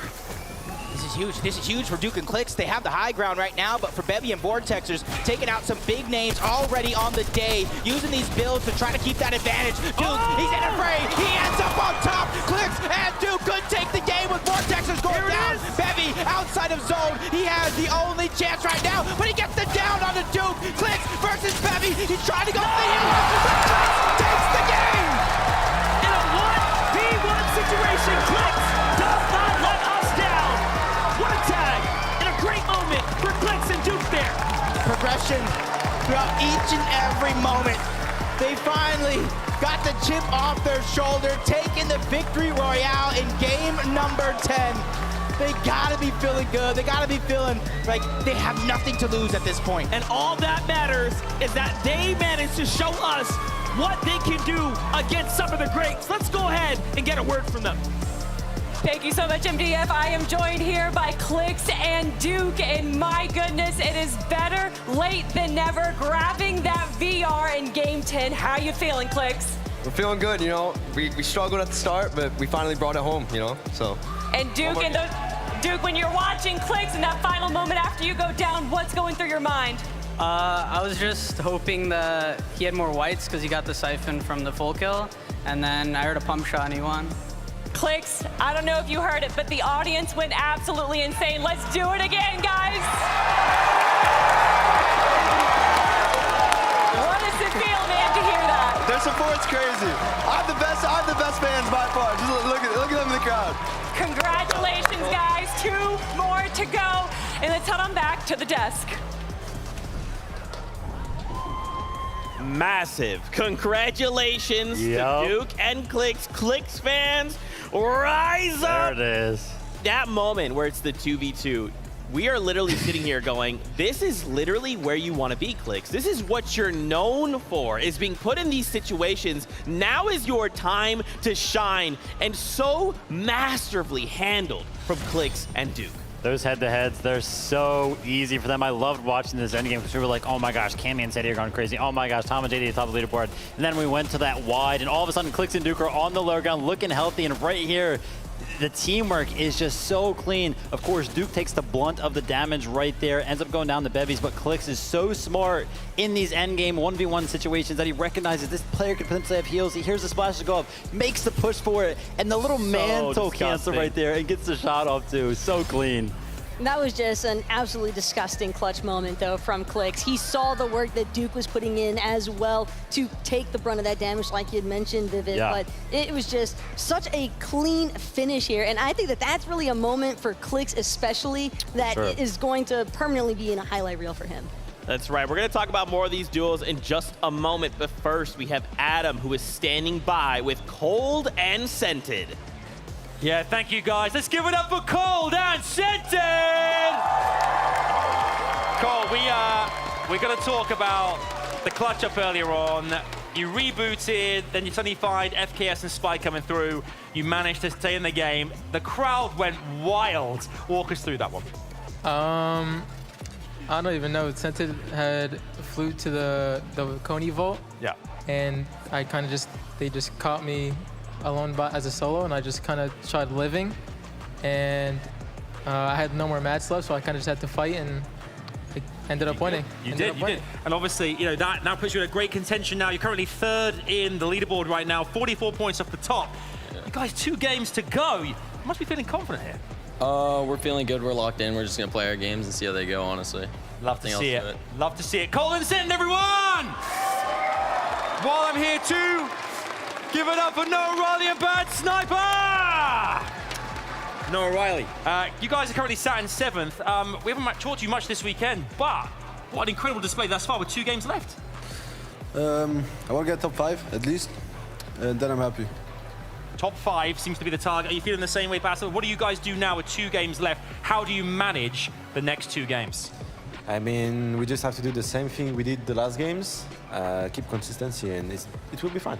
It'll be fine. Yeah. It'll be fine. We're very chill over here, Zeke. Back to you, buddy. Hey, you know, just keep it fun. Everything's fine. That's what I like to hear, personally. My goodness, this game, though, game number 10 of 12, was absolutely insane. I think the big kind of overall storyline for me was Queasy and Vino, right? Then their kind of counterpoints, Cammy and Seti, right? Yep. And what was interesting to me about this was actually, for a long time I was sitting here thinking, yeah, Cammy Seti versus like Queasy and Vino. It's actually a Cold and Scented versus Cammy and Seti tournament that's happening here. Queasy and Vino are just kind of like happen to orbit around both of them. Yeah, 100%. Listen, I think that so far, you know, we do have 2 games left, but I think Cold right there in that 1v2 situation, that's got to be like the play of the tournament so far for me. Literally keeping their contention for 2nd and 1st place alive right here. Look at this.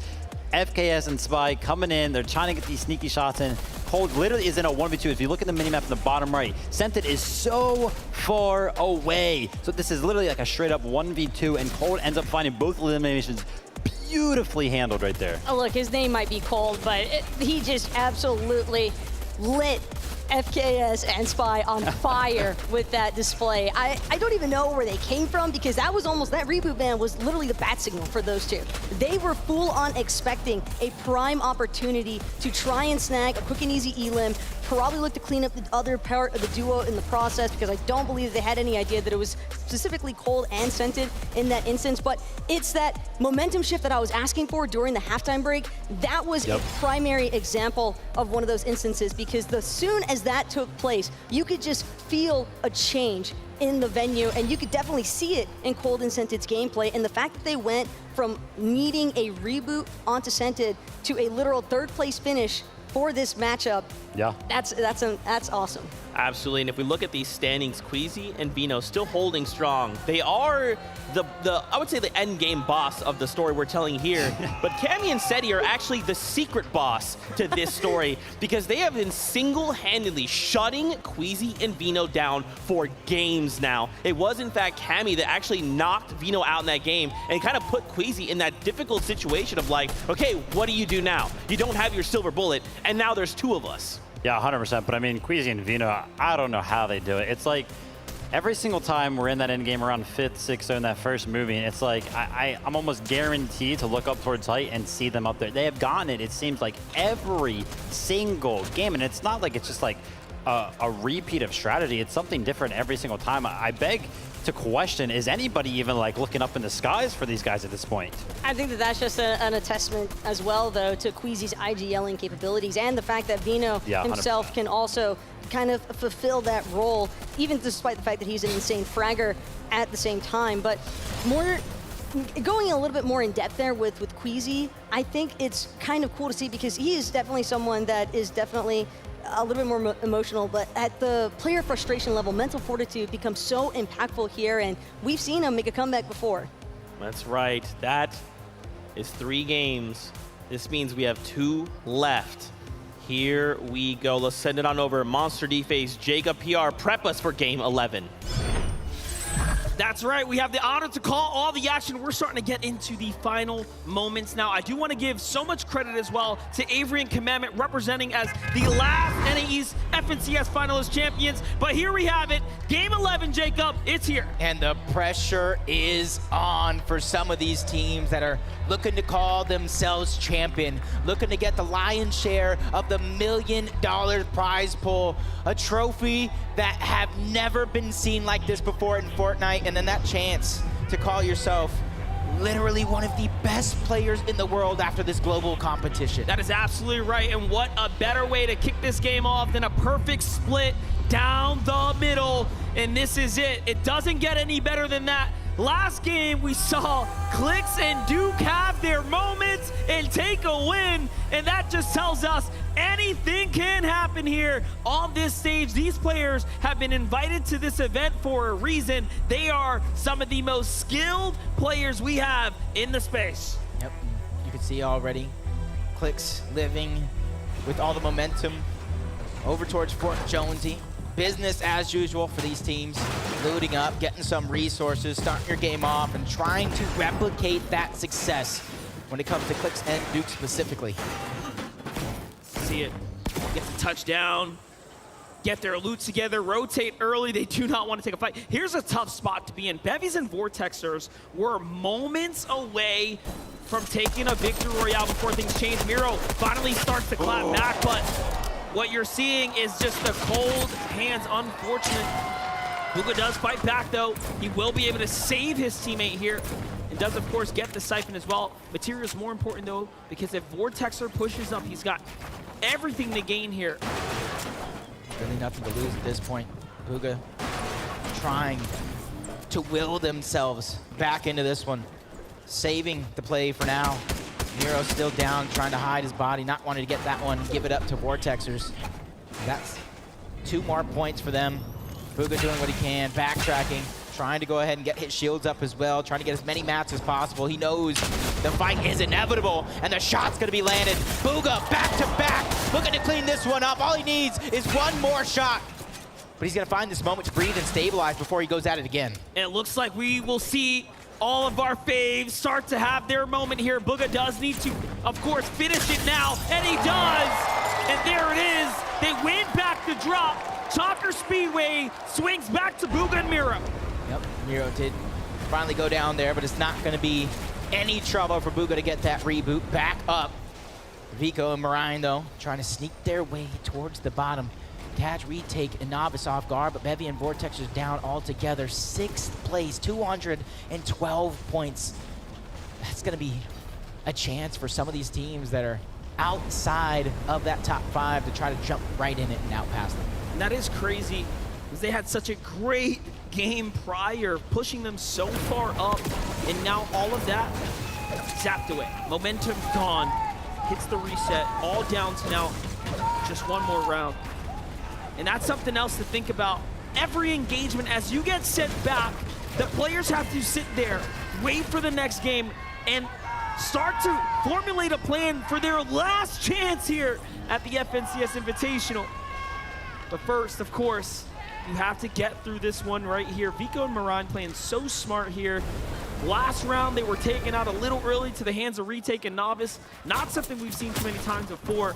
Meanwhile, iDrop gets boxed up by On1. And Larson and Smite still fighting here. They've lost so much momentum as well in the back half of the tournament.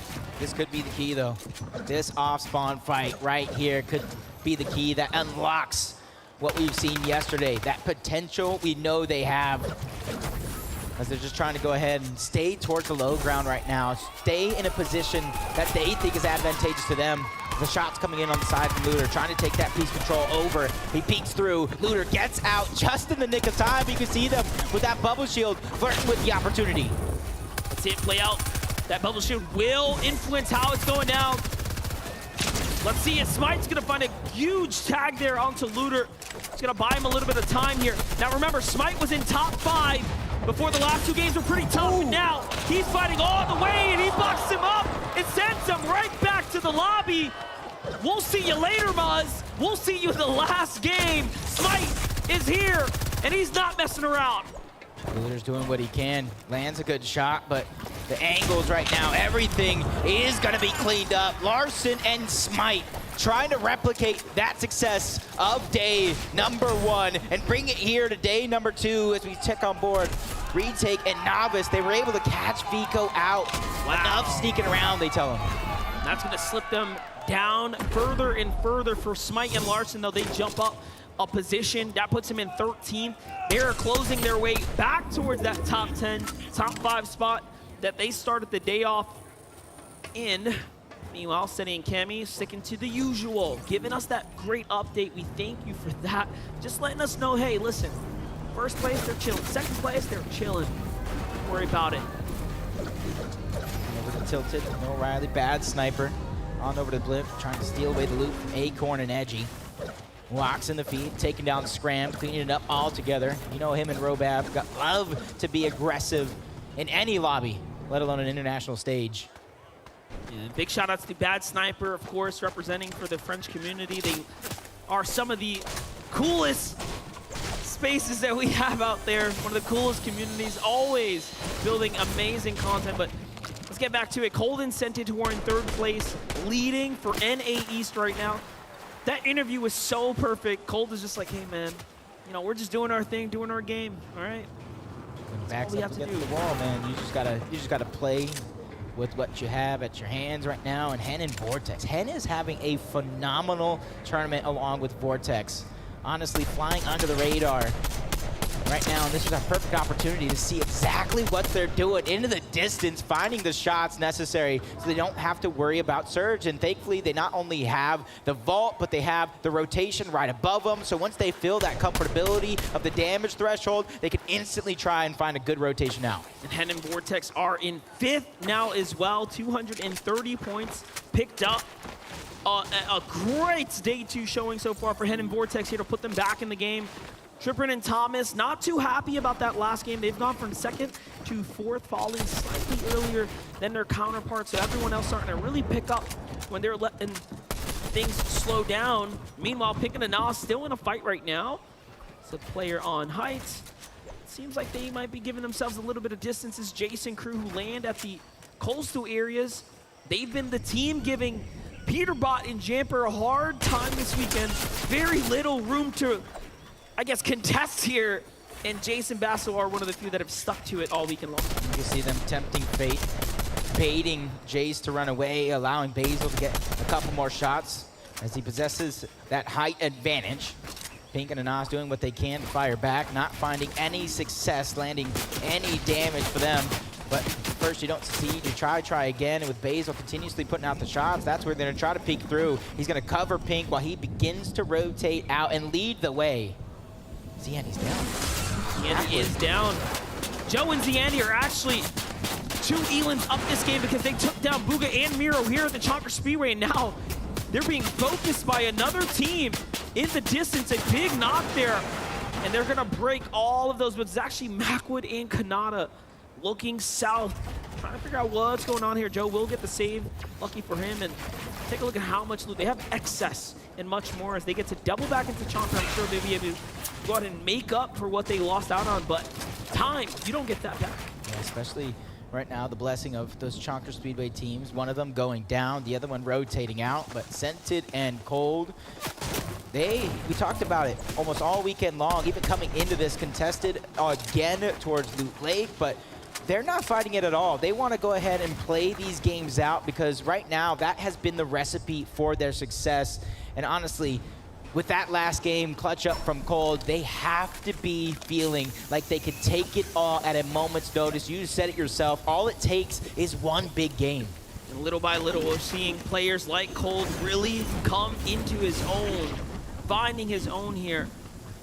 What a story it has been for that player there. But Squeeze Vino, chilling in Shiny Sounds, no sweat at all up here. Okay, we're fine.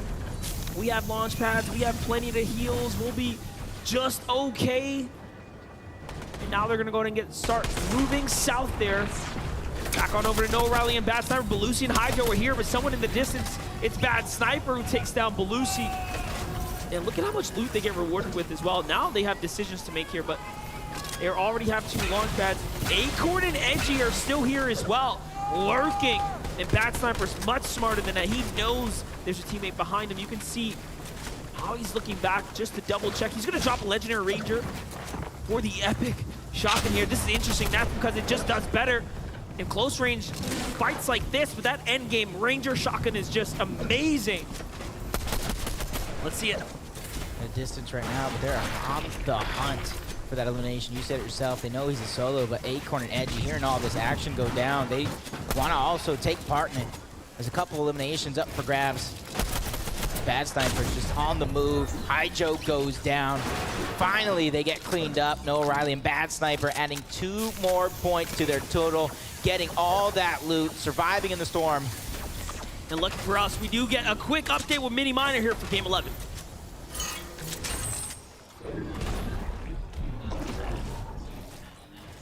Looking really, really good on the Storm Surge all day. And you might be wondering, how do they have the heals for that? Look at this, Cammy emptying his entire inventory into the base that they've built on the top of this Cammy split area, on top of the balloon. And they're able to take damage now because, of course, they have those extra heals on standby. All we can see, just Cammy getting as much heals as possible, bringing it up into the top of that. And, of course, Seti is, meanwhile, while he's doing this, he's getting his tags. You can see on top of the balloon, if he does get tagged, as he did do earlier on, he can go all the way back down, use all of those heals that were inside of the base, and they don't have to waste any. So we're seeing them go into zone with 800-900 surge tags and having max heals. Great stuff from this duo.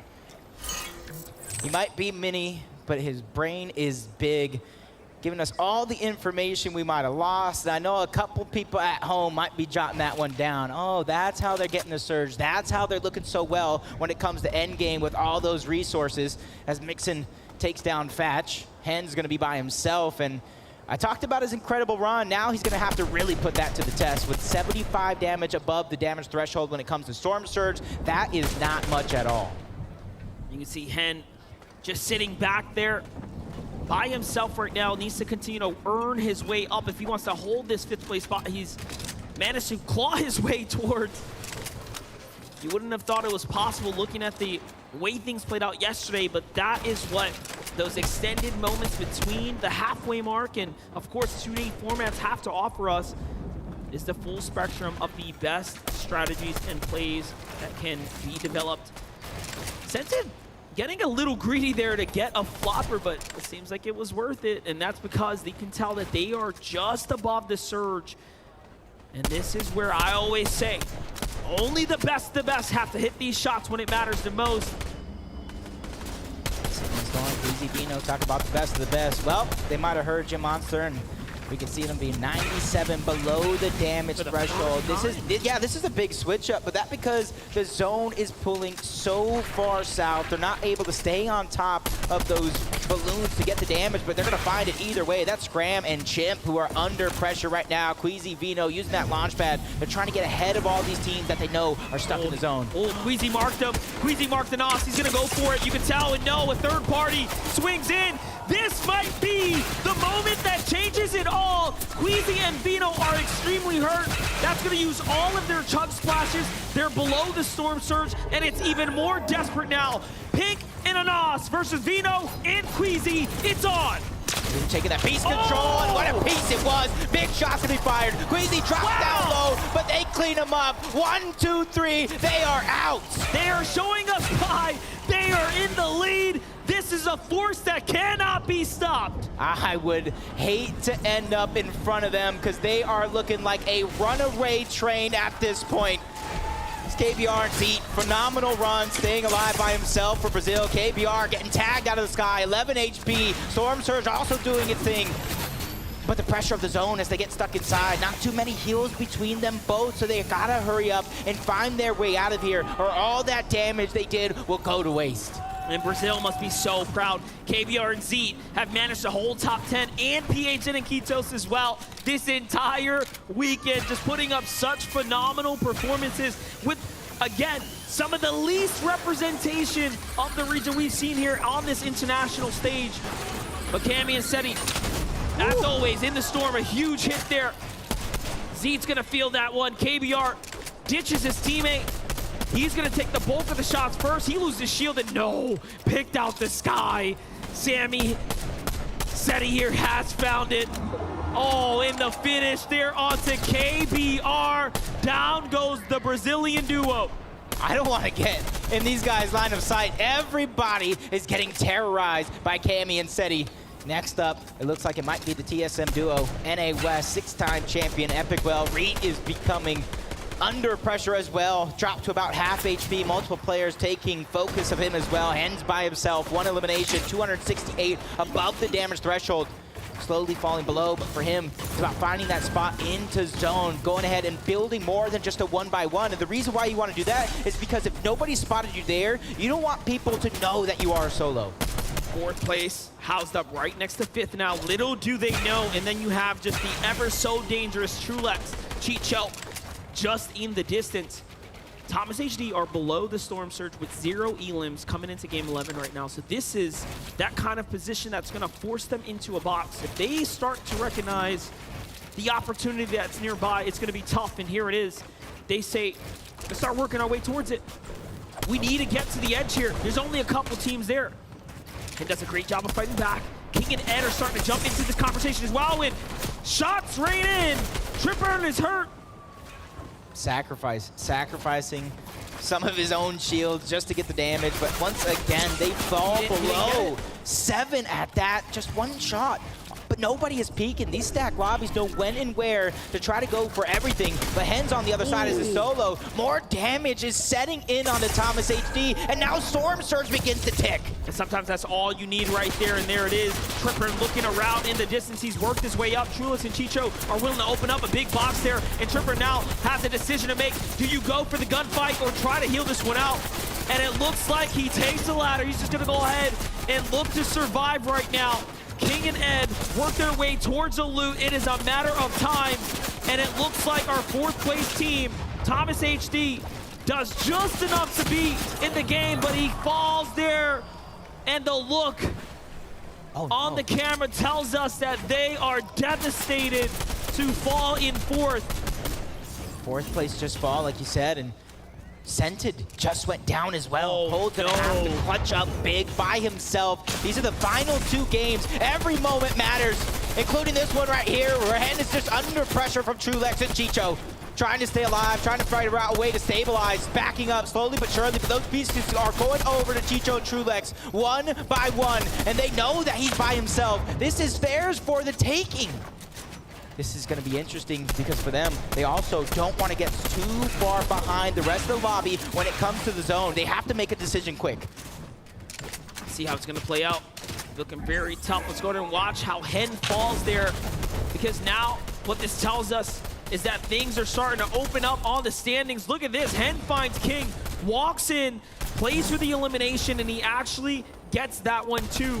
Afterwards, he does go down, so at least he earns some points, but that's gonna freeze him in time, lock him in at 5th, and open things up. 1st, 2nd, and 3rd has so much less to worry about.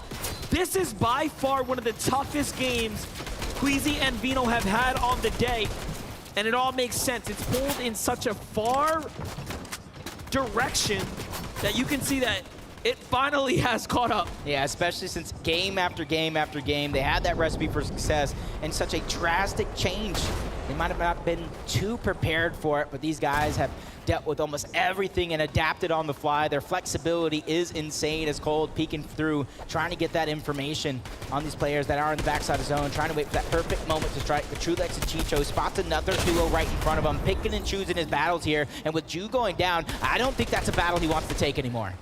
Cold is now by himself in 3rd place, 282 earned points in the competition right now.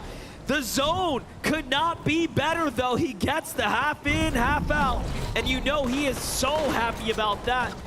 You know, sometimes you just need that little bit of favor on your side.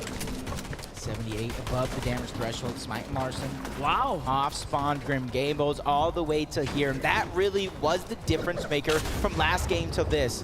That damage onto Muzz and Looter really is propelling them this far into the game because they don't have to worry about Surge. All they have to worry about is getting to the front side of zone time and time again. It's so crazy. After every tournament, we always look at where was EU, where was NA, who was in the top 10 representation, and we have truly had such a fair balance, a fair representation on the stage here. It's been amazing.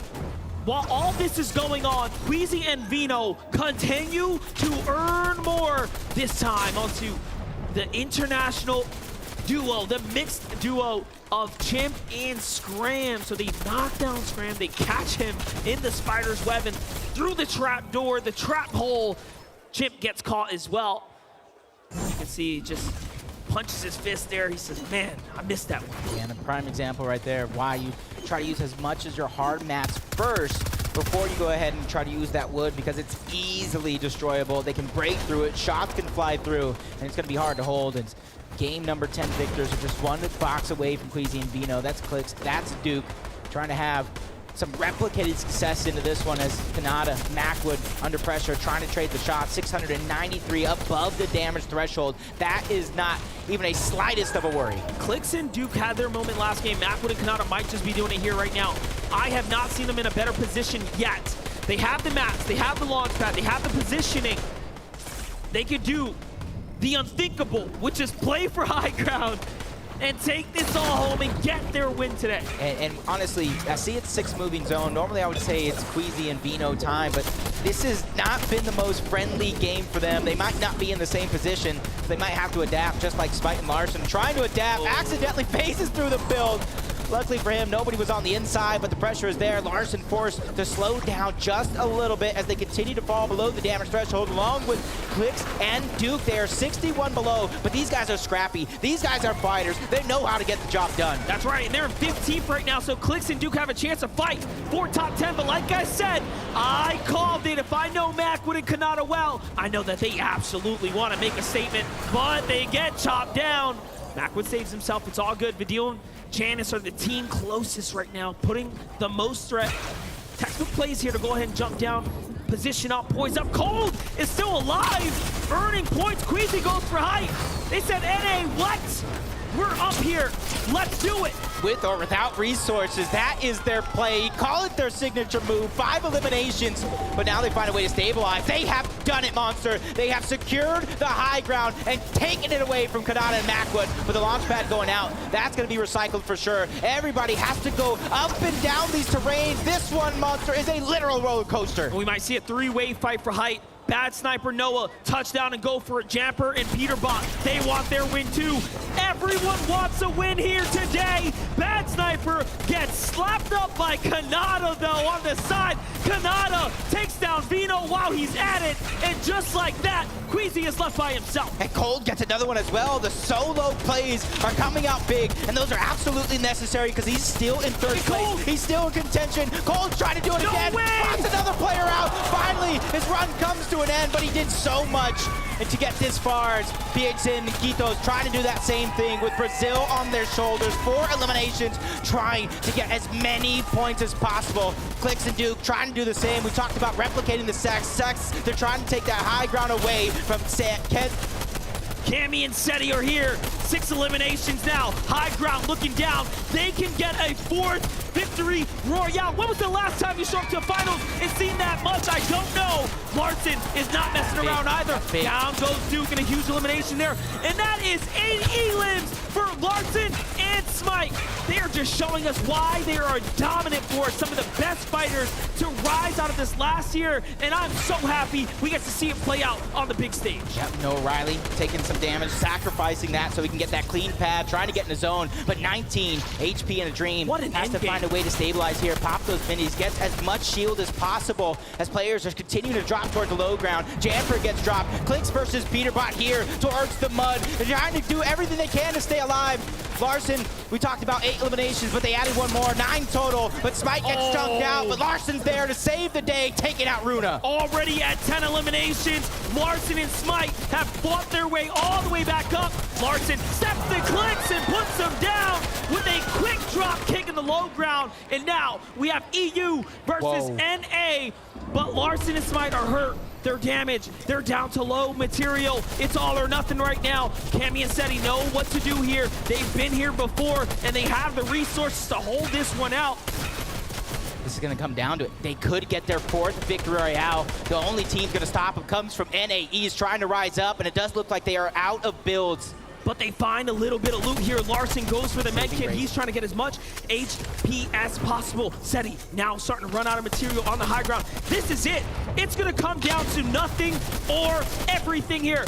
As he has no maps, great tag there, and a trade, an open exchange. It's not looking good for EU right now. Into the zone they go. Smite and Larson are down. Larson is by himself, and no!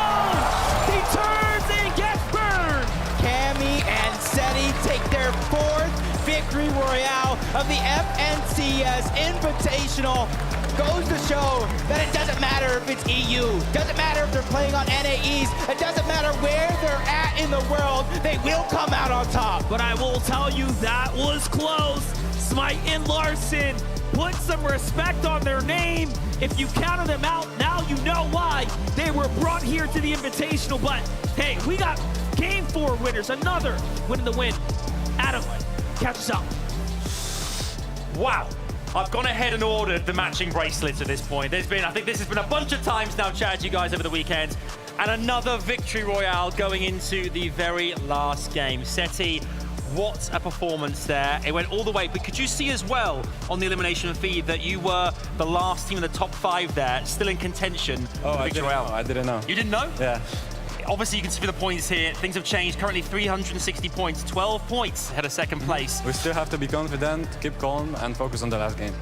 The zones as well here, I'll ask you, Cammy. The zones have changed a lot now, aiming more towards the southern side. How does that affect your play at all? Like the south zones are so much better for us because it's so easy, so much easier to rotate for us from balloon. So nice. It's great. A good battle there against Smite and Last at the end as well. And you guys came out on top. You managed to take the high ground back. How advantageous was it having that high ground? It doesn't really matter for us because we play low ground just as well as we play high ground. So yeah. Okay, well, you heard it there, folks. 1 game to go. Cammy and Seti, everyone! Woo! It's getting hot here, Zeke. I'm excited, man. For the first time here in the FNCS Invitational, Queasy and Vino are asked to step aside. And it's not even an ask. It's Cammy and Seti kicking in the door and saying, hey, we want first place. Oh, man. Listen, am I ready to say that Cammy and Seti are a high ground team? Is that what's happening right now? 4 victory royales throughout the Invitational. What is happening? This is a team that is so used to just playing consistently from the low ground, from that mid-ground layer. But you heard it right there, Seti. He said he plays the low ground just as well as he plays the high ground. The preparation for this event must have been insane for them to get this good at high ground. And we know how excellent they are when it comes to that low ground display. So to see them here at the FNCS Invitational with this high ground debut performance, it has just been an absolute blast to follow along with. But more importantly, it's the composure that Cammy and Seti have just managed to maintain throughout the entirety of these final moments, especially in this instance. It looked as though Smite and Larson, for a moment, were about to get the better end of this trade.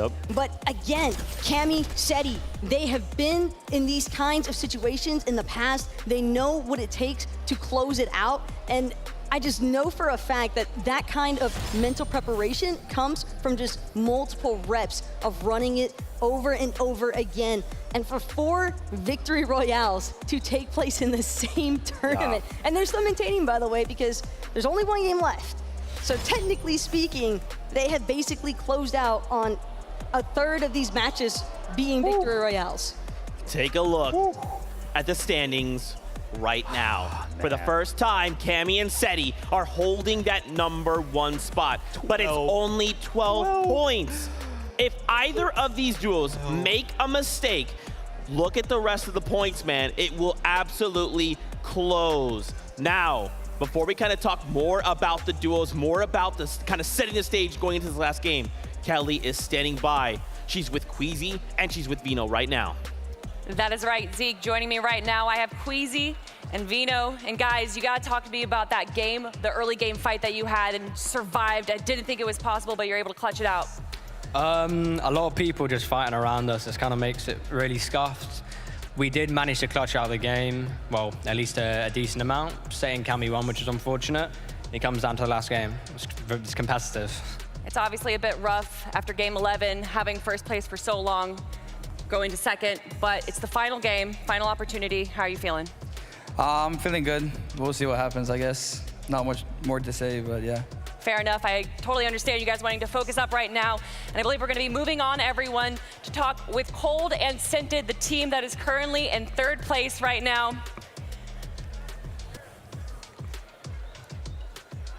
Hey, guys. How's it going? How you doing? Good, how are you? I'm doing good, thanks for asking. You know, you guys started or ended off day 1 in 8th place, moving all the way up to 3rd place right now. How you feeling about that? I'm excited, I'm happy, I'm hyped. We just figured out our mistakes from yesterday and just didn't make them again today, and now we're doing good. What's the plan for the final game right now? How are you feeling? What's going through your mind?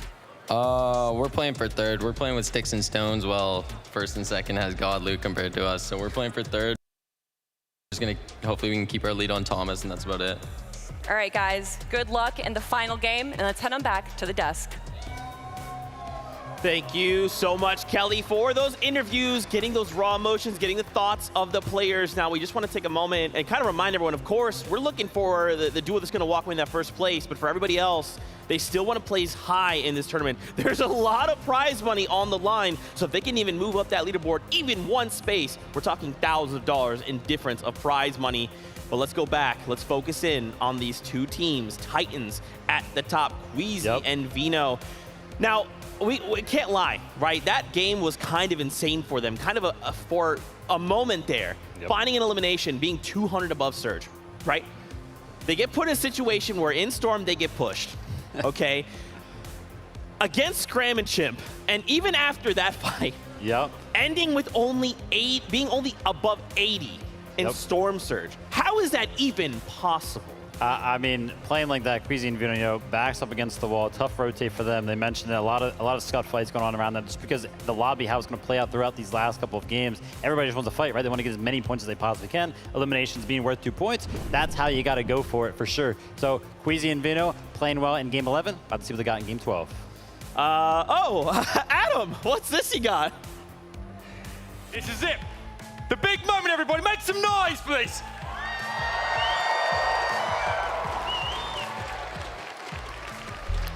Close.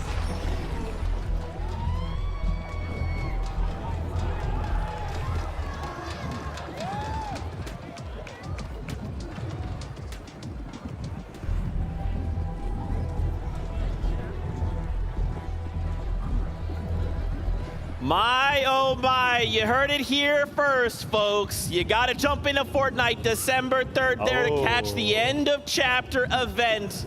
Now, I'd love to talk more about it, but we got to focus back in on the competition. One last game. Two duos are sitting there, face to face, neck and neck. 12 points separate Queasy and Vino from Seti and Cammy.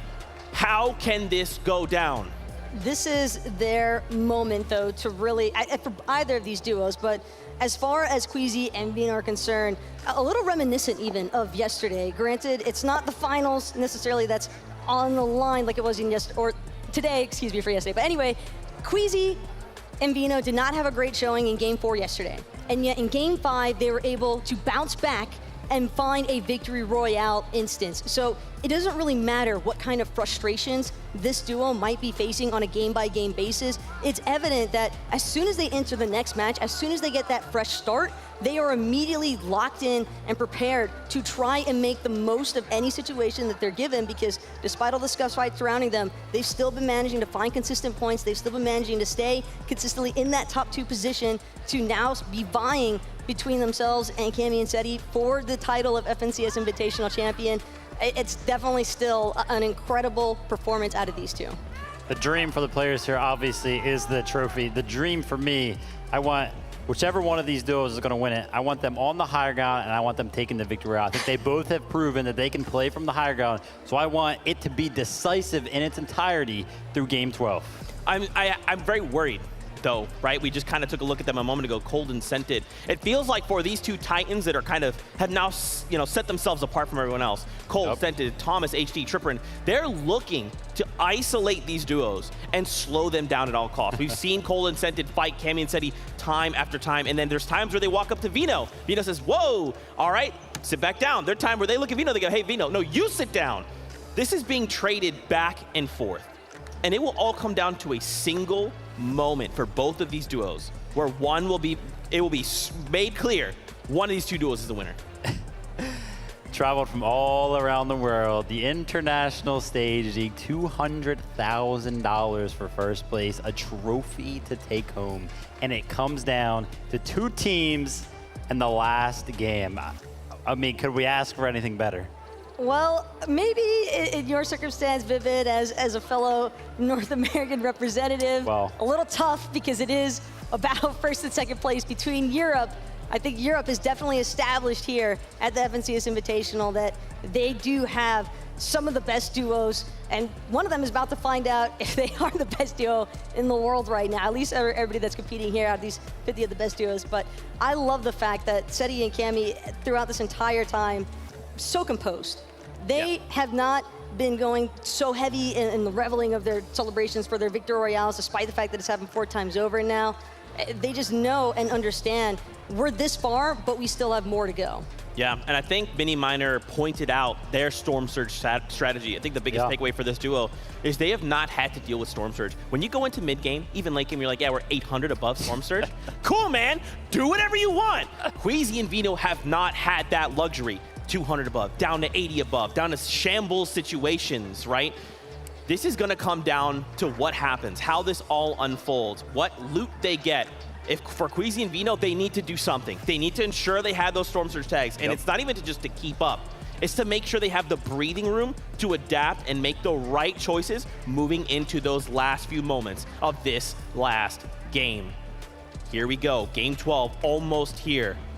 Jacob, MDF, let's set the stage. Thank you so much, Zeke. Here we have it, the final game. Let's give it up one more time as we start to gear up for this. It's all or nothing because we get to decide who gets to take this all home.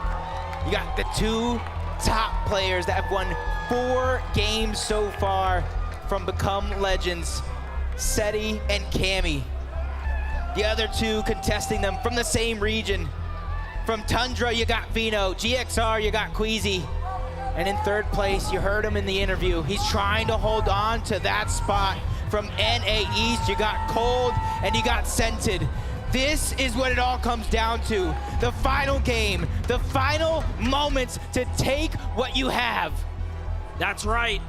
And what a weekend it has been to celebrate international competition here in person with all of you in attendance. We absolutely love to see it. Here we go. One last ride.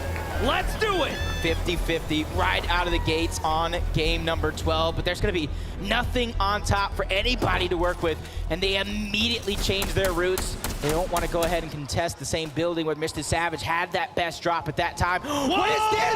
What is this? Queasy, Vino are trying to take it by force. You only win in one way, and that's taking that crown. Vino is here. Queasy is here.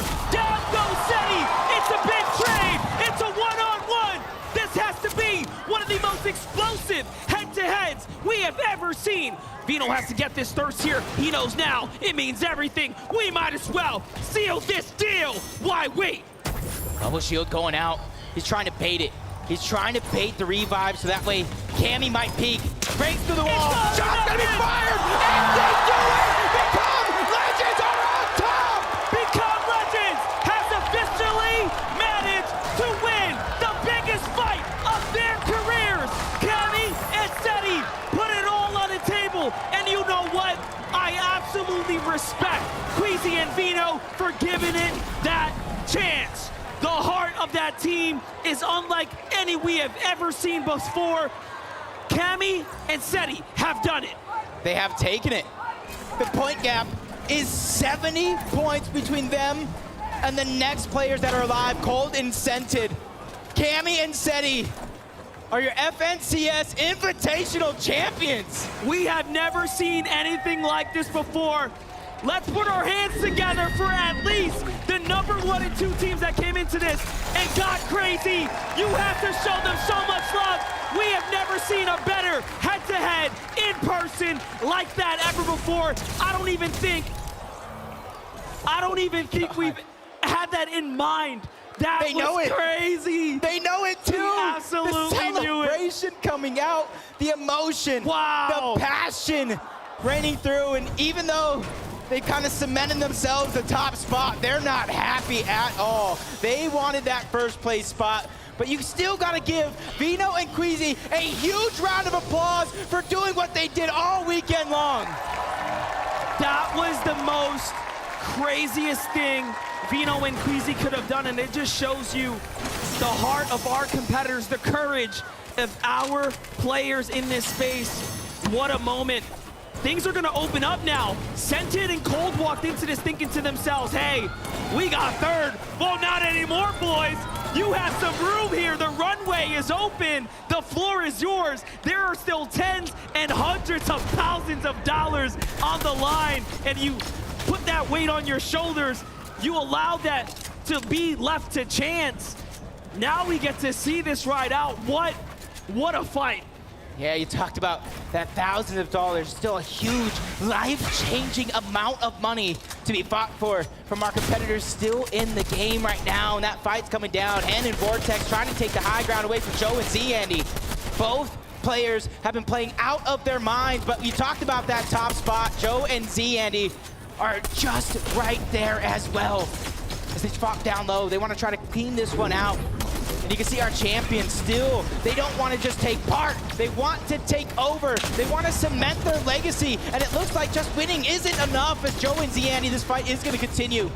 86 players alive. Everybody is getting more and more busy, more and more proactive because they realize how much money is still on the line. And with the first place team going down and getting overtaken overall, it's going to be a huge moment for a lot of players here today. Such a big chance now for Joe and Z-Andy to continue to see what they have. But Hen puts the numbers on the mark, and he gets taken down first. Z-Andy with a great elimination there. And all of a sudden, Z-Andy and Joe are the kings of the Flutter Barn. They should be able to finish this one up right now. The tag away, Vortexer gets tagged for 26. Nicely done there.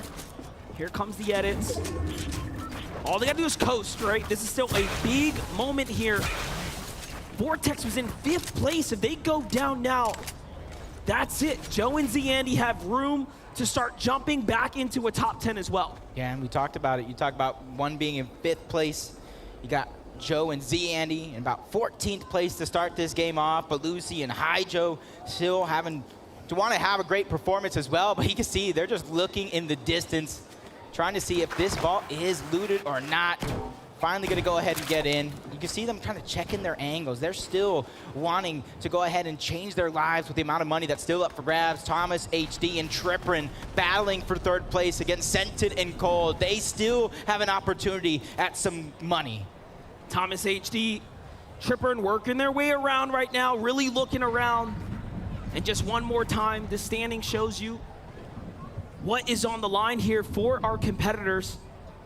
Thomas, HD, Chrome Jam Junction, what are they doing here? What will they do? King and Ed are also just lurking about. Towards the low ground, you got Brazil versus EU. High ground, you got EU as well. Thomas and Triprin just trying to wait for that perfect moment. They could have taken the shots on the King long, long ago, but they're just waiting and biding their time to try to go ahead and take out the same player at the same time, but it looks like they're baiting that opportunity. If any of them dares comes up to the top of that building and tries to take that balloon as an exit out, just hovering over them, surveying. Patience is a virtue for Thomas, HD, and Triprin. That battle for 3rd could come down to a moment like this. You bite off more than you can chew. You go down early. you lose out on that opportunity, and you got Muzz, Alice, both of them getting a little bit more active in this game, and overall, game number 12 is gonna be a menace. And they're still lurking about here, looking for anything. Meanwhile, the rotates are going through. Let's jump on back over to Joe and Z Andy right now, who are trying to close out this duo, but no, they don't manage to find it. Somehow, Vortex is just slippery enough. And you know what? That gives him a chance. He has a chance at still holding on to 5th place. 6 is down. 7th is down. Smite and Larson did not do it.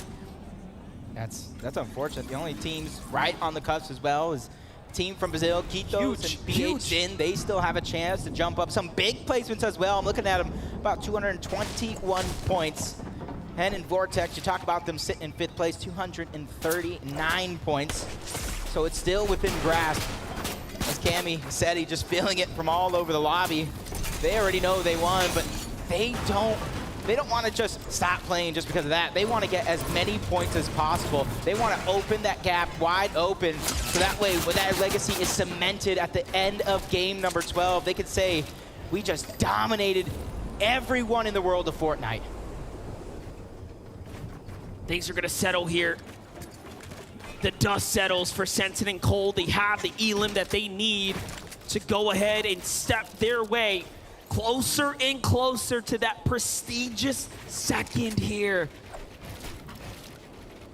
But of course, they have a lot of work to do as well. That will probably come off the backs of a super high placing game.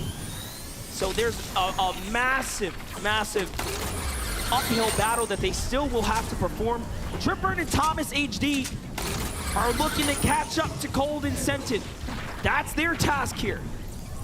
See the high ground right now. They're trying to take the shots. They see somebody trying to fly through the sky using the rift, and that might be a decision they might regret because you have 2 of the most accurate players aiming at you to take you down. Vortex is going to be that lone player alive, and it almost makes me wonder if he has that reboot card, he could make magic happen, but it all depends. And that's a big if, and you can kind of see it spotted out. He's trying to go to the slower side of zone, or the slower side he thinks that would be. And this is a good move for him to go ahead and just keep a low key. Meanwhile, Peterbot and Jamper are like, hey, we got a lot of zone here in front of us. What do we want to do about it? They go ahead and double on back. They get themselves 2 eliminations there, possibly onto Pink and Anas there on the outskirts of the zone. This is a fight that's been raging on. Pink and Anas officially lose the opportunity to break towards top 10. They were getting so close, and unfortunately now fall short. What's crazy about Seti and Cammy now, they have 2 options here. Ruin this lobby, take everyone's chances, and play because they have nothing to lose at this point. Great reboot coming out from Vortex and Hen. 5th place right now, trying to squeeze themselves in and past Thomas HD and Triprin. But it's going to come and be needed for them to have a fantastic game if that's going to be the case.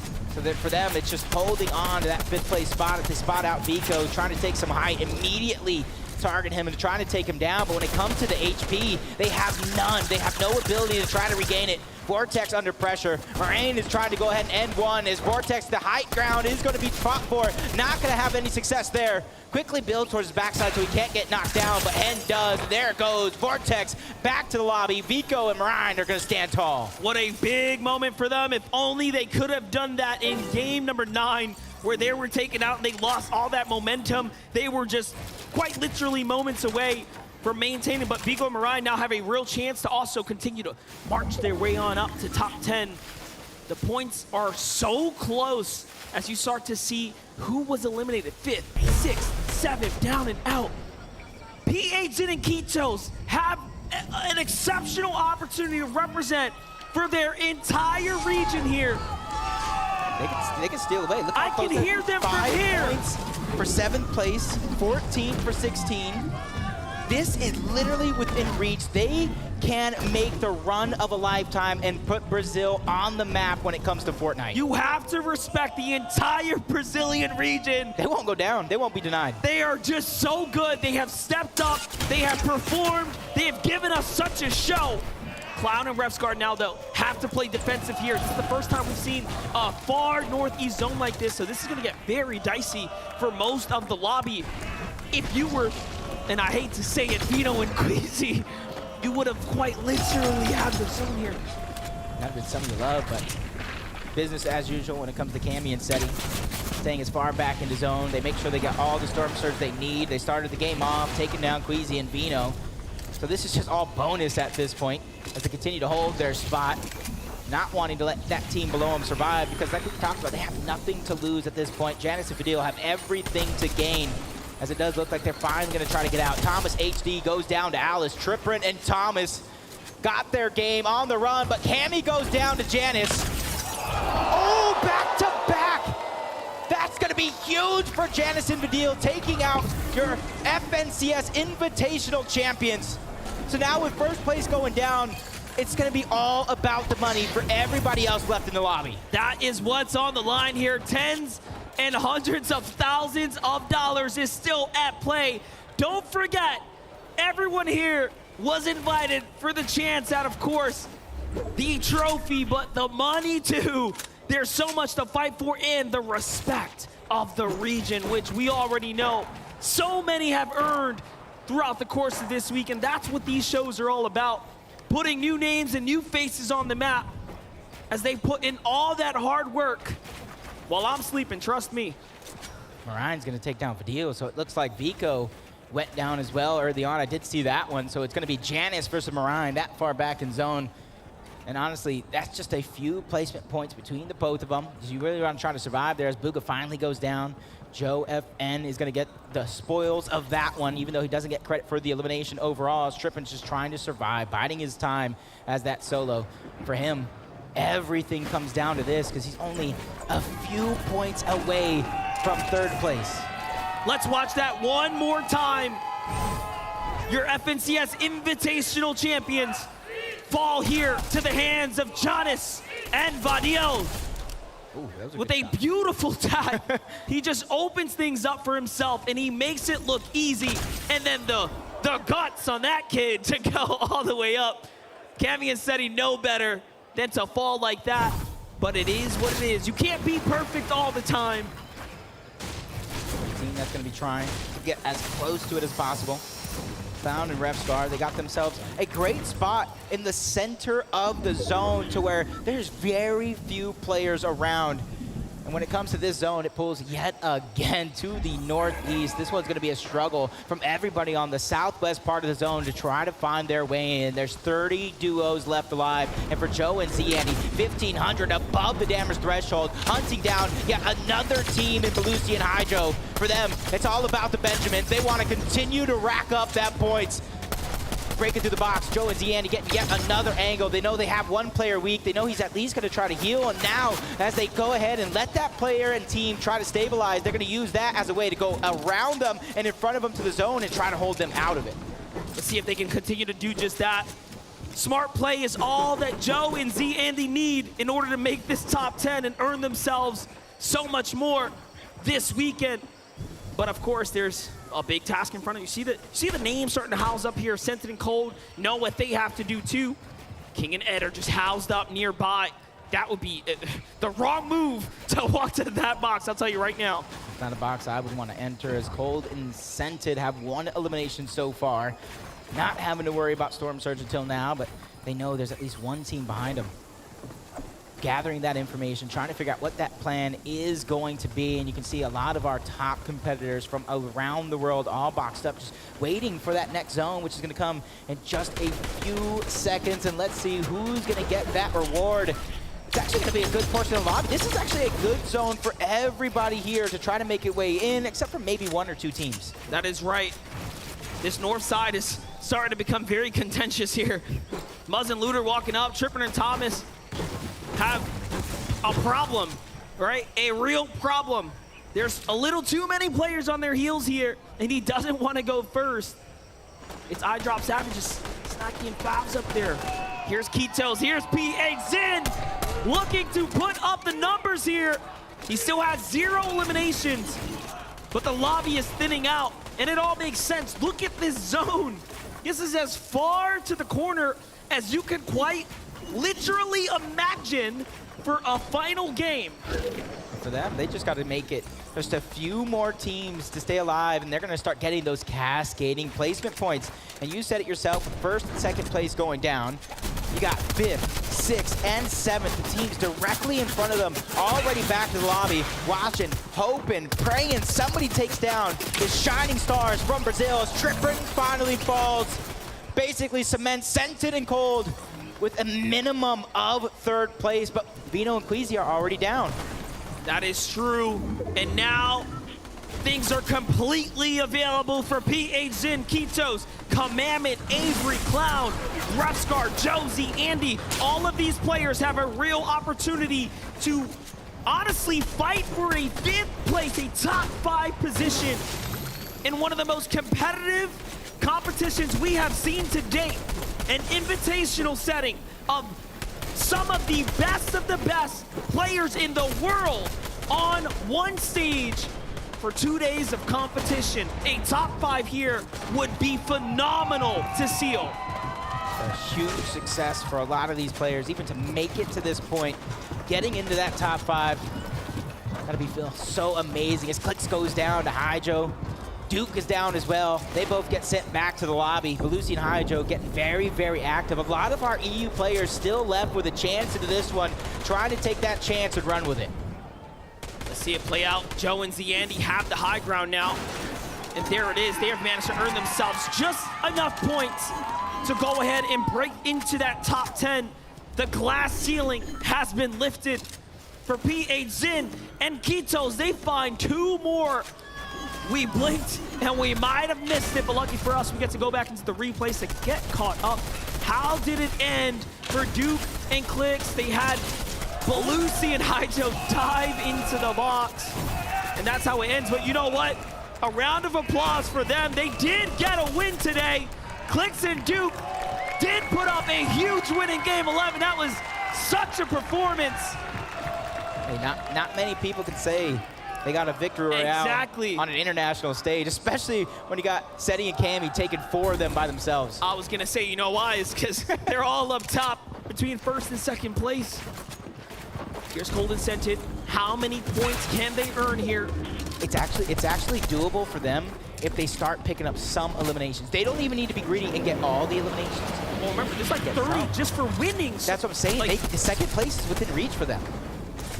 I think if Vino and Queasy knew that and they knew the zone that they would get, maybe they would have thought twice, but that was the most exciting start to any game I have ever seen. As Yumi, he goes down. Rapid is down as well. Cool has a chance to probably get Yumi back into this one because he was just knocked all together. But Ju's on the other side along with Yusri trying to finish that one up. They not only want that elimination, they want the loot to keep themselves going to the rest of this game as Acorn and Edgy in a very, very similar position. But luckily for them, they're not forced with their back up against the wall. Their game plan is smooth. They get that early game surge, so that way they only have to worry about rotation after rotation. And with that launch pad in hand, if they get that far pull, that is going to be their next plan. Let's go. Acorn and Edgy have a chance here to represent for NA. Refsguard and Clown are one of the teams that would have to get pushed and toppled over, who is currently holding and tied for 7th or for 9th with Commandment, who's just right there as well. So it's all or nothing. King and Ed are going for height. King and Ed want to win. They want to get at least a game 2. Can they do it for the last game of the evening here in Raleigh, North Carolina, here at the FNCS Invitational? King and It's going to be Ed to scary for glory. the rest of the lobby, though, because they have high ground, they have front side of zone. Anybody launch padding, trying to get past them, is going to feel the pain, and that includes the same region. Beezin and Kitos flying high through the sky. He immediately becomes the target. Shield just getting ripped off of him, but he found himself a little bit of an oasis and a moment to breathe. Scented looks like he fell off the build there. Cold's by himself now. Down goes Cold. That 2nd place dream is out of the question. They will now be cemented at 3rd as the only teams who can jump up now, PH Zin and Kitos, still have a chance to fight for 5th. They have to do a little bit more and put Brazil on the map, but King is being contested. contested. He's going to crank his way out of there, but the shots are coming in. He gets tagged one time. It's Kanata on the other side of the wall there, putting big pressure in. Trying to figure out a way is Ed's going to go ahead and lead the charge, allowing King to try to stabilize the air in that moment. He's going to be the person that IGLs his way through and through, but Zone pulls back the next way. He immediately has to go back the way he came. Luckily for him, he does have enough resources. He has a great layer not to get stuck in the chaos that is below, but Joe and Z, Andy, it's their turn. With Vino and Queasy out of the game, they have a chance to hold on to the height and take the game with 7 eliminations. Who will win the last game of the FNCS Invitational here? PH Jin has lost Kitos on this very dangerous rotate. He will have to use both the chunk splashes here to heal up. KBR is by himself too. He has to save King or Azit here. Meanwhile, in the distance, King gets thirsted by Acorn. He's out of the game. He's trying to do what he can. Chili chunk splash yet again. Trying to use that speed boost, but the high ground's gonna be fought for. Kanata and Macwood, they don't want to go without a victory, but they get chopped down, sent back to the lobby. Joe and Z, Andy, with their 7 elimination, are poised to try to take the top spot, but with no resources to try to regenerate any shield or health, it could look dangerous, just like Malibuka and Mustache, wasting no time, getting into the box of Runa and sending him right back to the lobby as well. The PH Jin is still here, and he has pushed off Miro. He says, turn around and get away if you don't want to be taken out just here. And take a look. Now he's looking around. He finds Alice. Oh no, that's Alice on the other side of the wall and threats the Japanese and American duo. The combination brought together here for this very special event. But PH Jin, cold as ever. Look at the focus on his face here. He is waiting to land this shot. There it is. We knew he would hit it. If you let him, he gets the thirst. Works his way through the build. Such a good play there, but he has no time to waste. Down he goes. A layer change here. It's all or nothing to the low ground now. That's a fresh build. That's an enemy. He doesn't want to be there. He is the best player right now when it comes to taking the top positions away from those players that were eliminated early on, but high ground goes over to Acorn and Edgy. It's their chance to secure themselves a victory royale in an international stage. They have 13 splashes. They have more than enough ammunition between the both to put down pressure and not let it stop. But one of the big teams, the big names, Malibuka and Mustache, are standing in their way, trying to make sure Threats doesn't have a chance to survive. That's 2 more elimination points, plus the placement points that they could garner here as they enter into the top 6. And they have a combined of about 15 chug splashes or so.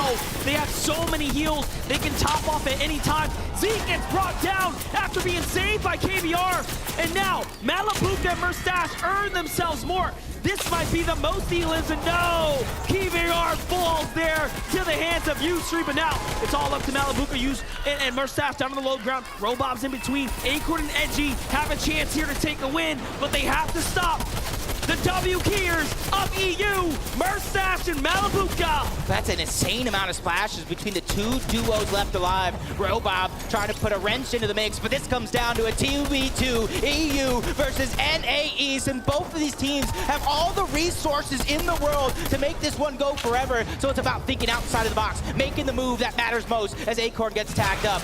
Has to find some height to re-heal.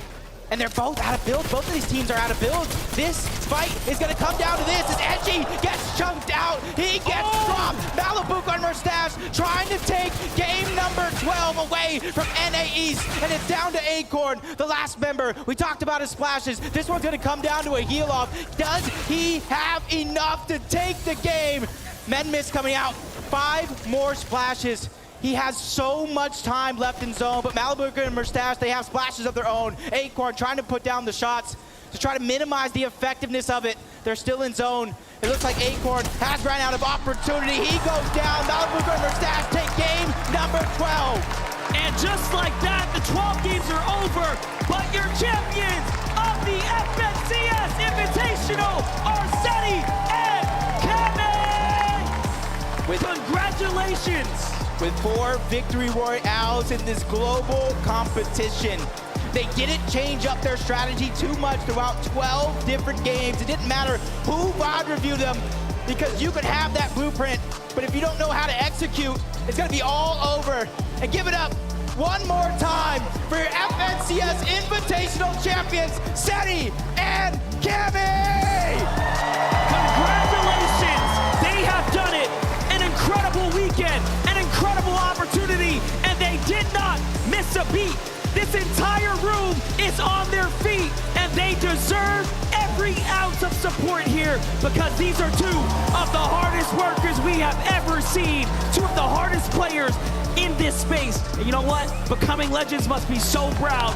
Congrats, Reno.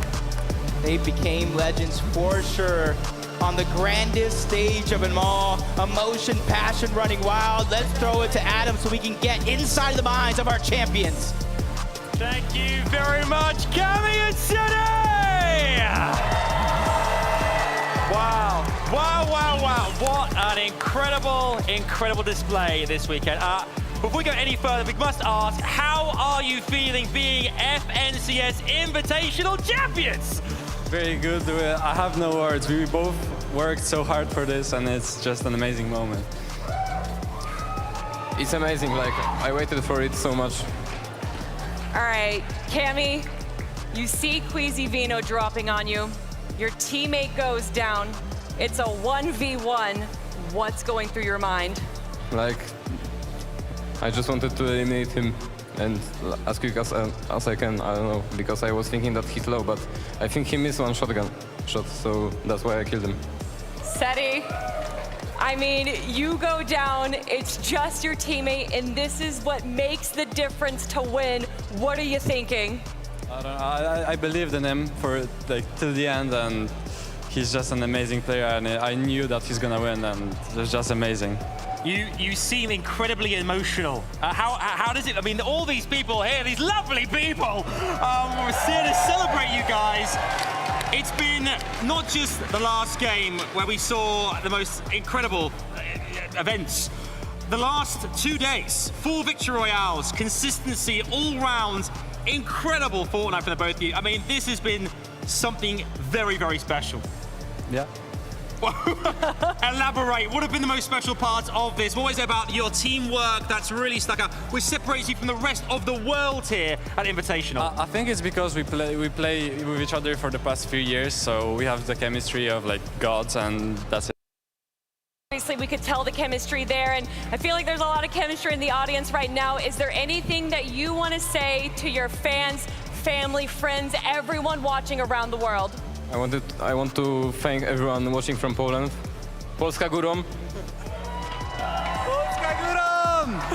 And anything else, Seti, you'd like to share with the world? Yeah, I just want to thank all to like every fan, my parents, my girlfriend, and all the BL boys. Thank you so much. Amazing stuff. We're going to ask you to lift your trophy one last time. Give it up for your FNCS Invitational 2022 champions, Cammy and City!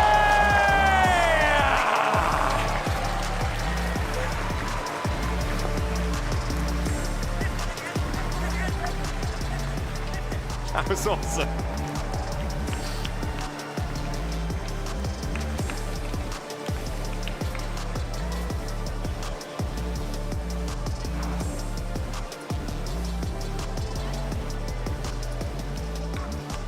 Once again, massive congratulations to Cammy and to Seti from one in-person event to another. These guys are racking up accolades like they are eliminations, like they are POIs, like they are notches on the belt. It's nothing to them. This is Fortnite. This is in-person events. This is FNCS, and I couldn't be more happy for Cammy and Seti. They are some of the hardest workers on the European region, constantly putting in the grind, scrims, zone wars, you name it. They are grinding it, and oh boy, I couldn't be more happy for them. What a ride. What a ride. 12 games of 4 victory royales, right? We were coming into this event expecting them to play one style. They show us both the amount of preparation that for sure went into this. Look at it. They are holding that right there because of that hard work. My absolute favorite part, though, aside from that game 12 closer, is just the competitive shock that kind of, you realize it. It's almost like it's still taking time to set in for Cammy and Seti that they are, in fact, the FNCS Invitational champions. And I don't blame them, because when they just kept grinding back to back to back, cranking out all of these games and just never once wavering, it is just so much pressure, and yet they still overcame every single instance of it.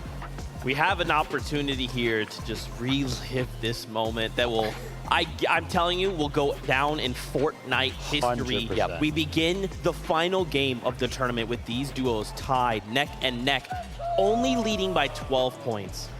For Vino and Queasy, they decide, what do we do? Do we play out a 25-minute long game? Do we hope that the RNGs are in our favor? Do we hope that we have the surge? No. Let's take the fight to them at their POI, at their front door.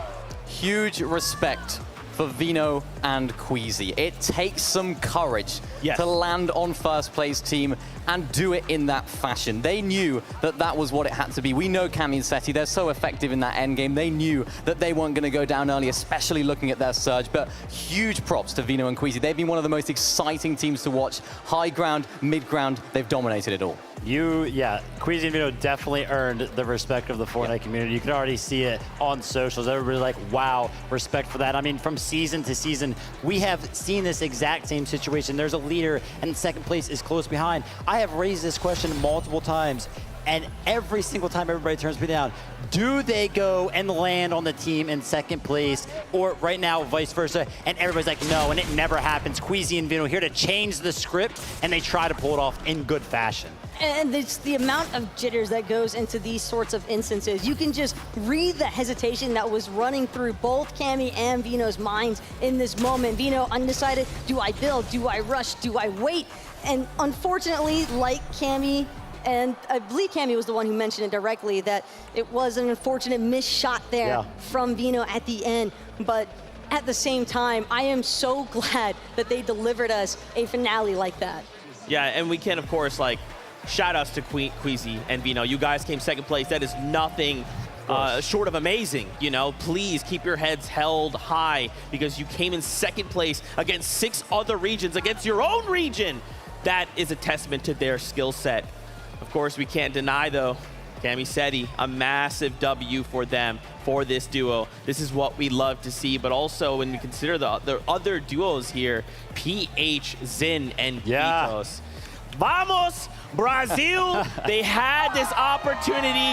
You guys are the MVP of the audience. Take a look at your standings for PH, Zin, and Kitos to climb in a situation where they start all the way in 8th place to watch everyone else around them fall. They say, look, we can make it. Top 5, it's within our grasp, and they do it. So many people would have counted this duo out. So many would have looked at them and thought, you know what, they're not capable, but they have. They've done it. I was watching some of their VODs going into this. They look strong. They look like a team that's willing to be aggressive, to take this whole tournament by storm, and they have. Look at that, 5th place for PHC and Kitos. They have been some of the most, or the least expected duo to pop off, but they absolutely deserve it.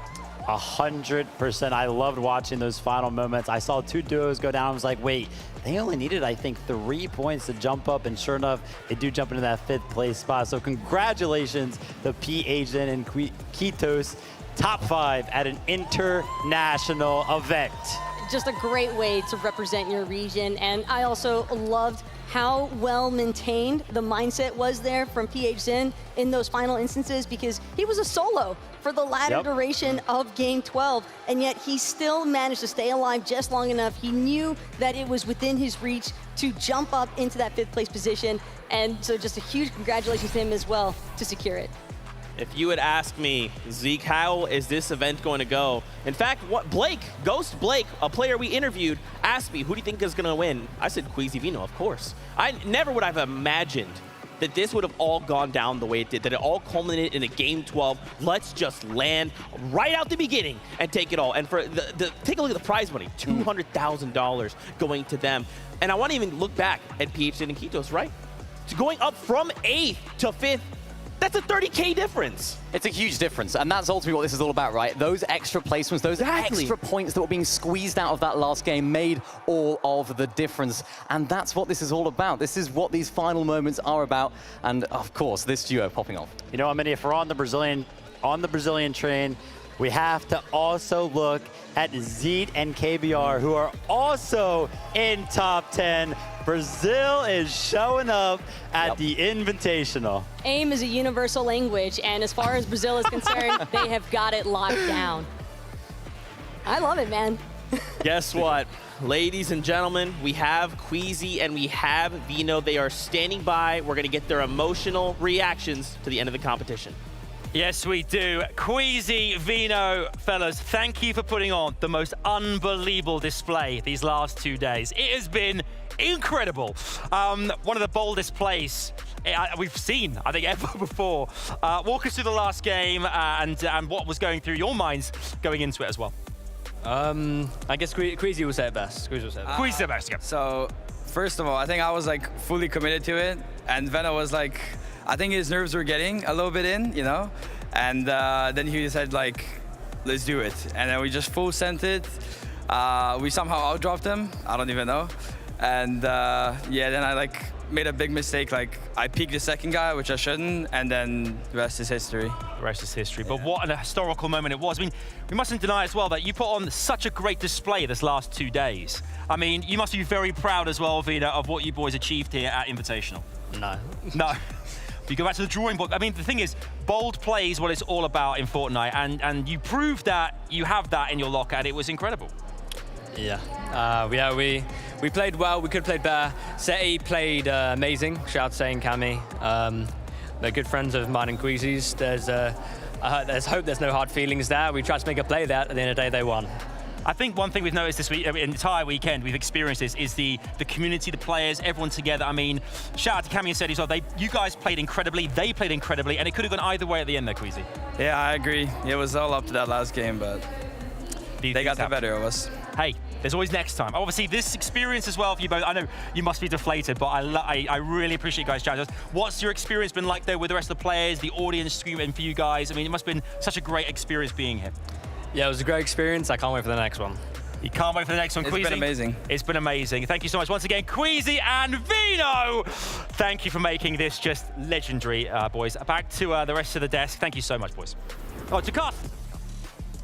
Are we picking up here? It's our turn to go ahead and say, again, big shout outs and thanks. Honestly, they moved so not only graciously in the interview, like it's a tough position to be in, but at the end of the day, they allowed themselves to make history. They did something that I don't think many people will have the heart to do. Yeah, much respect to those guys. Gracious in defeat. These guys are humble. These guys came here to win, and even though they didn't, I can guarantee you they're still leaving with a smile on their face. They're still leaving with their heads held high. Every single person should, including your FNCS Invitational champions, Cammy and Seti from Become Legends. You got to think Reno at home is probably laughing and screaming and all of these emotions running through him as well. And I'll say it for him. I know he wanted to be here. He couldn't make the trip, but I'm sure he is so elated right now. Listen, Cammy and Seti, these guys drill at the facilities day in, day out, and you heard what they said. They have been playing together for 3 years.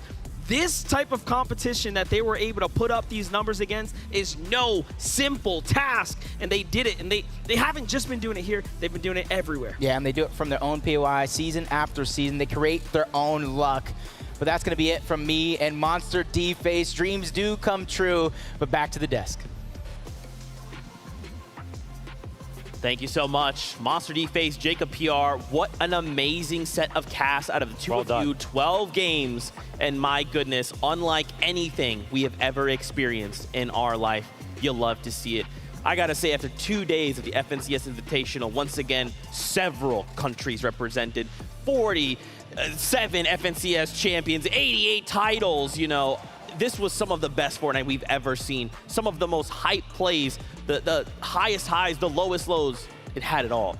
7 different regions, 27 unique countries competing here today. Seti and Cammy were the ones that lifted the trophy up, but this is the start of a storyline for Vino and Queasy. They got second place. It's an amazing accomplishment, but I feel like this is a start for these players. They want that trophy. They want to lift it up, and I'm excited to see what they're going to do in the future. 100%, that's what it's all about. For those that were here competing, right? They got a taste of it. They got to witness somebody lift that trophy up right in front of them. I'm sure all of them want to feel that tenfold. Yeah, just shout out to the players. You know, these international events, we were talking about stats from, you know, throwback to World Cup at this event. That event was 3 years ago, which is why we're talking about history being made right here. from the moment that we did the player walkouts with the actual crowd in the venue, that was the instance where I think you could really see all of the excitement being read in these duos' faces, and all of the players, regardless of their placements, they were just so happy to be here. It was just so obvious how locked into the competition they were, how much they wanted to just proudly represent their region and just showcase the fact that they are capable of competing. And I love seeing this international debut. That's right. I mean, that's such a great point, right? To just be able to come here and just say like, hey, I'm repping this region. Let's do this. Let's do that. It's incredible, you know? And sure, maybe a duo didn't land exactly where they wanted, but these are some of the very best across 7 regions that were all brought to one stage to compete. Here in Raleigh, North Carolina at the Raleigh Convention Center amongst fans, I mean, y'all truly put on some of the greatest Fortnite, I'm telling you. Please hold your heads high wherever you landed. You deserve it. And I'm telling you, even if it's not where you want, come back. We'll do this again soon, and we'll absolutely put on some more Fortnite action. Before we say goodbye, are we got any more closing thoughts? Oh, Kelly, are you gonna stand up here? Kelly, okay. Yeah, hi. Why not? Hello. Yeah, come on. Sure, why not? You're pointing at me? Yeah, why not? Tokata, yeah, you guys can stand here. Am I still gonna be here? Yeah, we're all here. Right. Mini Miner, you might as well come up here, my friend. Okay. My goodness. Let's get final thoughts real quick. Taco, go from you, then we'll end back over here. I've just absolutely loved every single moment so far, and I truly cannot wait for the next Fortnite event. Shout out to the crowd. The crowd was amazing. Every single time Adam hyped them up, every time anybody hyped them up, anytime anything happened on the screen, they were all out of their seats cheering for everybody. Loved that, and the players were also great as well. Yeah, this was incredible, right? You guys did an amazing job here on the desk as well. Big shout out to Monster and Jacob as well, who crushed it on the casting front as well. And Zeke, leading the charge, my friend, you smashed it. Absolutely amazing. I had to just come up here because this has been such an incredible experience with all of you guys, and I wanted to enjoy this last moment with everyone. It's been such a journey. It really has. It's so exciting. In person, again, the excitement's at another level. You said it all, though. I don't want to repeat you guys. It's really been an amazing experience. That's right. To all of you, the fans, this is not possible without all of you. That wraps up 2022. We're now kind of winding down into the off season of the FNCS, but listen, if you want to be on the next FNCS stage, your journey will begin February 2023. Now, if you want to keep up to date, FN Competitive over on Twitter and Instagram, great place to keep up to date. Until then, we love you. Happy holidays, and we'll see you on the battle bus. Beep, beep, beep.